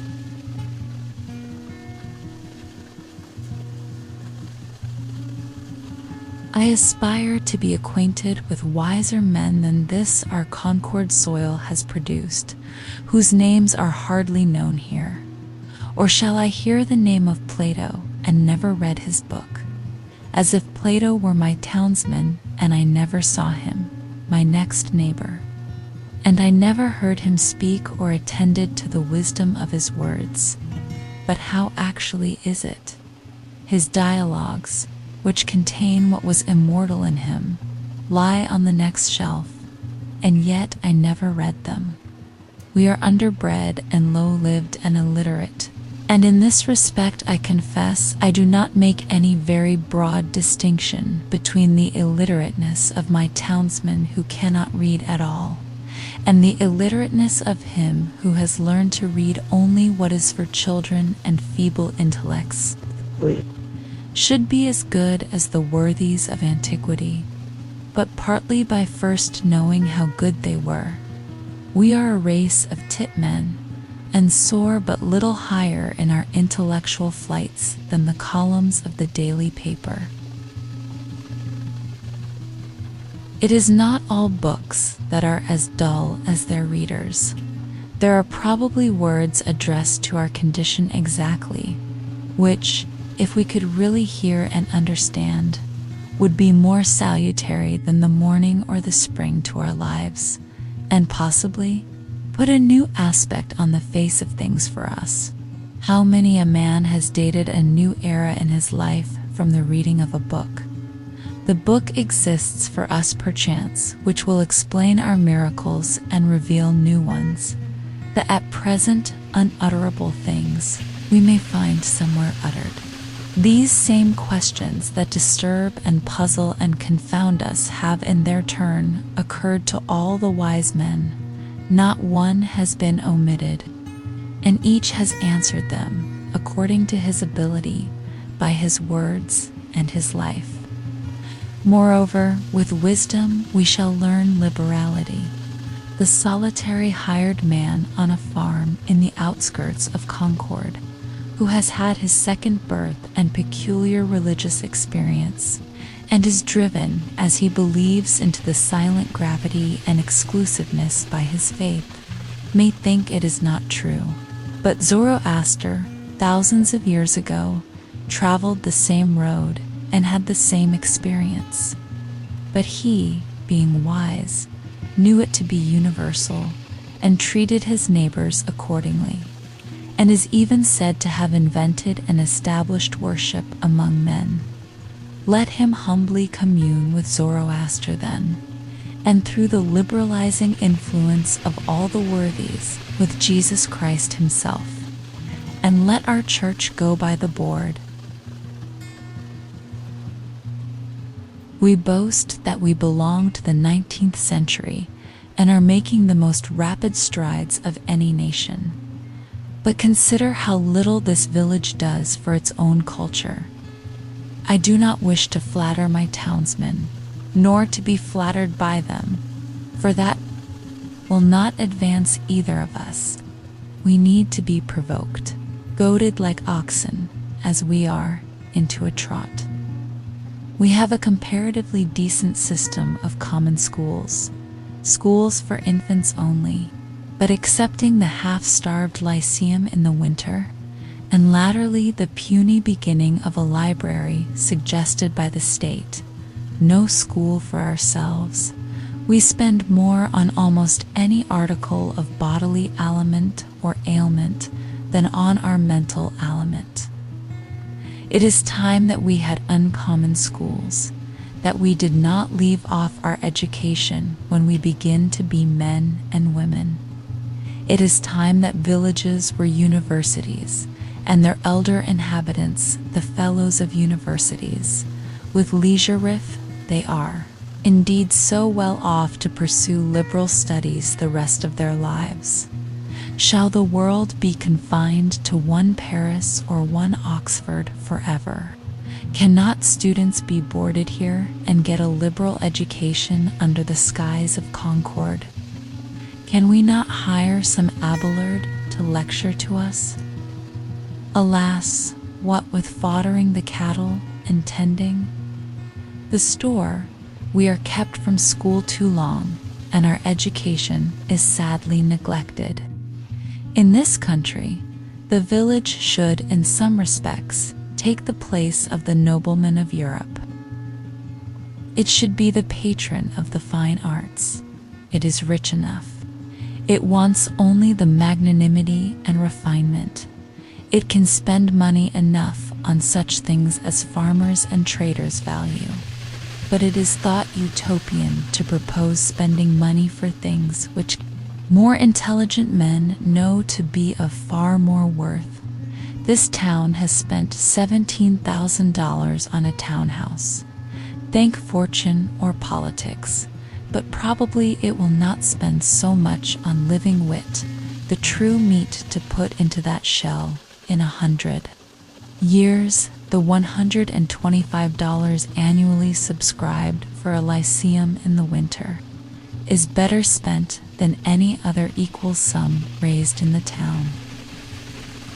If we live in the 19th century, why should we not enjoy the advantages which the 19th century offers? Why should our life be in any respect provincial? If we will read newspapers, why not skip the gossip of Boston and take the best newspaper in the world at once? Not be sucking the pap of neutral family papers or browsing olive branches here in New England. Let the reports of all the learned societies come to us, and we will see if they know anything. Why should we leave it to Harper and Brose and Reading and Co. to select our reading?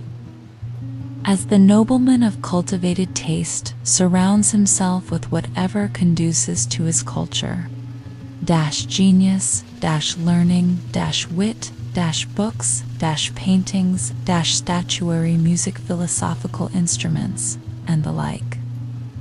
So let the village do not stop short at a pedagogue, a parson, a sexton, a parish library, and 3 selectmen, because our pilgrim forefathers got through a cold winter once on a bleak rock with these. To act collectively is according to the spirit of our institutions. And I am confident that as our circumstances are more flourishing, our means are greater than the nobleman's. New England can hire all the wise men in the world to come and teach her and board them round the while, and not be provincial at all. That is the uncommon school we want. Instead of noblemen, let us have noble villages of men.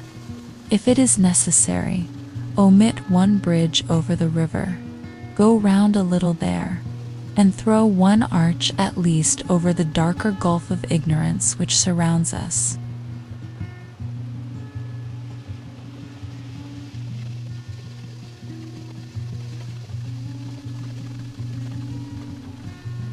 Sounds but, while we are confined to books, though the most select and classic, and read only particular written languages, which are themselves but dialects and provincial, we are in danger of forgetting the language which all things and events speak without metaphor, which alone is copious and standard.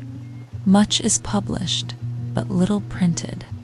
The rays which stream through the shutter will be no longer remembered when the shutter is wholly removed. No method nor discipline can supersede the necessity of being forever on the alert. What is a course of history or philosophy or poetry, no matter how well selected, or the best society, or the most admirable routine of life, compared with the discipline of looking always at what is to be seen. Will you be a reader, a student, merely, or a seer? Read your fate, see what is before you, and walk on into futurity. I did not read books the first summer. I hoed beans. Nay, I often did better than this. There were times when I could not afford to sacrifice the bloom of the present moment to any work, whether of the head or hands. I love a broad margin to my life. Sometimes, in a summer morning, having taken my accustomed bath, I sat in my sunny doorway from sunrise till noon, wrapped in a reverie amidst the pines and hickories and sumacs, in undisturbed solitude and stillness, while the birds sing around or flitted noiseless through the house, until by the sun falling in at my west window, or the noise of some traveler's wagon on the distant highway, I was reminded of the lapse of time. I grew in those seasons like corn in the night, and they were far better than any work of the hands would have been. They were not time subtracted from my life, but so much over and above my usual allowance. I realized what the Orientals mean by contemplation and the forsaking of works. For the most part, I minded not how the hours went. The day advanced as if to light some work of mine.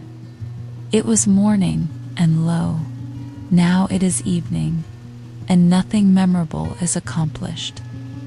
Instead of singing like the birds, I silently smiled at my incessant good fortune. As the sparrow had its trill, sitting on the hickory before my door, so had I. My chuckle or suppressed warble, which he might hear out of my nest. My days were not days of the week, bearing the stamp of any heathen deity, nor were they minced into hours and fretted by the ticking of a clock. For I lived like the Puri Indians, of whom it is said that for yesterday, today, and tomorrow, they have only one word, and they express the variety of meaning by pointing backward for yesterday, forward for tomorrow, and overhead for the passing day. This was sheer idleness to my fellow townsmen, no doubt. But if the birds and flowers had tried me by their standard, I should not have been found wanting. A man must find his occasions. In himself, it is true. The natural day is very calm, and will hardly reprove his indolence. I had this advantage to society and the theater, that my life itself was become my amusement and never ceased to be novel. It was a drama of many scenes, and without an end. If we were always indeed getting our living and regulating our lives according to the last and best mode we had learned, we should never be troubled with ennui. Follow your genius closely enough, and it will not fail to show you a fresh prospect every hour. Housework was a pleasant pastime. When my floor was dirty, I rose early, and, setting all my furniture out of doors on the grass bed and bedstead, making but one budget, dashed water on the floor, and sprinkled white sand from the pond on it, and then with a broom scrubbed it clean and white. And by the time the villagers had broken their fast, the morning sun had dried my house sufficiently to allow me to move in again, and my meditations were almost uninterrupted. It was pleasant to see my whole household effects out on the grass, making a little pile like a gypsy's pack, and my three-legged table, from which I did not remove the books and pen and ink, standing amid the pines and hickories. They seemed glad to get out themselves, and as if unwilling to be brought in. I was sometimes tempted to stretch an awning over them and take my seat there. It was worth the while to see the sun shine on these things, and hear the free wind blow on them. So much more interesting, most familiar objects look out of doors than in the house. A bird sits on the next bough. Life everlasting grows under the table, and blackberry vines run round its legs. Pine cones, chestnut burrs, and strawberry leaves are strewn about. It looked as if this was the way these forms came to be transferred to our furniture, to tables, chairs, and bedsteads, because they once stood in their midst. My house was on the side of a hill, immediately on the edge of the larger wood, in the midst of a young forest of pitch pines and hickories, and half a dozen rods from the pond, to which a narrow footpath led down the hill. In my front yard grew the strawberry, blackberry, and life everlasting, johnswort and goldenrod, shrub oaks and sandcherry, blueberry and groundnut. Near the end of May, the sandcherry, Cerasus pumila, adorned the sides of the path with its delicate flowers arranged in umbels cylindrically about its short stems, which last in the fall, weighed down with good-sized and handsome cherries, fell over in wreaths like rays on every side. I tasted them out of compliment to nature, though they were scarcely palatable. The sumac rus glabra grew luxuriantly about the house, pushing up through the embankment which I had made, and growing 5 or 6 feet the first season. Its broad, pinnate, tropical leaf was pleasant, though strange to look on. The large buds, suddenly pushing out late in the spring from dry sticks which had seemed to be dead, developed themselves as by magic into graceful green and tender boughs, an inch in diameter. And sometimes, as I sat at my window so heedlessly, did they grow and tax their weak joints, I heard a fresh and tender bough suddenly fall like a fan to the ground, when there was not a breath of air stirring, broken off by its own weight. In August, the large masses of berries, which when in flower had attracted many wild bees, gradually assumed their bright, velvety crimson hue, and by their weight again bent down and broke the tender limbs.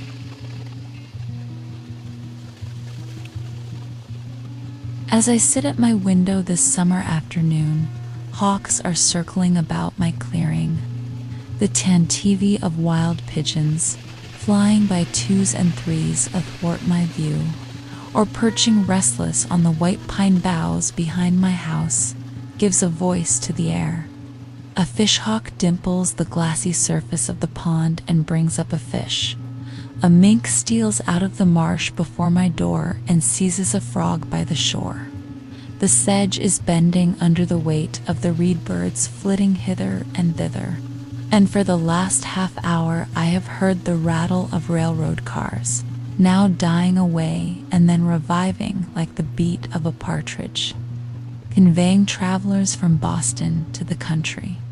For I did not live so out of the world as that boy who, as I hear, was put out to a farmer in the east part of the town, but ere long ran away and came home again, quite down at the heel and homesick. He had never seen such a dull and out-of-the-way place. The folks were all gone off. Why, you couldn't even hear the whistle. I doubt if there is such a place in Massachusetts now. In truth, our village has become a butfer, one of those fleet railroad shafts, and o'er peaceful plain its soothing sound is Concord. The Fitchburg Railroad touches the pond about 100 rods south of where I dwell. I usually go to the village along its causeway, and am, as it were, related to society by this link. The men on the freight trains, who go over the whole length of the road, bow to me as to an old acquaintance. They pass me so often, and apparently they take me for an employee, and so I am. I too would fain be a track repairer somewhere in the orbit of the earth. The whistle of the locomotive penetrates my woods summer and winter, sounding like the scream of a hawk sailing over some farmer's yard, informing me that many restless city merchants are arriving within the circle of the town, or adventurous country traders from the other side. As they come under one horizon, they shout their warning to get off the track to the other. Heard sometimes through the circles of two towns, here come your groceries, country. Your rations, countrymen. Nor is there any man so independent on his farm that he can say them nay. And here's your pay for them, screams the countryman's whistle. Timber like long battering rams going 20 miles an hour against the city's walls, and chairs enough to seat all the weary and heavy laden that dwell within them. With such huge and lumbering civility, the country hands a chair to the city. All the Indian huckleberry hills are stripped. All the cranberry meadows are raked into the city. Up comes the cotton, down goes the woven cloth. Up comes the silk, down goes the woolen. Up come the books, but down goes the wit that writes them. When I meet the engine with its train of cars moving off with planetary motion, or rather, like a comet, for the beholder knows not if with that velocity and with that direction it will ever revisit this system, since its orbit does not look like a returning curve, with its steam cloud like a banner streaming behind in golden and silver wreaths, like many a downy cloud which I have seen, high in the heavens, unfolding its masses to the light, as if this traveling demigod, this cloud compeller, would ere long take the sunset sky for the livery of his train. When I hear the iron horse make the hills echo with his snort like thunder, shaking the earth with his feet, and breathing fire and smoke from his nostrils, what kind of winged horse or fiery dragon they will put into the new mythology, I don't know. It seems as if the earth had got a race now worthy to inhabit it. If all were as it seems, and men made the elements their servants for noble ends, if the cloud that hangs over the engine were the perspiration of heroic deeds, or as beneficent as that which floats over the farmer's fields, then the elements and nature herself would cheerfully accompany men on their errands and be their escort. I watch the passage of the morning cars with the same feeling that I do the rising of the sun, which is hardly more regular, their train of clouds stretching far behind and rising higher and higher, going to heaven while the cars are going too. Boston conceals the sun for a minute and casts my distant field into the shade. A celestial train, beside which the petty train of cars which hugs the earth is but the barb of the spear. The stabler of the iron horse was up early this winter morning by the light of the stars amid the mountains to fodder and harness his steed. Fire too was awakened thus early to put the vital heat in him and get him off.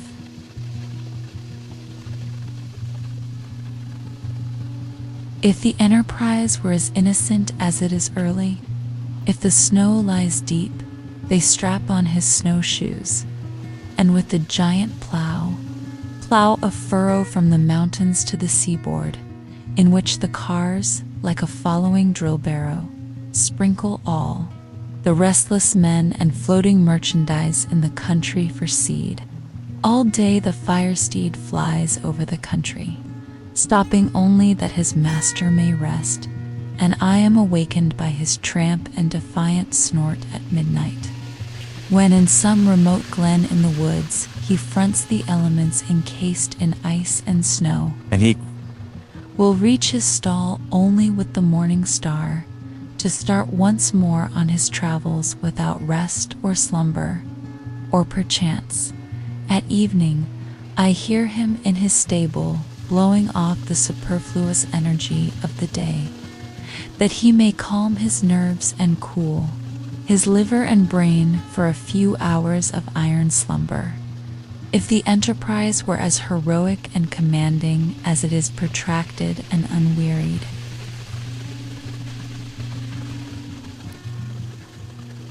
Far through unfrequented woods on the confines of towns, where once only the hunter penetrated by day, in the darkest night dart these bright saloons without the knowledge of their inhabitants, this moment stopping at some brilliant station house. In town or city, where a social crowd is gathered, the next in the dismal swamp, scaring the owl and fox. The startings and arrivals of the cars are now the epochs in the village day. They go and come with such regularity and precision, and their whistle can be heard so far that the farmers set their clocks by them. And thus one well-conducted institution regulates a whole country. Have not men improved somewhat in punctuality since the railroad was invented? Do they not talk and think faster in the depot than they did in the stage office? There is something electrifying in the atmosphere of the former place I have been, astonished at the miracles it has wrought, that some of my neighbors, who, I should have prophesied once for all, would never get to Boston by so prompt a conveyance, are on hand when the bell rings. To do things railroad fashion is now the byword, and it is worth the while to be warned so often and so sincerely by any power to get off its track. There is no stopping to read the riot act, no firing over the heads of the mob in this case. We have constructed a fate, an atropos, that never turns aside. Let that be the name of your engine. Men are advertised that at a certain hour and minute these bolts will be shot toward particular points of the compass. Yet it interferes with no man's business, and the children go to school on the other track. We live the steadier for it. We are all educated thus to be sons of Tell. The air is full of invisible bolts. Every path but your own is the path of fate. Keep on your own track, then. What recommends commerce to me is its enterprise and bravery. It does not clasp its hands and pray to Jupiter. I see these men every day go about their business with more or less courage and content, doing more even than they suspect, and perchance better employed than they could have consciously devised. I am less affected by their heroism, who stood up for half an hour in the front line at Buena Vista, than by the steady and cheerful valor of the men who inhabit the snowplow for their winter quarters, who have not merely the 3 o'clock in the morning courage, which Bonaparte thought was the rarest, but whose courage does not go to rest so early, who go to sleep only when the storm sleeps or the sinews of their iron steed are frozen. On this morning of the great snow, perchance, which is still raging and chilling men's blood, I hear the muffled tone of their engine bell from out the fog bank of their chilled breath, which announces that the cars are coming without long delay, notwithstanding the veto of a New England northeast snowstorm, and I behold the plowmen covered with snow and rime, their heads peering above the moldboard, which is turning down other than daisies and the nests of field mice like boulders of the Sierra Nevada that occupy an outside place in the universe. Commerce is unexpectedly confident and serene, alert, adventurous, and unwearied. It is very natural in its methods withal, far more so than many fantastic enterprises and sentimental experiments, and hence its singular success. I am refreshed and expanded when the freight train rattles past me, and I smell the stores which go dispensing their odors all the way from Long Wharf to Lake Champlain, reminding me of foreign parts, of coral reefs and Indian oceans and tropical climes, and the extent of the globe. I feel more like a citizen of the world at the sight of the palm leaf, which will cover so many flaxen New England heads the next summer, the manila hemp and coconut husks, the old junk gunny bags, scrap iron, and rusty nails. This carload of torn sails is more legible and interesting now than if they should be wrought into paper and printed books. Who can write so graphically the history of the storms they have weathered as these rents have done? They are proof sheets which need no correction. Here goes lumber from the Maine woods, which did not go out to sea in the last freshet, risen $4 on the thousand because of what did go out or was split up. Pine, spruce, cedar, first, second, third, and fourth qualities, so lately all of one quality, to wave over the bear and moose and caribou. Next rolls Thomaston lime, a prime lot which will get far among the hills before it gets slacked. These rags and bales of all hues and qualities, the lowest condition to which cotton and linen descend, the final result of dress, of patterns, which are now no longer cried up, unless it be in Milwaukee, as those splendid articles, English, French, or American prints, ginghams, muslins, and sea, gathered from all quarters both of fashion and poverty, going to become paper of one color, or a few shades only, on which forsooth will be written tales of real life, high and low, and founded on fact. This closed car smells of salt fish, the strong New England and commercial scent, reminding me of the Grand Banks and the fisheries. Who has not seen a salt fish thoroughly cured for this world, so that nothing can spoil it, and putting the perseverance of the saints to the blush, with which you may sweep or pave the streets, and split your kindlings and the teamster shelter, himself and his lading against sun, wind, and rain behind it, and the trader, as a Concord trader once did, hang it up by his door for a sign when he commences business, until at last his oldest customer cannot tell surely whether it be animal, vegetable, or mineral, and yet it shall be as pure as a snowflake, and if it be put into a pot and boiled, will come out an excellent done fish for a Saturday's dinner. Next, Spanish hides, with the tails still preserving their twist and the angle of elevation they had when the oxen that wore them were careering over the pampas of the Spanish Main, a type of all obstinacy, and evincing how almost hopeless and incurable are all constitutional vices. I confess that, practically speaking, when I have learned a man's real disposition, I have no hopes of changing it for the better or worse in this state of existence. As the Orientals say, a cur's tail may be warmed, and pressed, and bound, round with ligatures, and after a 12 years' labor bestowed upon it, still it will retain its natural form. The only effectual cure for such inveteracies as these tails exhibit is to make glue of them, which I believe is what is usually done with them, and then they will stay put and stick.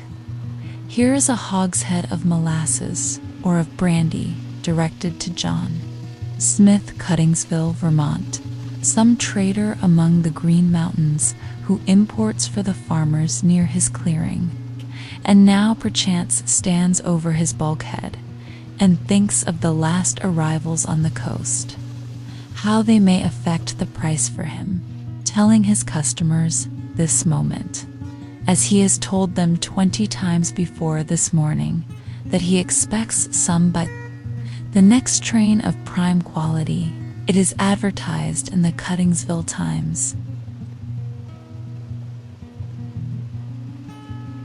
While these things go up, other things come down. Warned by the whizzing sound, I look up from my book and see some tall pine, hewn on far northern hills, which has winged its way over the Green Mountains and the Connecticut, shot like an arrow through the township within 10 minutes, and scarce another eye beholds it. Going to be the mastiff, some great emerald. And hark! Here comes the cattle train bearing the cattle of 1,000 hills, sheepcots, stables, and cow yards in the air. Drovers with their sticks, and shepherd boys in the midst of their flocks, all but the mountain pastures whirled along, like leaves blown from the mountains by the September gales. The air is filled with the bleating of calves and sheep, and the hustling of oxen, as if a pastoral valley were going by. When the old bellwether at the head rattles his bell, the mountains do indeed skip like rams and the little hills like lambs. A carload of drovers, too, in the midst, on a level with their droves now, their vocation gone, but still clinging to their useless sticks as their badge of office. But their dogs, where are they? It is a stampede to them. They are quite thrown out, they have lost the scent. Methinks I hear them barking behind the Peterborough hills, or panting up the western slope of the Green Mountains. They will not be in at the death. Their vocation, too, is gone. Their fidelity and sagacity are below par now. They will slink back to their kennels in disgrace, or perchance run wild and strike a league with the wolf and the fox. So is your pastoral life whirled past and away. But the bell rings, and I must get off the track and let the cars go by. What's the railroad to me? I never go to see where it ends. It fills a few hollows and makes banks for the swallows. It sets the sand a-blowing, and the blackberries are growing, but I cross it like a cart path in the woods. I will not have my eyes put out and my ears spoiled by its smoke and steam and hissing. Now that the cars are gone by, and all the restless world with them, and the fishes in the pond no longer feel their rumbling, I am more alone than ever. For the rest of the long afternoon, perhaps, my meditations are interrupted only by the faint rattle of a carriage or team along the distant highway. Sometimes, on Sundays, I heard the bells, the Lincoln, Acton, Bedford, or Concord bell, when the wind was favorable, a faint, sweet, and, as it were, natural melody, worth importing into the wilderness. At a sufficient distance over the woods, this sound acquires a certain vibratory hum, as if the pine needles in the horizon were the strings of a harp which it swept. All sound heard at the greatest possible distance produces one and the same effect, a vibration of the universal lyre, just as the intervening atmosphere makes a distant ridge of earth interesting to our eyes by the azure tint it imparts to it. There came to me in this case a melody which the air had strained, and which had conversed with every leaf and needle of the wood, that portion of the sound which the elements had taken up and modulated and echoed from vale to vale. The echo is, to some extent, an original sound, and therein is the magic and charm of it. It is not merely a repetition of what was worth repeating in the bell, but partly the voice of the wood, the same trivial words and notes sung by a wood nymph. At evening, the distant lowing of some cow in the horizon beyond the woods sounded sweet and melodious, and at first I would mistake it for the voices of certain minstrels by whom I was sometimes serenaded, who might be straying over hill and dale, but soon I was not unpleasantly disappointed when it was prolonged into the cheap and natural music of the cow.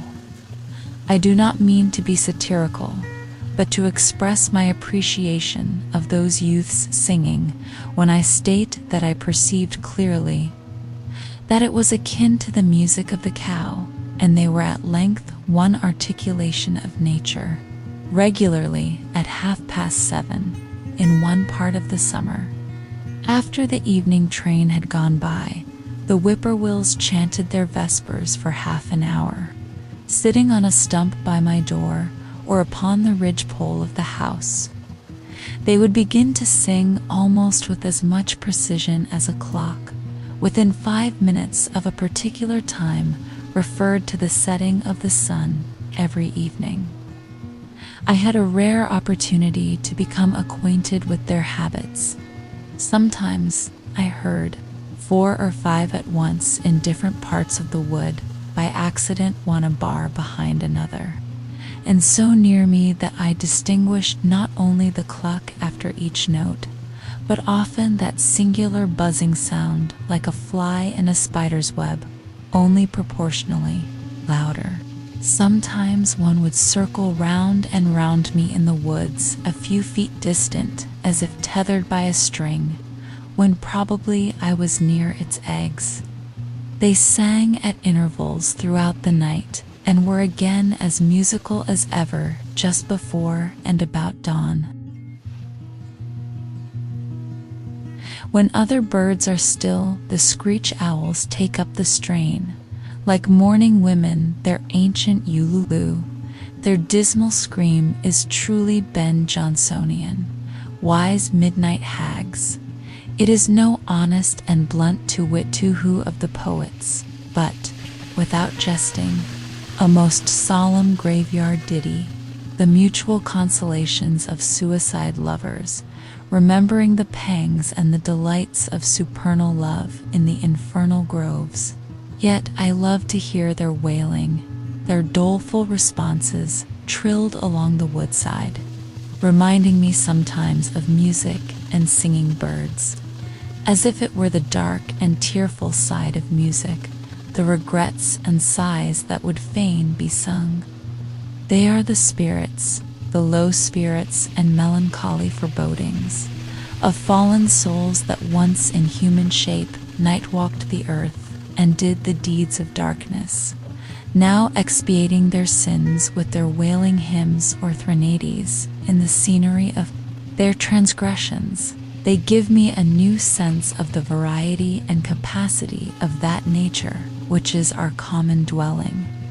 Oh, oh, that I never had been Barrow Araran, sighs one on this side of the pond, and circles with the restlessness of despair to some new perch on the gray oaks. Then that I never had been Barrow Raran, echoes another on the farther side with tremulous sincerity, and Barrow Raran comes faintly from far in the Lincoln woods.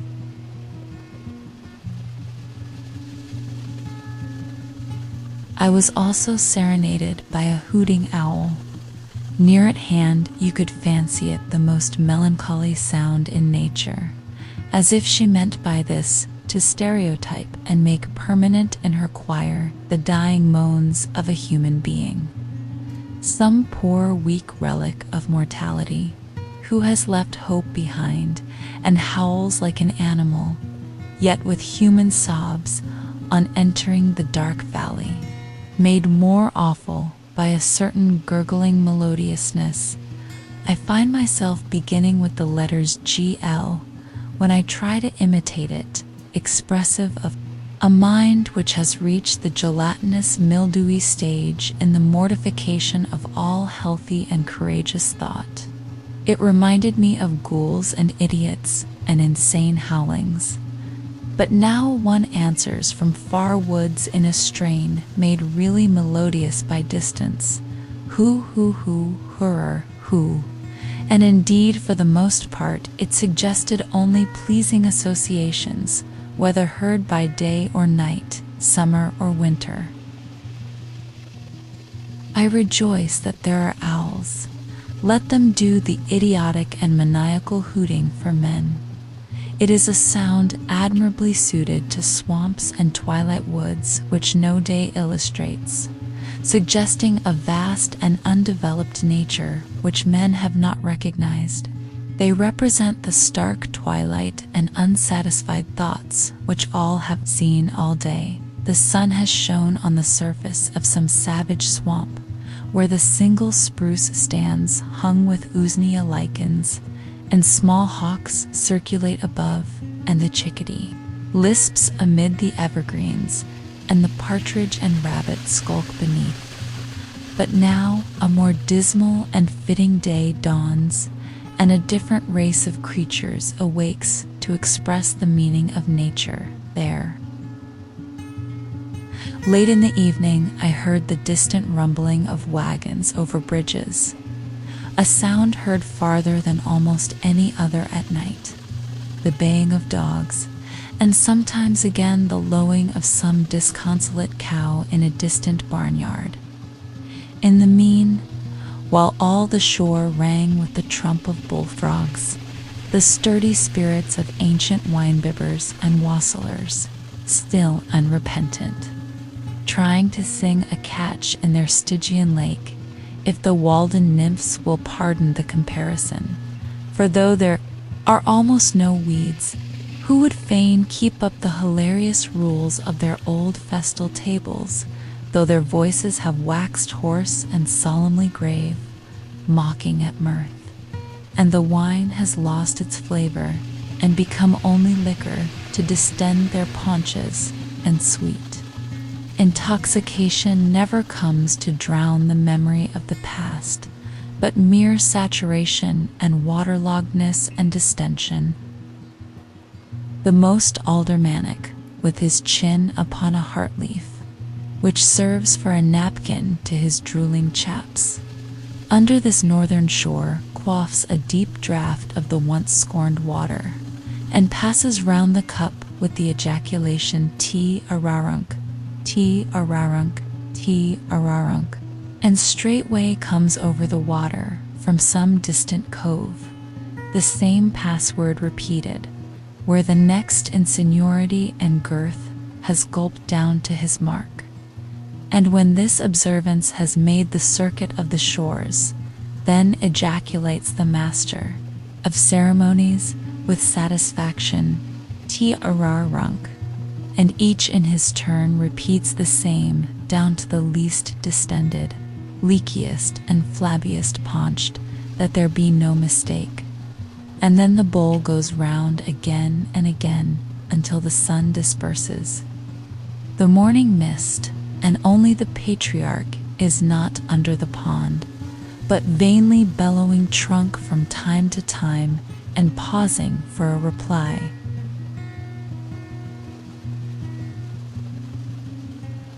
I am not sure that I ever heard the sound of cock crowing from my clearing, and I thought that it might be worth the while to keep a cockerel for his music merely as a singing bird. The note of this once wild Indian pheasant is certainly the most remarkable of any birds, and if they could be naturalized without being domesticated, it would soon become the most famous sound in our woods, surpassing the clangor of the goose and the hooting of the owl. And then imagine the cackling of the hens to fill the pauses when their lord's clarions rested. No wonder that man added this bird to his tame stock, to say nothing of the eggs and drumsticks.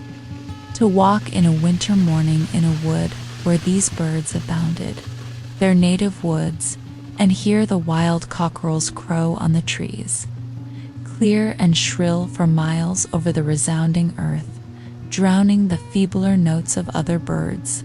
Think of it. It would put nations on the alert. Who would not be early to rise and rise earlier and earlier every successive day of his life, till he became unspeakably healthy, wealthy, and wise. This foreign bird's note is celebrated by the poets of all countries, along with the notes of their native songsters. All climates agree with brave Chanticleer. He is more indigenous even than the natives. His health is ever good. His lungs are sound. His spirits never flag. Even the sailor on the Atlantic and Pacific is awakened by his voice, but its shrill sound never roused me from my slumbers. I kept neither dog, cat, cow, pig, nor hens, so that you would have said there was a deficiency of domestic sounds. Neither the churn, nor the spinning wheel, nor even the singing of the kettle, nor the hissing of the urn, nor children crying to comfort one. An old-fashioned man would have lost his senses or died of ennui before this. Not even rats in the wall, for they were starved out, or rather were never baited in.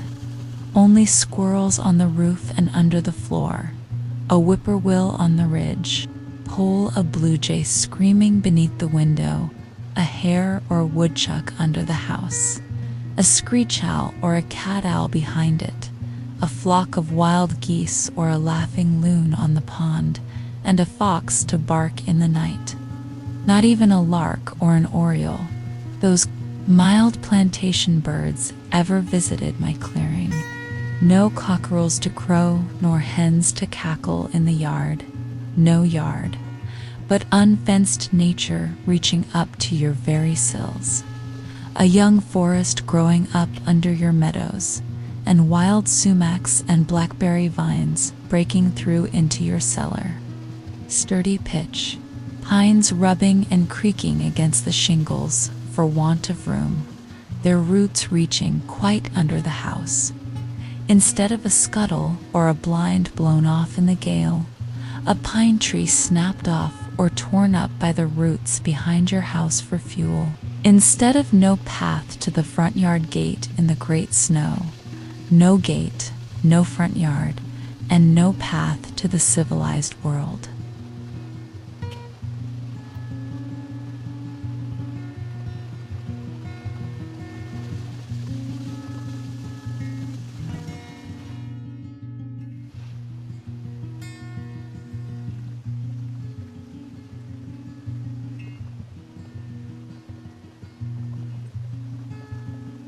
Solitude is a delicious evening when the whole body is one sense and imbibes delight through every pore.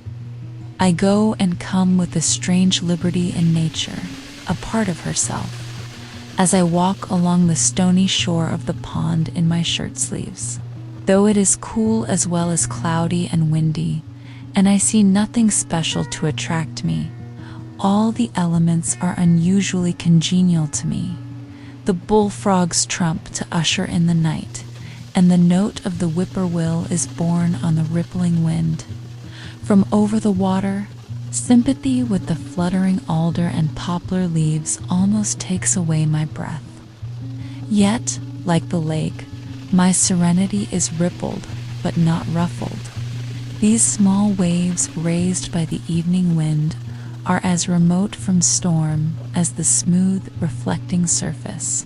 Though it is now dark, the wind still blows and roars in the wood.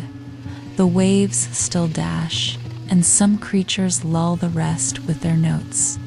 The repose is never complete. The wildest animals do not repose, but seek their prey now. The fox and skunk and rabbit now roam the fields and woods without fear. They are nature's watchmen, links which connect the days of animated life. When I return to my house, I find that visitors have been there and left their cards, either a bunch of flowers or a wreath of evergreen, or a name in pencil on a yellow walnut leaf or a chip. They who come rarely to the woods take some little piece of the forest into their hands to play with by the way, which they leave either intentionally or accidentally. One has peeled a willow wand, woven it into a ring, and dropped it on my table. I could always tell if visitors had called in my absence, either by the bended twigs or grass, or the print of their shoes, and generally of what sex or age or quality.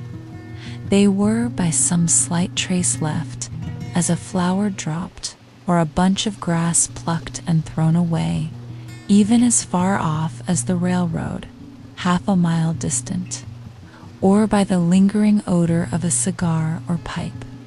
Nay, I was frequently notified of the passage of a traveler along the Highway 60, rods off by the scent of his pipe.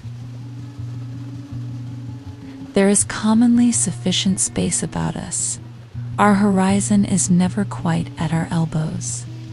The thick wood is not just at our door, nor the pond, but somewhat is always clearing, familiar and worn by us, appropriated and fenced in some way, and reclaimed from nature. For what reason have I this vast range and circuit, some square miles of unfrequented forest? For my privacy, abandoned to me by men. My nearest neighbor is a mile distant, and no house is visible from any place but the hilltops. Within half a mile of my own, I have my horizon bounded by woods all to myself. A distant view of the railroad where it touches the pond on the one hand, and of the fence which skirts the woodland road on the other. But for the most part, it is as solitary where I live as on the prairies. It is as much Asia or Africa as New England. I have, as it were, my own sun and moon and stars, and a little world all to myself. At night, there was never a traveler passed my house or knocked at my door more than if I were the first or last man, unless it were in the spring, when at long intervals some came from the village to fish for pouts. They plainly fished much more in the Walden Pond of their own natures, and baited their hooks with darkness, but they soon retreated, usually with light baskets, and left the world to darkness and to me, and the black kernel of the night was never profaned by any human neighborhood. I believe that. Men are generally still a little afraid of the dark, though the witches are all hung, and Christianity and candles have been introduced.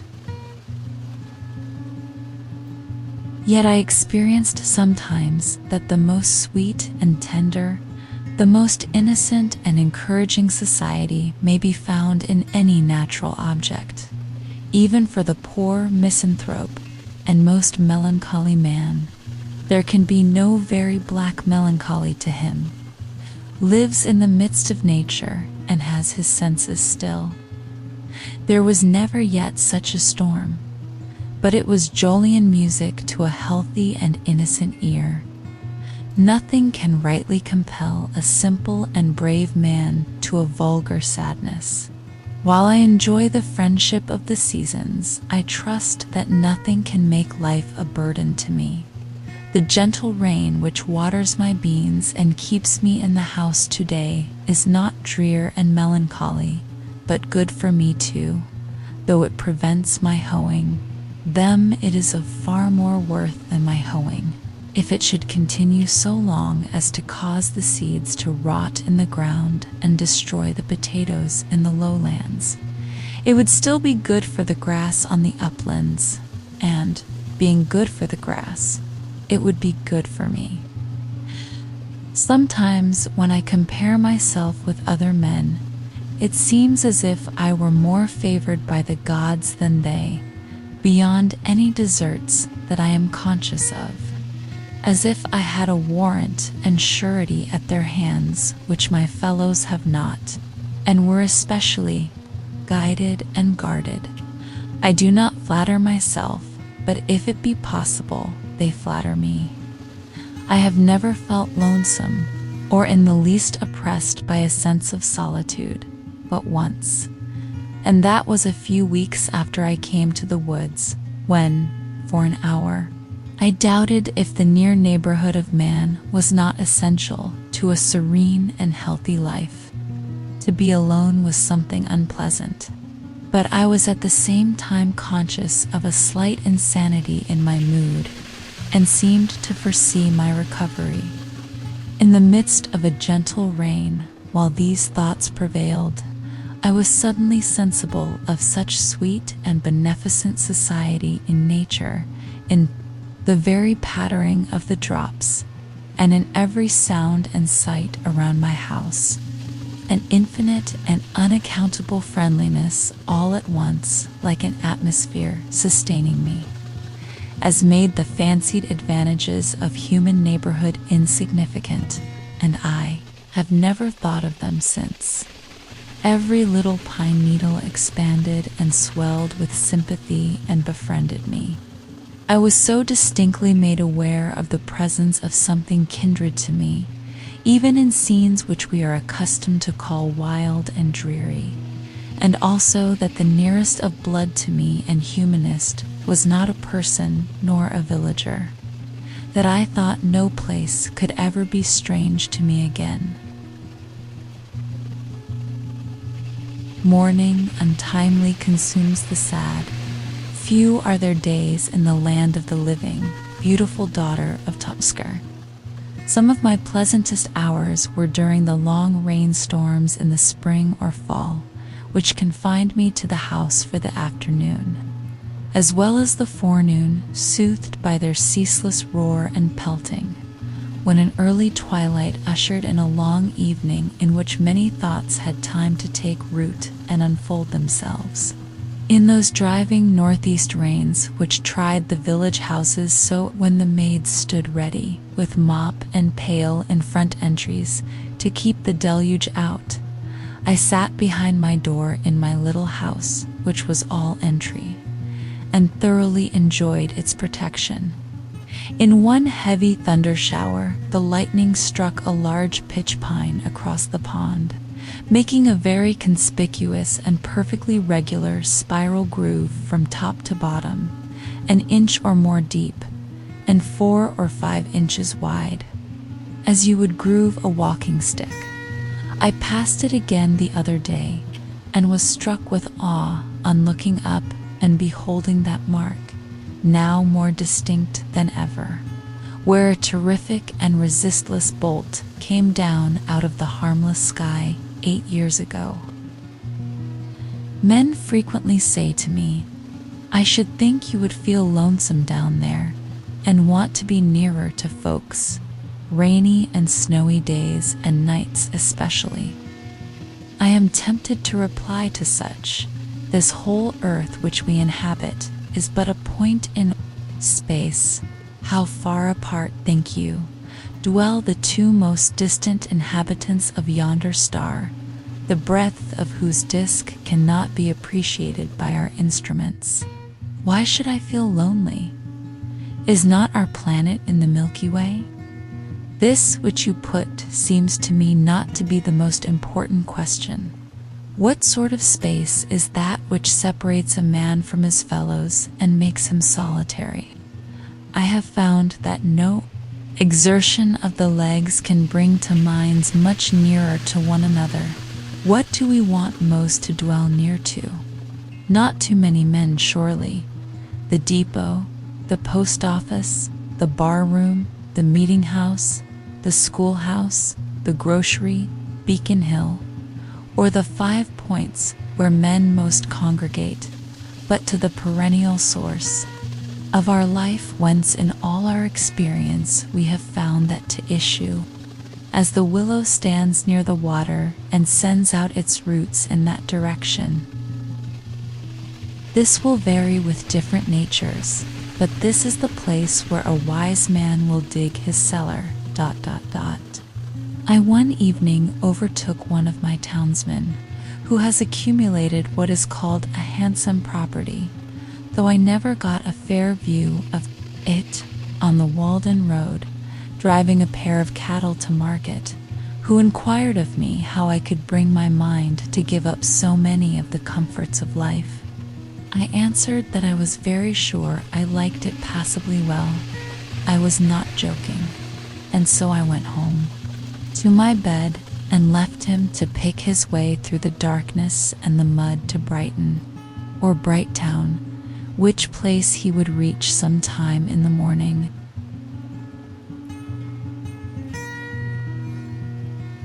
Any prospect of awakening or coming to life to a dead man makes indifferent all times and places.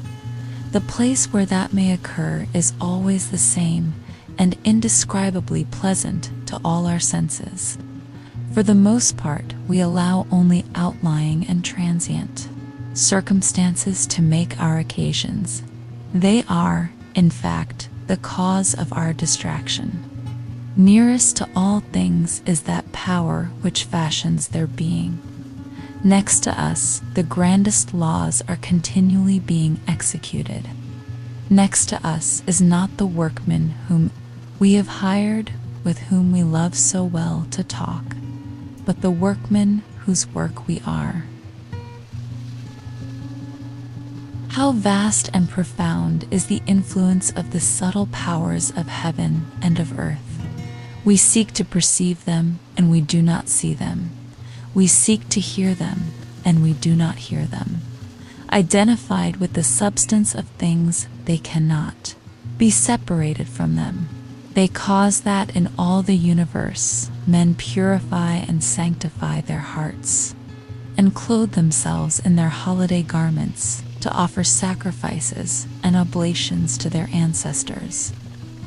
It is an ocean of subtle intelligences. They are everywhere, above us, on our left, on our right. They environ us on all sides. We are the subjects of an experiment which is not a little interesting to me.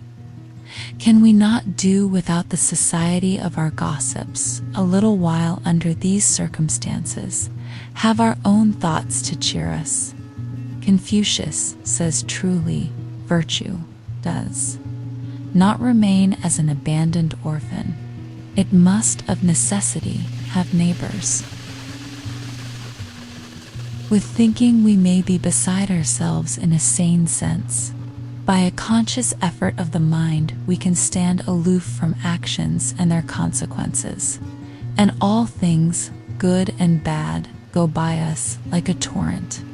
We are not wholly involved in nature. I may be either the driftwood in the stream or Indra in the sky looking down on it. I may be affected by a theatrical exhibition. On the other hand, I may not be affected by an actual event which appears to concern me much more.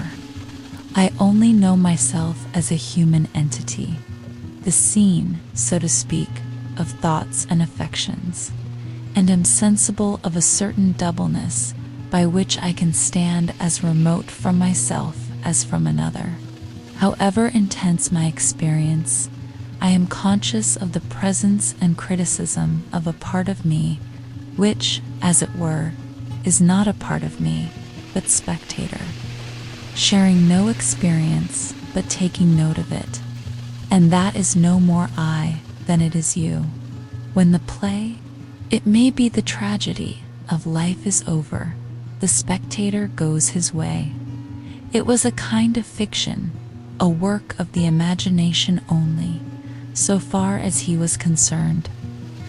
This doubleness may easily make us poor neighbors and friends sometimes. I find it wholesome to be alone the greater part of the time. To be in company, even with the best, is soon wearisome and dissipating. I love to be alone. I never found the companion that was so companionable as solitude. We are for the most part more lonely when we go abroad among men than when we stay in our chambers. A man thinking or working is always alone. Let him be where he will. Solitude is not measured by the miles of space that intervene between a man and his fellows. The really diligent student in one of the crowded hives of Cambridge College is as solitary as a dervish in the desert. The farmer can work alone in the field or the woods all day, hoeing or chopping, and not feel lonesome because he is employed. But when he comes home at night, he cannot sit down in a room alone, at the mercy of his thoughts, but must be where he can see the folks, and recreate, and as he thinks, remunerate himself for his day's solitude. And hence he wonders how the student can sit alone in the house all night and most of the day without ennui and the blues. But he does not realize that the student, though in the house, is still at work in his field, and chopping in his woods, as the farmer in his, and in turn seeks the same recreation and society that the latter does, though it may be a more condensed form of it. Society is commonly too cheap. We meet at very short intervals, not having had time to acquire any new value for each other. We meet at meals 3 times a day, and give each other a new taste of that old musty cheese that we have had. To agree on a certain set of rules called etiquette and politeness, to make this frequent meeting tolerable, and that we need not come to open war. We meet at the post office, and at the sociable, and about the fireside every night. We live thick, and are in each other's way, and stumble over one another, and I think that we thus lose some respect for one another. Certainly less frequency would suffice for all important and hearty communications. Consider the girls in a factory, never alone, hardly in their dreams. It would be better if there were but one inhabitant to a square mile, as where I live. The value of a man is not in his skin, that we should touch him.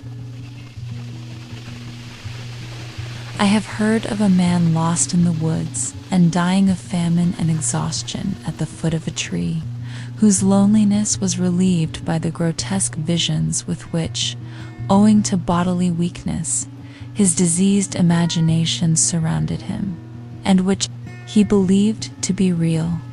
So also, owing to bodily and mental health and strength, we may be continually cheered by a like but more normal and natural society, and come to know that we are never alone.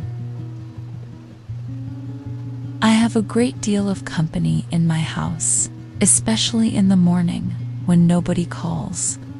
Let me suggest a few comparisons that someone may convey an idea of my situation. I am no more lonely than the loon in the pond that laughs so loud, or than Walden Pond itself. What company has that lonely lake, I pray? And yet it has not the blue devils, but the blue angels in it, in the azure tint of its waters. The sun is alone, except in thick weather, when there sometimes appear to be 2, but one is a mock sun. God is alone, but the devil, he is far from being alone. He sees a great deal of company, he is legion. I am no more lonely than a single mullein or dandelion in a pasture, or a bean leaf, or sorrel, or a horsefly, or a bumblebee. I am no more lonely than the millbrook, or a weathercock, or the north star, or the south wind, or an April shower, or a January thaw, or the first spider in a new house. I have occasional visits in the long winter evenings when the snow falls fast and the wind howls in the wood, from an old settler and original proprietor who is reported to have dug Walden Pond and stoned it and fringed it with pine woods, who tells me stories of old time and of new eternity. And between us we manage to pass a cheerful evening with social mirth and pleasant views of things, even without apples or cider. A most wise and humorous friend, whom I love much, who keeps himself more secret than ever did Goff or Wallet. And though he is thought to be dead, none can show where he is buried. An elderly dame, too, dwells in my neighborhood, invisible to most persons, in whose odorous herb garden I love to stroll sometimes, gathering simples and listening to her fables.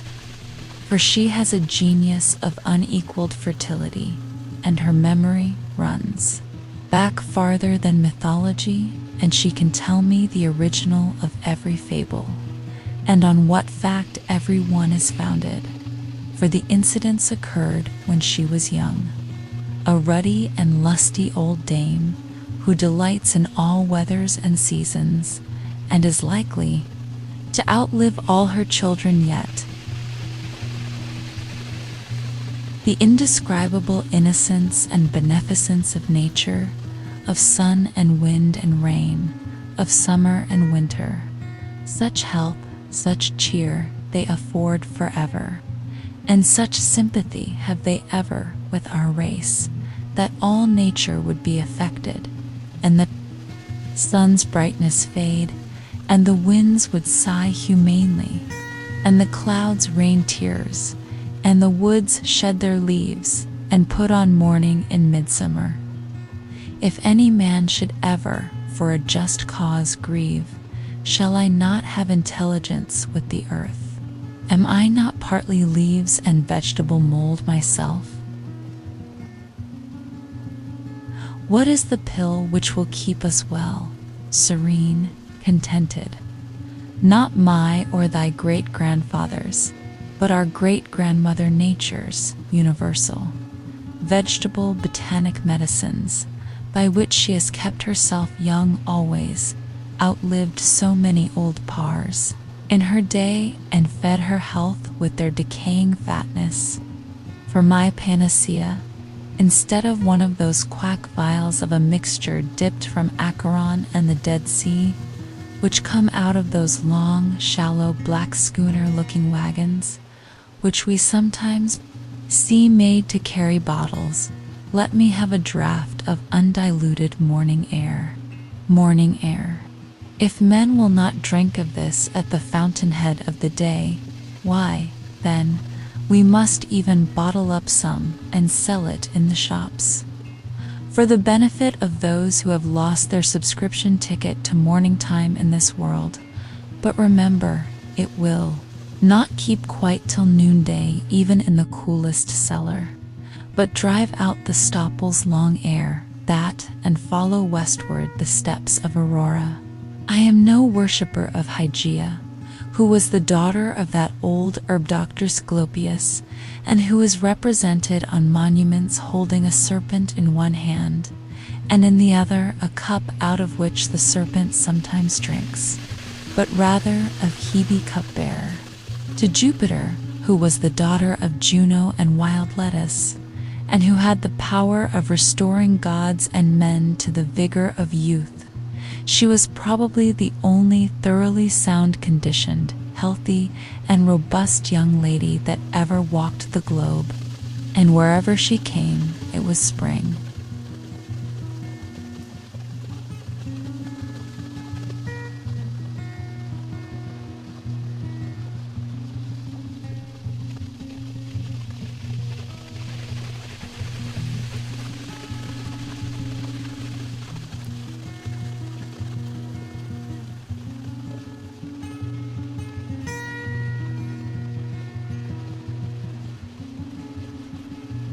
Visitorsi think that I love society as much as most, and am ready enough to fasten myself like a bloodsucker for the time to any full-blooded man that comes in my way.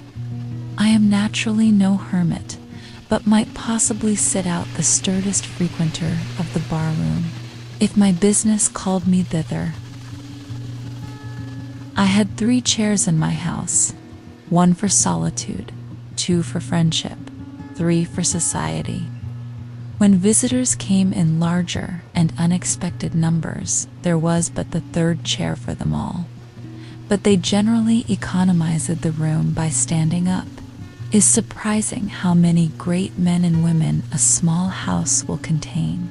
I have had 25 or 30 souls with their bodies at once under my roof, and yet we often parted without being aware that we had come very near to one another. Many of our houses, both public and private, with their almost innumerable apartments, their huge halls, and their cellars for the storage of wines and other munitions of peace, appear to me extravagantly large for their inhabitants. They are so vast and magnificent that the latter seem to be only vermin which infest them. I am surprised when the herald blows his summons before some Tremont or Astor or Middlesex house, to see come creeping out over the piazza for all inhabitants a ridiculous mouse which soon again slinks into some hole in the pavement. One inconvenience I sometimes experienced in so small a house, the difficulty of getting to a sufficient distance from my guest. When we began to utter the big thoughts in big words, you want room for your thoughts to get into sailing trim, and run a course or 2 before they make their port. The bullet of your thought must have overcome its lateral and ricochet motion and fallen into its last and steady course before it reaches the ear of the hearer, else it may plow out again through the side of his head. Also, our sentences wanted room to unfold and form their columns in the interval. Individuals, like nations, must have suitable, broad, and natural boundaries, even a considerable neutral ground between them. I have found it a singular luxury to talk across the pond to a companion on the opposite side. In my house, we were so near that we could not begin to hear. We could not speak low enough to be heard, as when you throw 2 stones into calm water so near that they break each other's undulations. If we are merely loquacious and loud talkers, then we can afford to stand very near together, cheek by jowl, and feel each other's breath. But if we speak reservedly and thoughtfully, we want to be farther apart, that all animal heat and moisture may have a chance to evaporate. If we would enjoy the most intimate society with that in each of us which is without or above being spoken to, we must not only be silent, but commonly so far apart bodily that we cannot possibly hear each other's voice in any case. Referred to this standard, speech is for the convenience of those who are hard of hearing, but there are many fine things which we cannot say if we have to shout. As the conversation began to assume a loftier and grander tone, we gradually shoved our chairs farther apart till they touched the wall in opposite corners, and then commonly there was not room enough.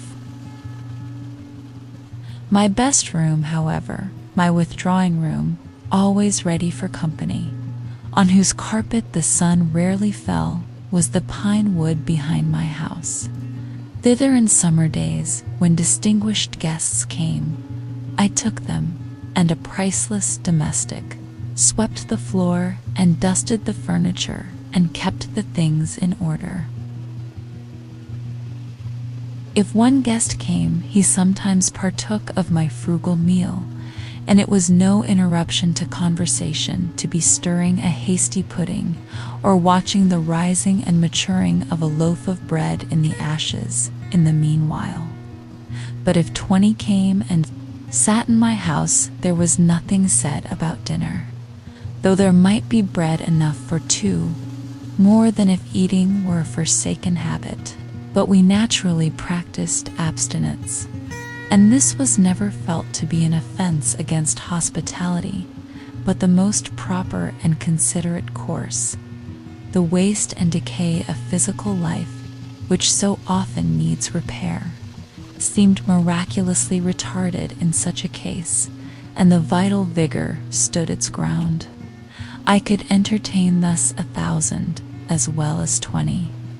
And if any ever went away disappointed or hungry from my house when they found me at home, they may depend upon it that I sympathized with them at least. So easy is it, though many housekeepers doubt it, to establish new and better customs in the place of the old. You need not rest your reputation on the dinners you give. For my own part, I was never so effectually deterred from frequenting a man's house, by any kind of Cerberus whatever, as by the parade one made about dining me, which I took to be a very polite and roundabout hint never to trouble him so again. I think I shall never revisit those scenes. I should be proud to have for the motto of my cabin those lines of Spenser which one of my visitors inscribed on a yellow walnut leaf for a card. There, the little house they fill, ne look for entertainment where none was. Rest is their feast, and all things at their will. The noblest mind the best contentment has.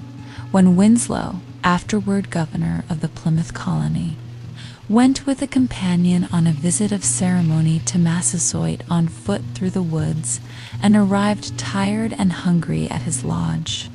They were well received by the king, but nothing was said about eating that day. When the night arrived, to quote their own words, he laid us on the bed with himself and his wife, they at the one end and we at the other, it being only planks laid a foot from the ground, and a thin mat upon them.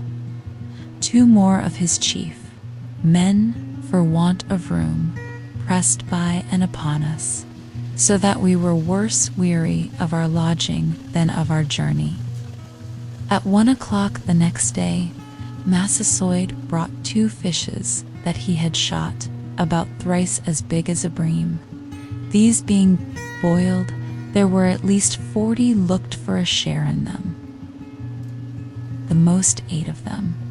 This meal only we had in 2 nights and a day, and had not one of us bought a partridge. We had taken our journey fasting, fearing that they would be light-headed for want of food and also sleep, owing to the savages' barbarous singing, for they used to sing themselves asleep, and that they might get home while they had strength to travel, they departed. As for lodging, it is true they were but poorly entertained, though what they found an inconvenience was no doubt intended for an honor. But as far as eating was concerned, I do not see how the Indians could have done better. They had nothing to eat themselves, and they were wiser than to think that apologies could supply the place of food to their guests. So they drew their belts tighter and said nothing about it. Another time, when Winslow visited them, it being a season of plenty, with them there was no deficiency in this respect. As for men, they will hardly fail one anywhere. I had more visitors while I lived in the woods than at any other period in my life. I mean that I had several, there under more favorable circumstances than I could anywhere else, but fewer came to see me on trivial business. In this respect, my company was winnowed by my mere distance from town. I had withdrawn so far within the great ocean of solitude, into which the rivers of society empty, that for the most part, so far as my needs were concerned, only the finest sediment was deposited around me. Beside, there were wafted to me evidences of unexplored and uncultivated continents on the other side.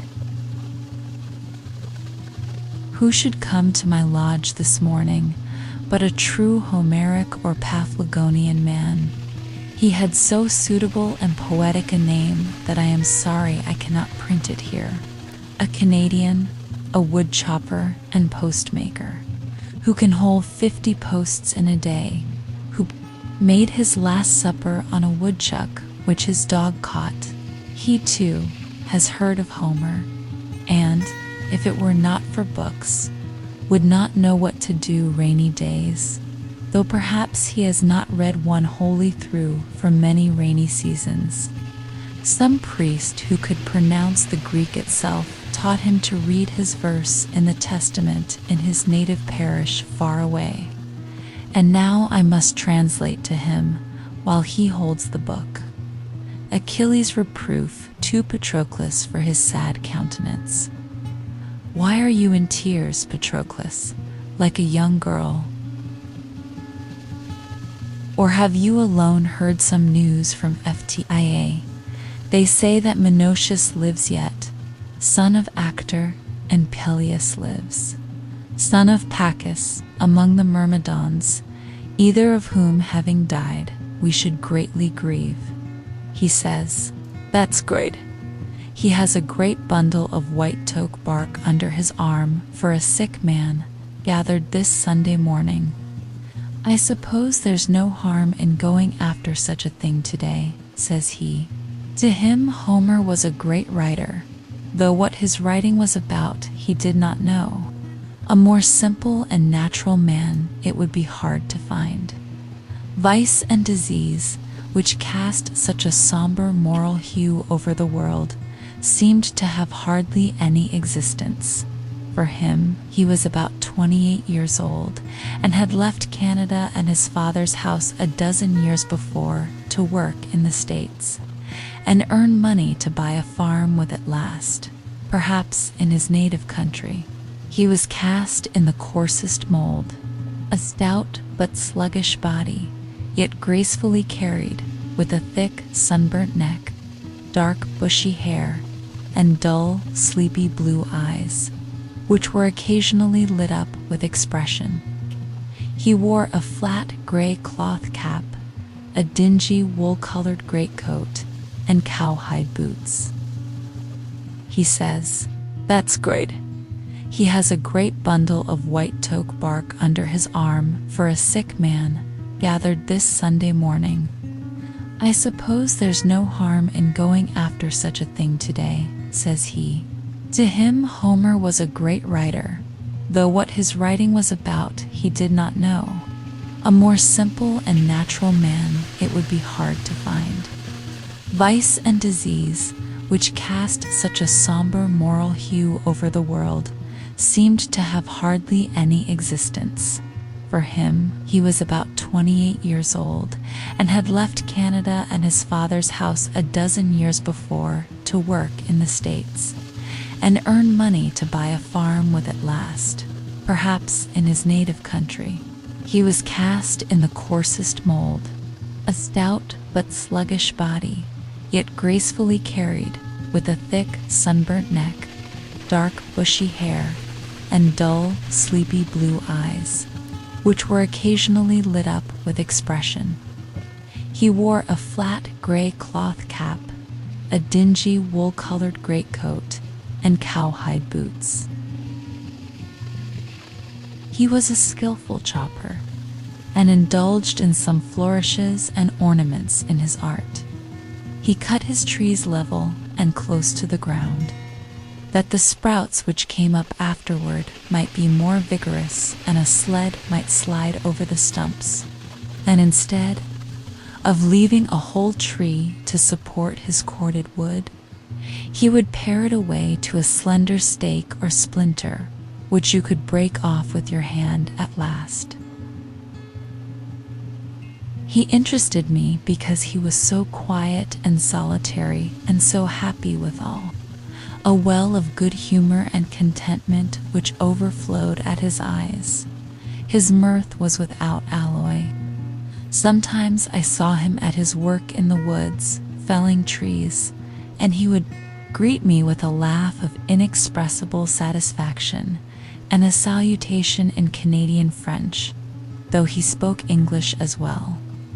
When I approached him, he would suspend his work, and with half-suppressed mirth lie along the trunk of a pine which he had felled, and, peeling off the inner bark, roll it up into a ball and chew it while he laughed and talked. Such an exuberance of animal spirits had he that he sometimes tumbled down and rolled on the ground with laughter at anything which made him think and tickled him. Looking round upon the trees, he would exclaim, "By George, I can enjoy myself well enough here chopping. I want no better sport." Sometimes, when at leisure, he amused himself all day in the woods with a pocket pistol, firing salutes to himself at regular intervals as he walked.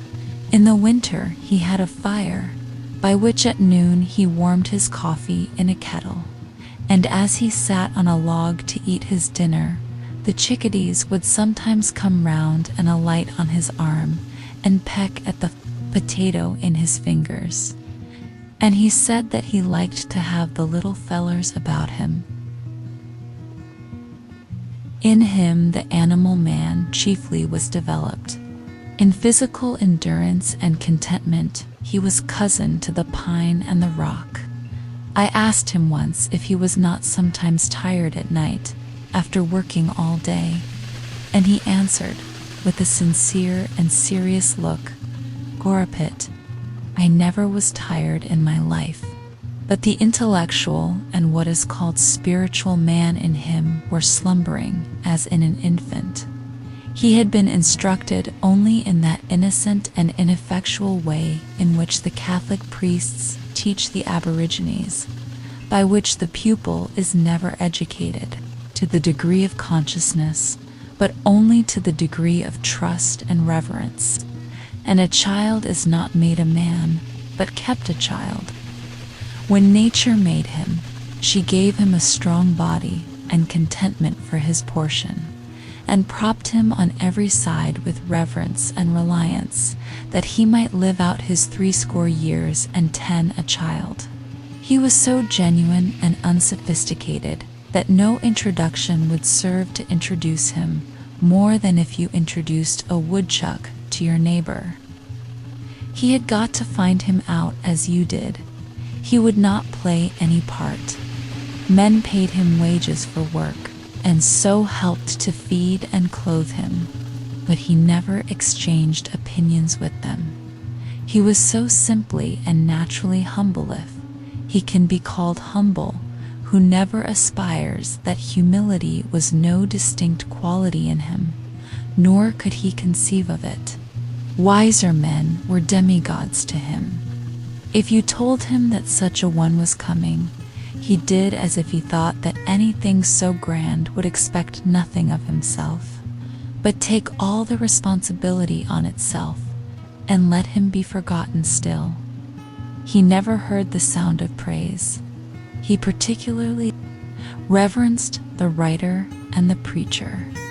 Their performances were miracles. When I told him that I wrote considerably, he thought for a long time that it was merely the handwriting which I meant, for he could write a remarkably good hand himself. I sometimes found the name of his native parish handsomely written in the snow by the highway with the proper French accent, and knew that he had passed. I asked him if he ever wished to write his thoughts. He said that he had read and written letters for those who could not, but he never tried to write thoughts. No, he could not. He could not tell what to put first. It would kill him. And then there was spelling to be attended to at the same time. I heard that a distinguished wise man and reformer asked him if he did not want the world to be changed, but he answered with a chuckle of surprise in his Canadian accent, not knowing that the question had ever been entertained before. "No, I like it well enough." It would have suggested many things to a philosopher to have dealings with him. To a stranger, he appeared to know nothing of things in general. Yet I sometimes saw in him a man whom I had not seen before, and I did not know whether he was as wise as Shakespeare or as simply ignorant as a child, whether to suspect him of a fine poetic consciousness or of stupidity. A townsman told me that when he met him sauntering through the village in his small, close-fitting cap and whistling to himself, he reminded him of a prince in disguise. His only books were an almanac and an arithmetic, in which last he was considerably expert. The former was a sort of cyclopedia to him, which he supposed to contain an abstract of human knowledge, as indeed it does to a considerable extent. I loved to sound him on the various reforms of the day, and he never failed to look at them in the most simple and practical light. He had never heard of such things before. Could he do without factories? I asked. He had worn the homemade Vermont gray, he said, and that was good. Could he dispense with tea and coffee? Did this country afford any beverage beside water? He had soaked hemlock leaves in water and drank it, and thought that was better than water in warm weather. When I asked him if he could do without money, he showed the convenience of money in such a way as to suggest and coincide with the most philosophical accounts of the origin of this institution, and the very derivation of the word pecunia. If an ox were his property, and he wished to get needles and thread at the store, he thought it would be inconvenient and impossible soon to go on mortgaging some portion of the creature each time to that amount. He could defend many institutions better than any philosopher, because, in describing them as they concerned him, he gave the true reason for their prevalence, and speculation had not suggested to him any other. At another time, hearing Plato's definition of a man, a biped without feathers, and that one exhibited a cock plucked and called it Plato's man, he thought it an important difference that the knees bent the wrong way. He would sometimes exclaim, "How I love to talk. By George, I could talk all day." I asked him once, when I had not seen him for many months, if he had got a new idea this summer. "Good Lord," said he, "a man that has to work as I do, if he does not forget the ideas he has had, he will do well. Maybe the man you hoe with is inclined to race. Then, by gory, your mind must be there. You think of weeds." He would sometimes ask me first on such occasions if I had made any improvement. One winter day I asked him if he was always satisfied with himself, wishing to suggest a substitute within him for the priest without, and some higher motive for living. "Satisfied," said he. "Some men are satisfied with one thing, and some with another. One man, perhaps, if he has got enough, will be satisfied to sit all day with his back to the fire and his belly to the table, by George." Yet I never, by any maneuvering, could get him to take the spiritual view of things. The highest that he appeared to conceive of was a simple expediency, such as you might expect an animal to appreciate, and this, practically, is true of most men. If I suggested any improvement in his mode of life, he merely answered, without expressing any regret that it was too late. Yet he thoroughly believed in honesty and the like virtues.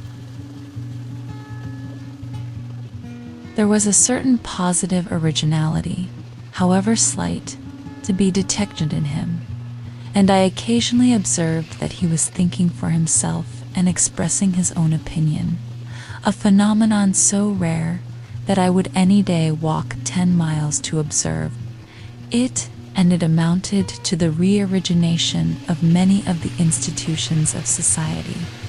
Though he hesitated, and perhaps failed to express himself distinctly, he always had a presentable thought behind.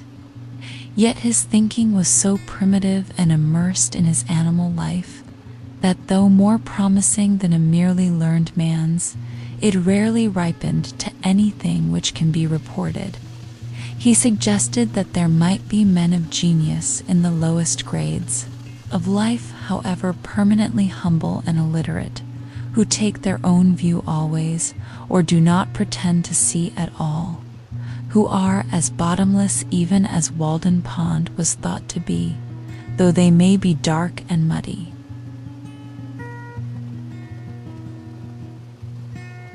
Many a traveler came out of his way to see me and the inside of my house, and, as an excuse for calling, asked for a glass of water. I told them that I drank at the pond, and pointed thither, offering to lend them a dipper. Far off as I lived, I was not exempted from the annual visitation which occurs, methinks, about the 1st of April, when everybody is on the move, and I had my share of good luck, though there were some curious specimens among my visitors. Half-witted men from the almshouse and elsewhere came to see me, but I endeavored to make them exercise all the wit they had, and make their confessions to me. In such cases, making wit the theme of our conversation, and so was compensated. Indeed, I found some of them to be wiser than the so-called overseers of the poor and select men of the town, and thought it was time that the tables were turned. With respect to wit, I learned that there was not much difference between the half and the whole. One day, in particular, an inoffensive, simple-minded pauper, whom with others I had often seen used as fencing stuff, standing or sitting on a bushel in the fields to keep cattle and himself from straying, visited me and expressed a wish to live as I did, he told me, with the utmost simplicity and truth, quite superior, or rather inferior, to anything that is called humility, that he was deficient in intellect. These were his words. The Lord had made him so, yet he supposed the Lord cared as much for him as for another. I have always been so, said he, from my childhood. I never had much mind. I was not like other children. I am weak in the head. It was the Lord's will, I suppose, and there he was to prove the truth of his words. He was a metaphysical puzzle to me. I have rarely met a fellow man on such promising ground. It was so simple and sincere, and so true all that he said, and, true enough, in proportion as he appeared to humble himself was he exalted. I did not know at first, but it was the result of a wise policy. It seemed that from such a basis of truth and frankness as the poor weak-headed pauper had laid, our intercourse might go forward to something better than the intercourse of sages. I had some guests from those not reckoned commonly among the town's poor, but who should be, who are among the world's poor, at any rate. Guests who appeal not to your hospitality, but to your hospitality, who earnestly wish to be helped, and preface their appeal with the information that they are resolved, for one thing, never to help themselves. I require of a visitor that he be not actually starving, though he may have the very best appetite in the world, however he got it. Objects of charity are not guests.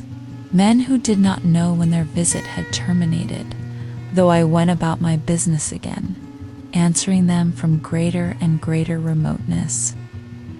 Men of almost every degree of wit called on me in the migrating season, some who had more wits than they knew what to do with runaway slaves with plantation manners, who listened from time to time, like the fox in the fable, as if they heard the hounds obeying on their track, and looked at me beseechingly, as much as to say,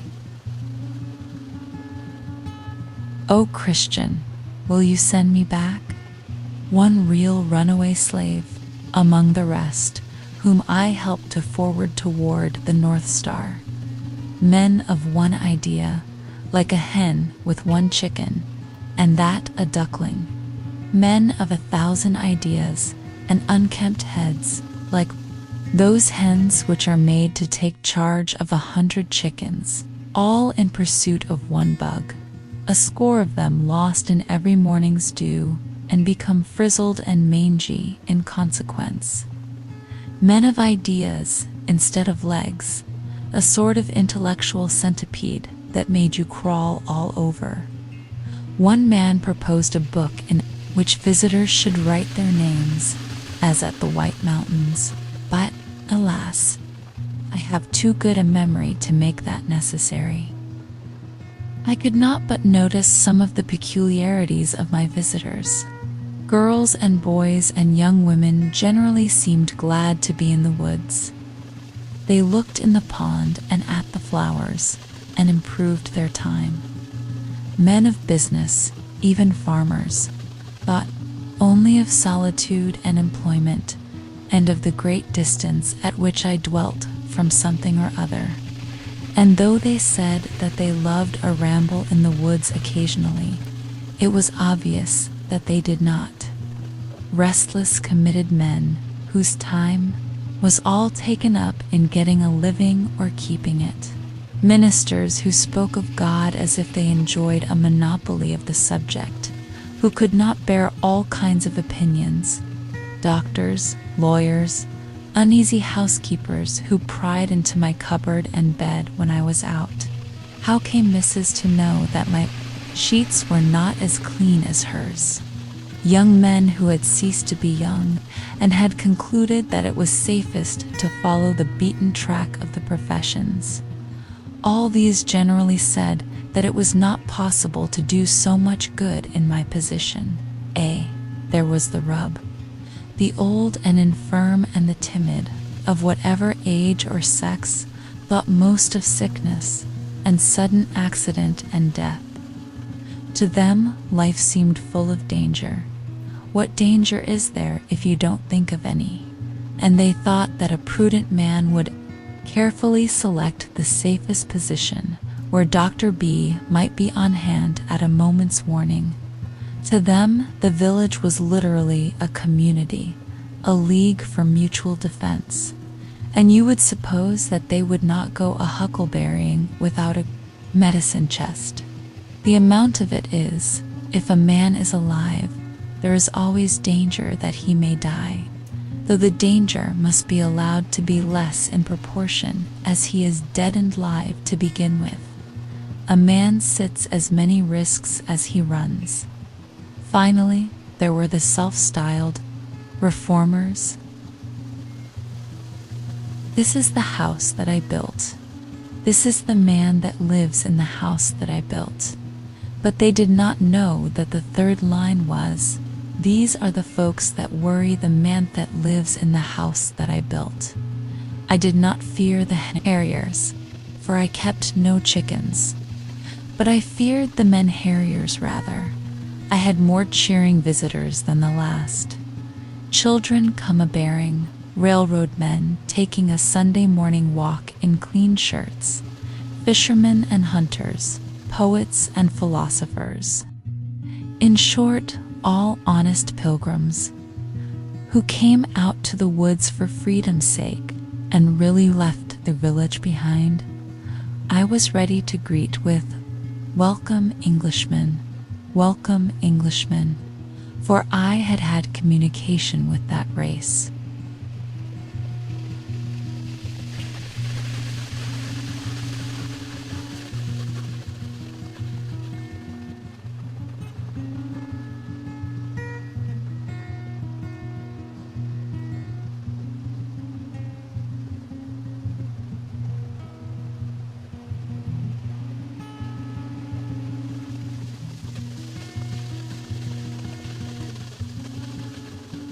The bean field, meanwhile, my beans, the length of whose rows, added together, was 7 miles already planted, were impatient to be hoed, for the earliest had grown considerably before the latest were in the ground.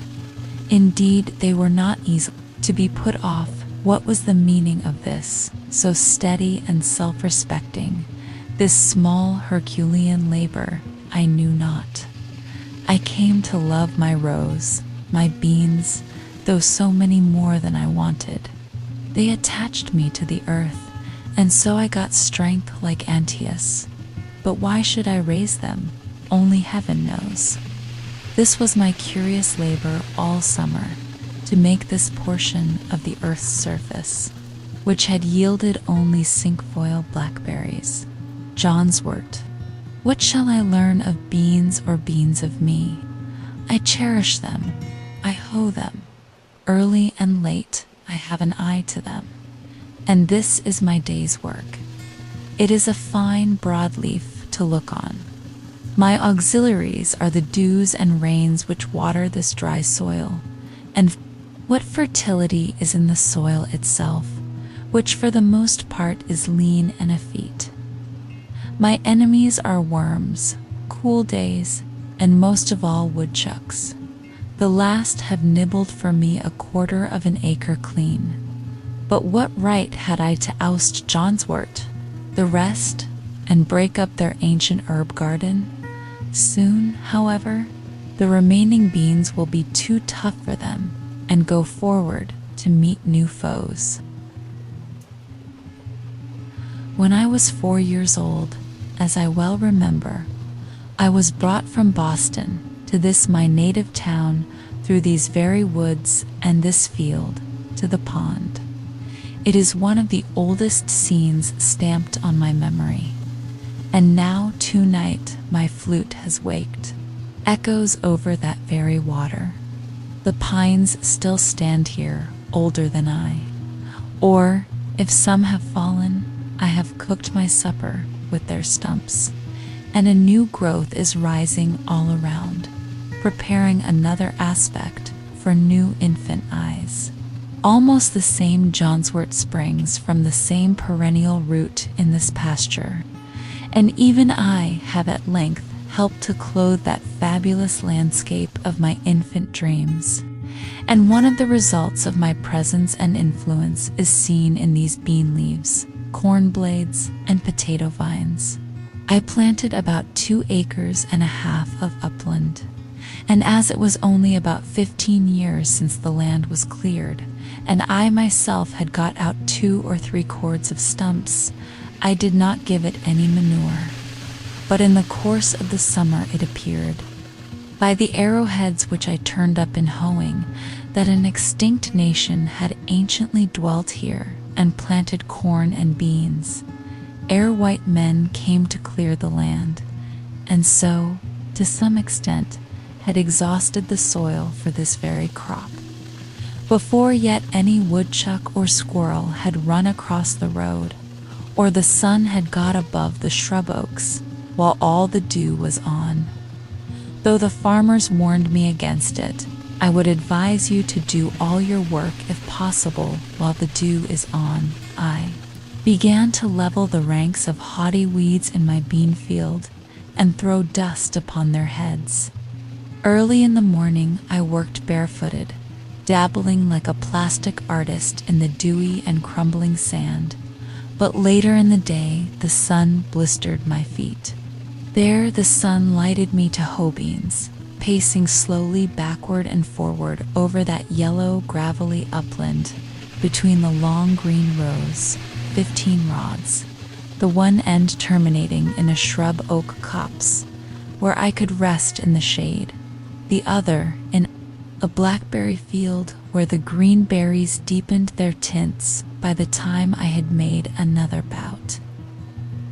Removing the weeds, putting fresh soil about the bean stems, and encouraging this weed which I had sown, making the yellow soil express its summer thought in bean leaves and blossoms, rather than in wormwood and piper and millet grass, making the earth say beans instead of grass.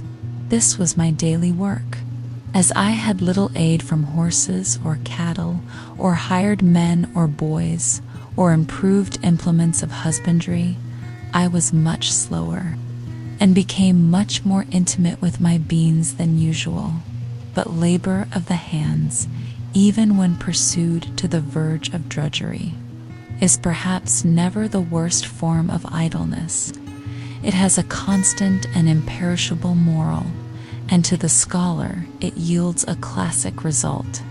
A very agricola laboriosus was I to travelers bound westward through Lincoln and Wayland to nobody knows where, they sitting at their ease in gigs, with elbows on knees, and reins loosely hanging in festoons.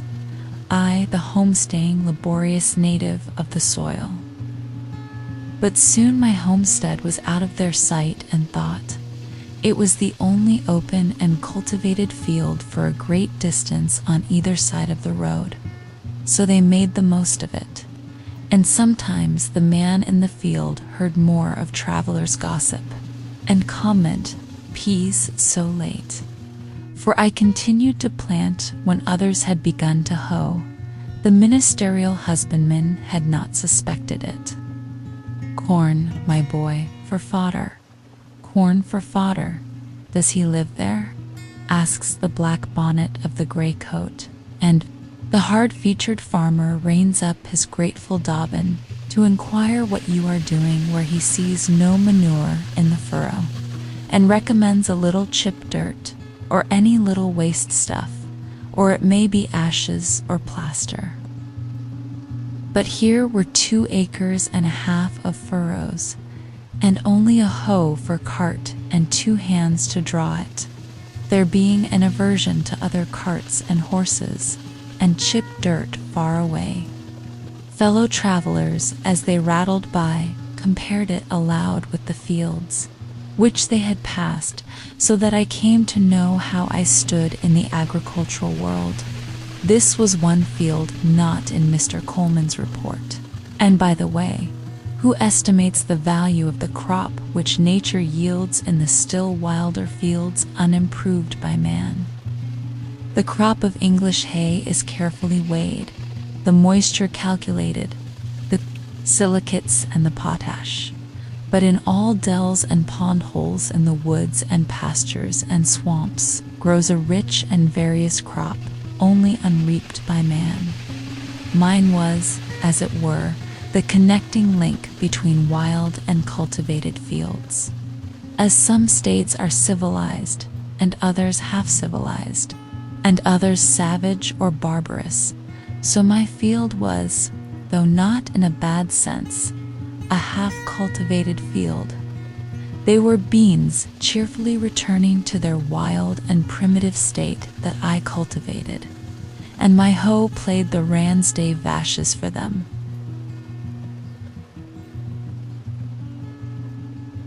Near at hand, upon the topmost spray of a birch, sings the brown thrasher, or red mavis, as some love to call him all the morning, glad of your society, that would find out another farmer's field if yours were not here.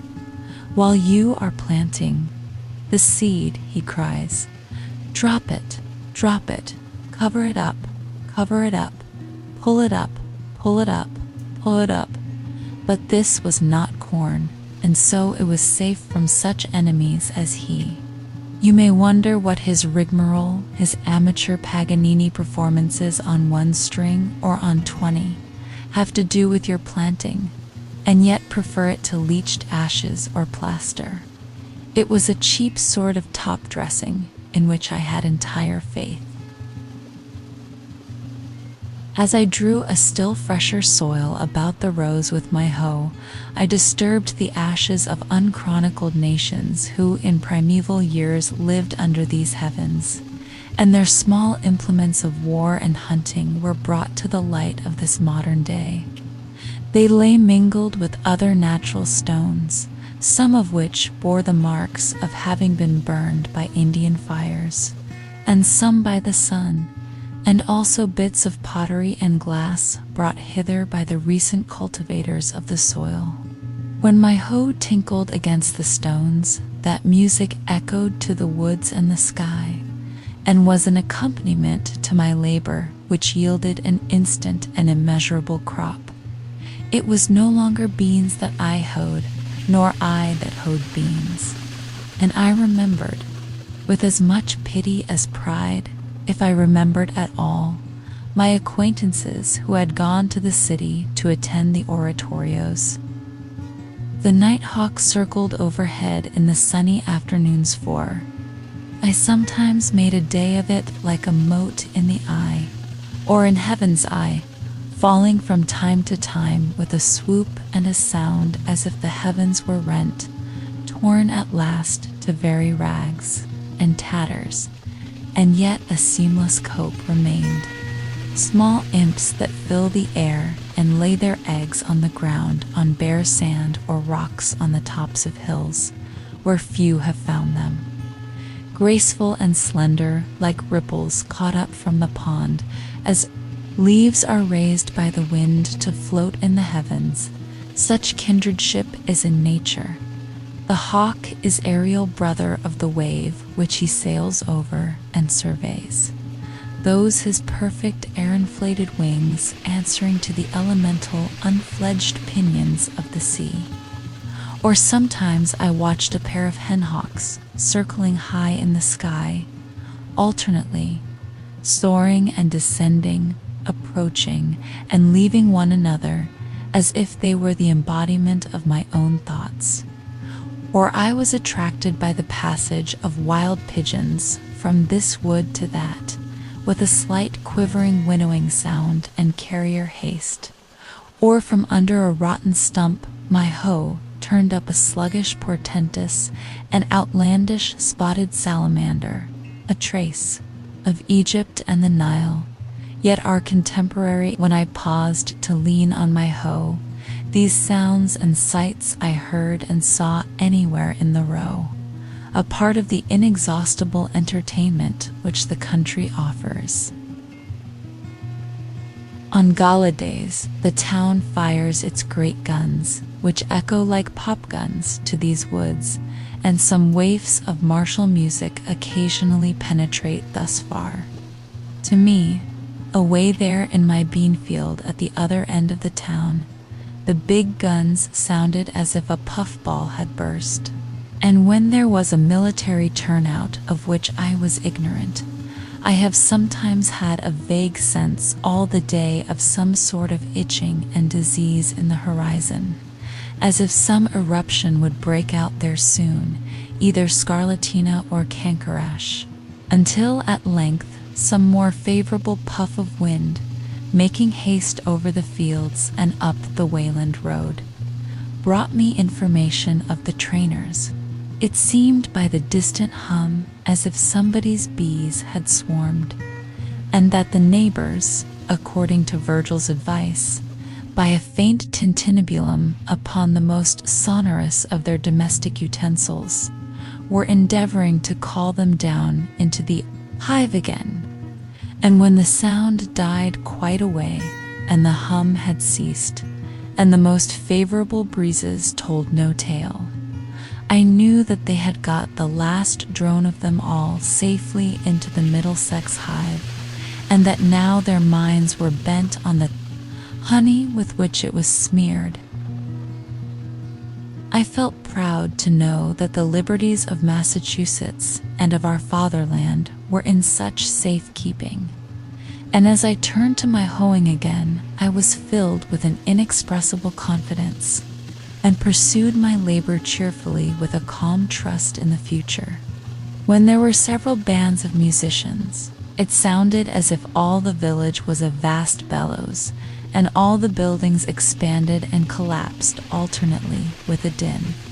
But sometimes it was a really noble and inspiring strain that reached these woods, and the trumpet that sings of fame, and I felt as if I could spit a Mexican with a good relish, for why should we always stand for trifles?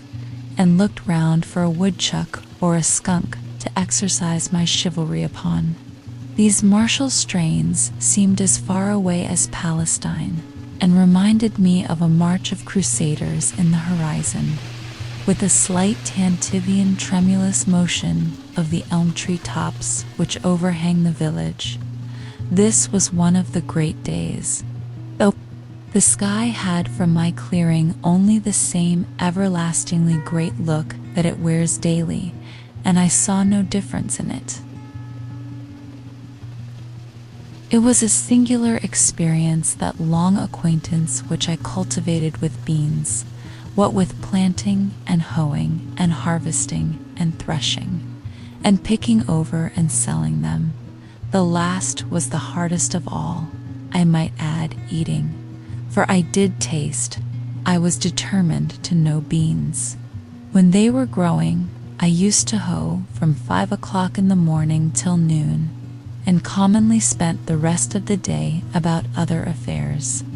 Consider the intimate and curious acquaintance one makes with various kinds of weeds. It will bear some iteration in the account, for there was no little iteration in the labor, disturbing their delicate organizations so ruthlessly, and making such invidious distinctions with his hoe, leveling whole ranks of one species, and sedulously cultivating another. That's Roman wormwood, that's pigweed, that's sorrel, that's pipergrass. Have at him, chop him up, turn his roots upward to the sun. Don't let him have a fiber in the shade. If you do, he'll turn himself to their side up and be as green as a leek in 2 days. A long war, not with cranes, but with weeds, those Trojans who had sun and rain and dews on their side.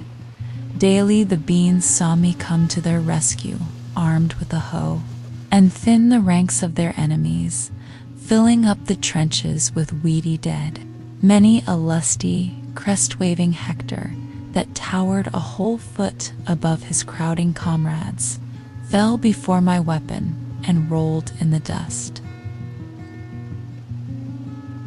Those summer days which some of my contemporaries devoted to the fine arts in Boston or Rome, and others to contemplation in India, and others to trade in London or New York, I thus, with the other farmers of New England, devoted to husbandry.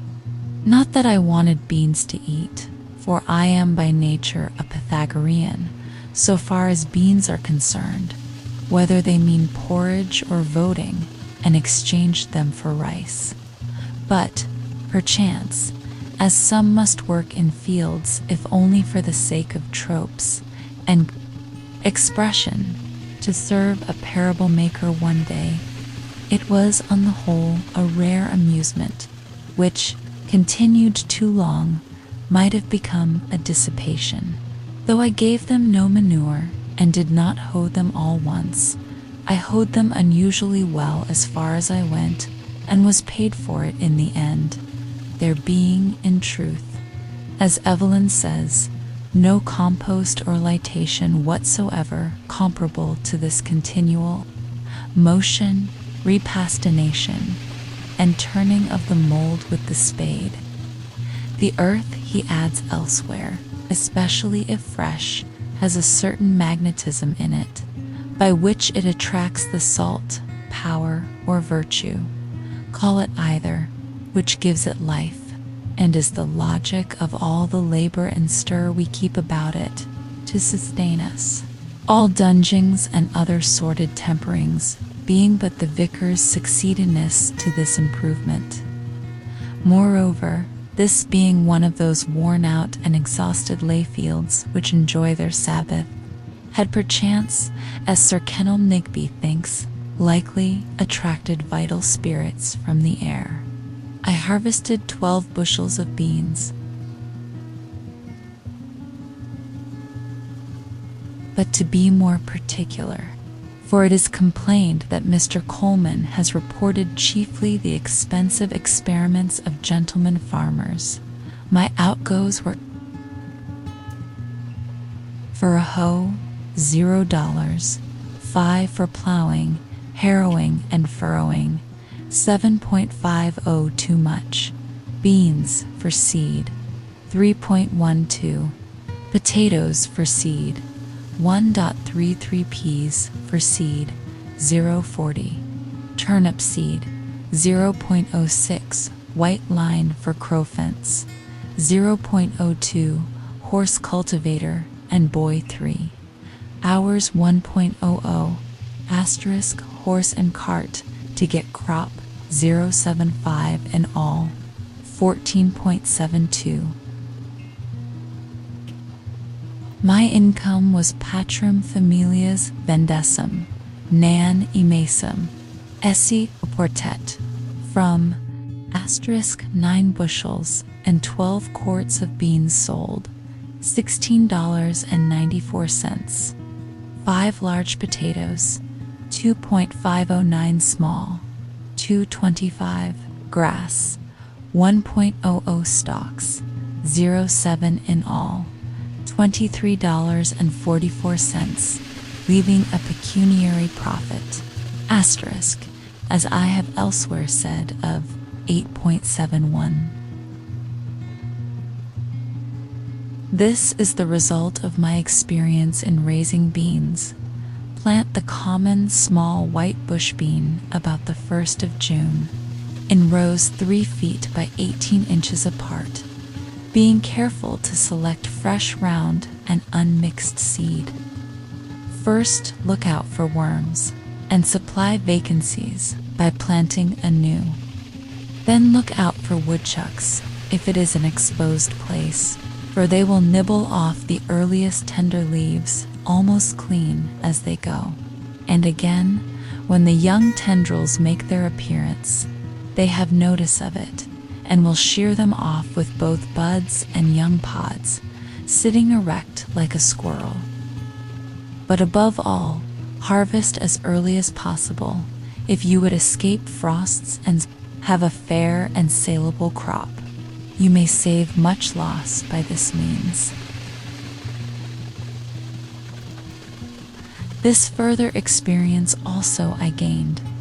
I said to myself, I will not plant beans and corn with so much industry another summer, but such seeds, if the seed is not lost, as sincerity, truth, simplicity, faith, innocence, and the like, and see if they will not grow in this soil even with less toil and manurance, and sustain me, for surely it has not been exhausted for these crops. Alas, I said this to myself, but now another summer is gone, and another, and another, and I am obliged to say to you, reader, that the seeds which I planted, if indeed they were the seeds of those virtues, were wormitten or had lost their vitality, and so did not come up. Commonly, men will only be brave as their fathers were brave, or timid. This generation is very sure to plant corn and beans each new year precisely as the Indians did centuries ago, and taught the first settlers to do, as if there were a fate in it. I saw an old man the other day, to my astonishment, making the holes, with a hoe, for the 70th time at least, and not for himself to lie down in. But why should not the New Englander try new adventures, and not lay so much stress on his grain, his potato and grass crop, and his orchards raise other crops than these? Why concern ourselves so much about our beans for seed and not be concerned at all about a new generation of men? We should really be fed and cheered. If when we met a man we were sure to see that some of the qualities which I have named, which we all prize more than those other productions, but which are for the most part broadcast and floating in the air, had taken root and grown in him. Here comes such a subtle and ineffable quality. For instance, as truth or justice, though the slightest amount or new variety of it, along the road, our ambassadors should be instructed to send home such seeds as these, and Congress help to distribute them over all the land. We should never stand upon ceremony with sincerity. We should never cheat and insult and banish one another by our meanness, if there were present the kernel of worth and friendliness. We should not meet thus in haste. Most men I do not meet at all, for they seem not to have time. They are busy about their beans. We would not deal with a man thus plodding ever, leaning on a hoe or a spade as a staff between his work, not as a mushroom, but partially risen out of the earth, something more than erect, like swallows alighted and walking on the ground. And as he spake, his wings would now and then spread, as he meant to fly, then close again, so that we should suspect that we might be conversing with an angel. Bread may not always nourish us, but it always does us good. It even takes stiffness out of our joints and makes us supple and buoyant, when we knew not what ailed us, to recognize any generosity in man or nature, to share any unmixed and heroic joy. Ancient poetry and mythology suggests, at least, that husbandry was once a sacred art, but it is pursued with irreverent haste and heedlessness by us, our object being to have large farms and large crops merely. We have no festival, nor procession, nor ceremony, not excepting our cattle shows and so-called Thanksgivings, by which the farmer expresses a sense of the sacredness of his calling, or is reminded of its sacred origin. It is the premium and the feast which tempt him. He sacrifices not to Ceres and the terrestrial Jove, but to the infernal Plutus rather, by avarice and selfishness, and a groveling habit, from which none of us is free, of regarding the soil as property, or the means of acquiring property chiefly. The landscape is deformed, husbandry is degraded with us, and the farmer leads the meanest of lives. He knows nature but as a robber. Cato says that the prophets of agriculture are particularly pious or just, Maximique pious questies, and according to Varro the old Romans called the same earth mother and Ceres, and thought that they who cultivated it led a pious and useful life, and that they alone were left of the race of King Saturn. We are wont to forget that the sun looks on our cultivated fields and on the prairies and forests without distinction. They all reflect and absorb his rays alike, and the former make but a small part of the glorious picture which he beholds in his daily course.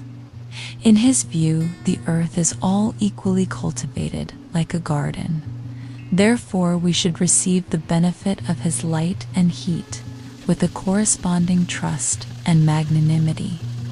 What though I value the seed of these beans, and harvest that in the fall of the year? This broad field which I have looked at so long looks not to me as the principal cultivator, but away from me to influences more genial to it, which water and make it green. These beans have results which are not harvested by me. Do they not grow for woodchucks partly? The ear of wheat in Latin specca, obsoletely specca, from spe hope, should not be the only hope of the husbandman. Its kernel or granum, from gerendo, bearing is not all that it bears. How then can our harvest fail? Shall I not rejoice also at the abundance of the weeds whose seeds are the granary of the birds? It matters little comparatively whether the fields fill the farmers' barns. The true husbandman will cease from anxiety, as the squirrels manifest no concern whether the woods will bear chestnuts this year or not, and finish his labor with every day, relinquishing all claim to the produce of his fields and sacrificing, in his mind, not only his first,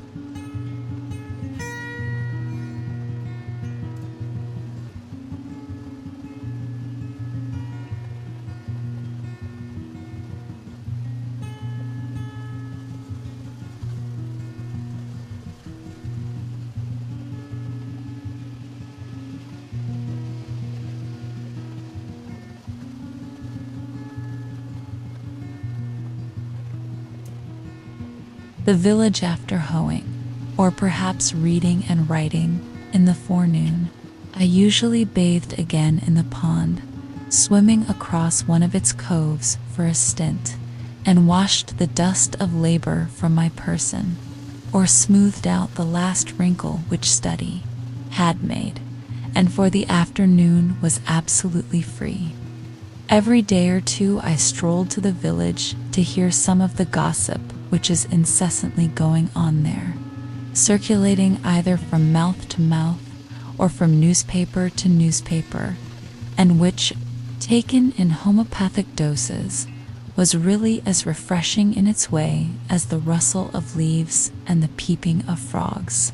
As I walked in the woods to see the birds and squirrels, so I walked in the village to see the men and boys. Instead of the wind among the pines, I heard the carts rattle. In one direction from my house there was a colony of muskrats in the river. Meadows under the grove of elms and buttonwoods in the other horizon was a village of busy men, as curious to me as if they had been prairie dogs, each sitting at the mouth of its burrow, or running over to a neighbor's to gossip. I went there frequently to observe their habits. The village appeared to me a great newsroom, and on one side, to support it, as once at Redding and Company's on State Street, they kept nuts and raisins, or salt and meal and other groceries. Some have such a vast appetite for the former commodity, that is, the news, and such sound digestive organs, that they can sit forever in public avenues without stirring, and let it simmer and whisper through them like the Etesian winds, or as if inhaling ether, it only producing numbness and insensibility to pain. Otherwise, it would often be painful to hear without affecting the consciousness.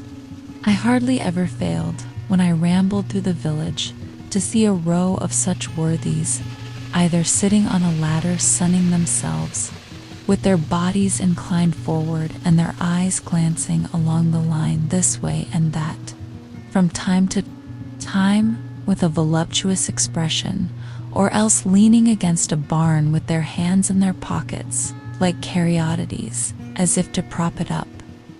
They, being commonly out of doors, heard whatever was in the wind. These are the coarsest mills, in which all gossip is first rudely digested or cracked up, before it is emptied into finer and more delicate hoppers within doors. I observed that the vitals of the village were the grocery, the bar-room, the post office, and the bank, and as a necessary part of the machinery, they kept a bell, a big gun, and a fire engine at convenient places. and the houses were so arranged as to make the most of mankind in lanes and fronting one another, so that every traveler had to run the gauntlet, and every man, woman, and child might get a lick at him. Of course, those who were stationed nearest to the head of the line, where they could most see and be seen, and have the first blow at him, paid the highest prices for their places, and the few straggling inhabitants in the outskirts, where long gaps in the line began to occur, and the traveler could get over walls or turn aside into cow paths, and so escape, paid a very slight ground or window tax.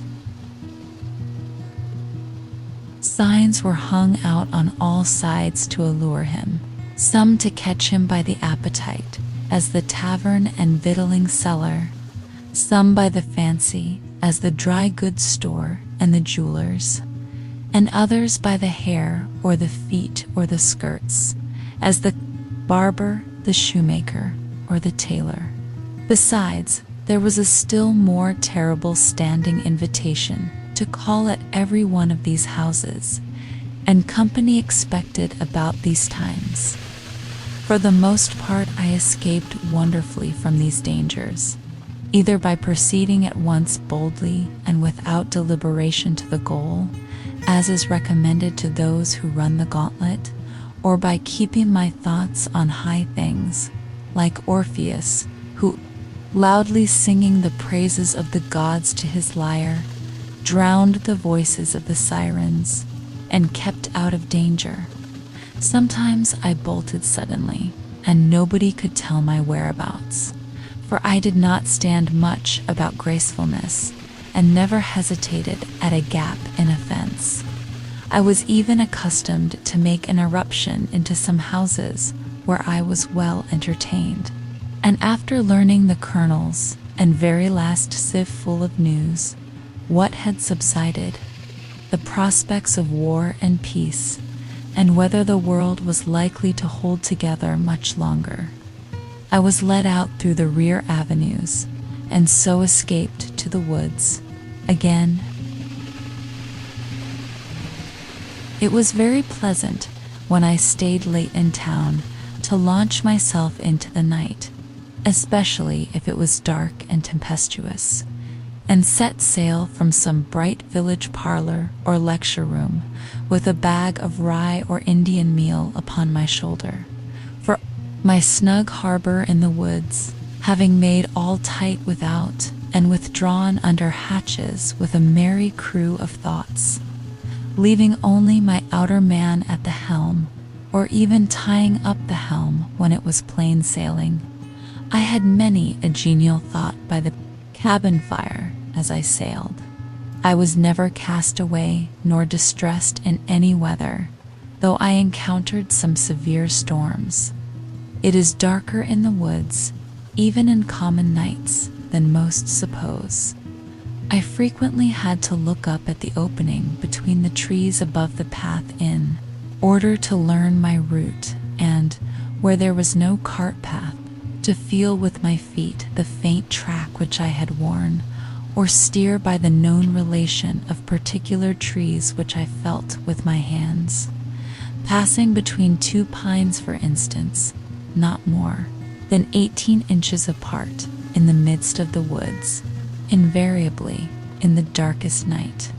Sometimes, after coming home thus late in a dark and muggy night, when my feet felt the path which my eyes could not see, dreaming and absent-minded all the way until I was aroused by having to raise my hand to lift the latch, I have not been able to recall a single step of my walk, and I have thought that perhaps my body would find its way home if its master should forsake it, as the hand finds its way to the mouth without assistance. Several times, when a visitor chanced to stay into evening, and it proved a dark night, I was obliged to conduct him to the cart path in the rear of the house, and then point out to him the direction he was to pursue, and in keeping which he was to be guided rather by his feet than his eyes. One very dark night, I directed thus on their way to young men who had been fishing in the pond. They lived about a mile off through the woods, and were quite used to the route. A day or two after, one of them told me that they wandered about the greater part of the night, close by their own premises, and did not get home till toward morning, by which time, as there had been several heavy showers in the meanwhile, and the leaves were very wet, they were drenched to their skins. I have heard of many going astray, even in the village streets, when the darkness was so thick that you could cut it with a knife, as the saying is. Some who live in the outskirts, having come to town a-shopping in their wagons, have been obliged to put up for the night, and gentlemen and ladies making a call have gone half a mile out of their way, feeling the sidewalk only with their feet, and not knowing when they turned. It is a surprising and memorable, as well as valuable experience, to be lost in the woods, anytime. Often in a snowstorm, even by day, one will come out upon a well-known road and yet find it impossible to tell which way leads to the village. Though he knows that he has traveled it 1,000 times, he cannot recognize a feature in it, but it is as strange to him as if it were a road in Siberia. By night, of course, the perplexity is infinitely greater. In our most trivial walks, we are constantly, though unconsciously, steering like pilots by certain well-known beacons and headlands. And if we go beyond our usual course, we still carry in our minds the bearing of some neighboring cape, and not till we are completely lost or turned round, for a man needs only to be turned round once with his eyes shut in this world to be lost.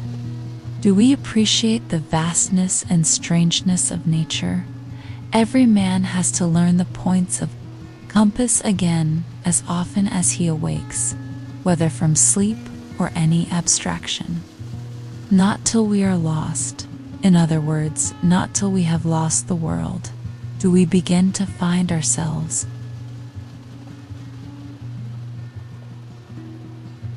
One afternoon, near the end of the first summer, when I went to the village to get a shoe from the cobbler's, I was seized and put into jail, because, as I have elsewhere related, I did not pay a tax to, or recognize the authority of, the state, which buys and sells men, women, and children like cattle at the door of its Senate house.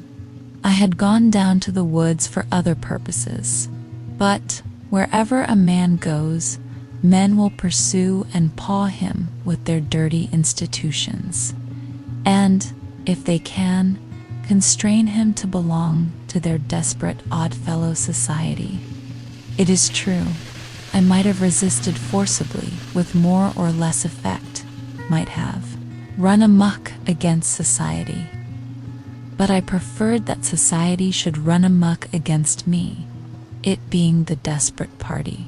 However, I was released the next day, obtained my mended shoe, and returned to the woods in season to get my dinner of huckleberries on Fairhaven Hill. I was never molested by any person but those who represented the state. I had no lock nor bolt but for the desk which held my papers, not even a nail to put over my latch or windows. I never fastened my door night or day, though I was to be absent several days. Not even when the next fall I spent a fortnight in the woods of Maine.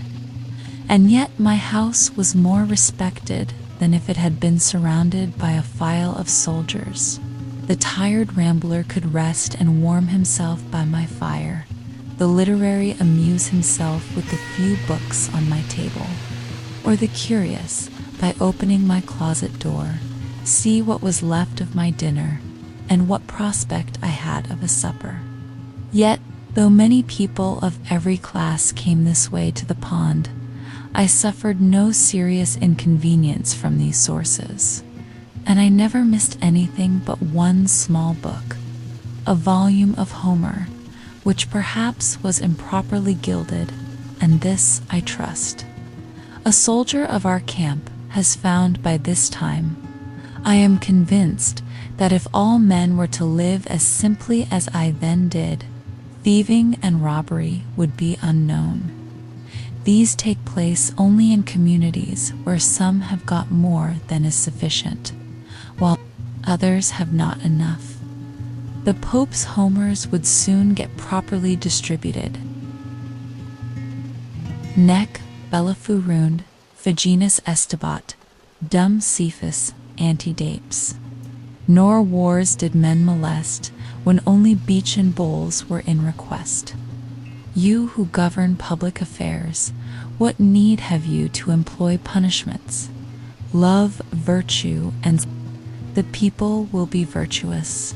The virtues of a superior man are like the wind. The virtues of a common man are like the grass. The grass, when the wind passes over it, bends.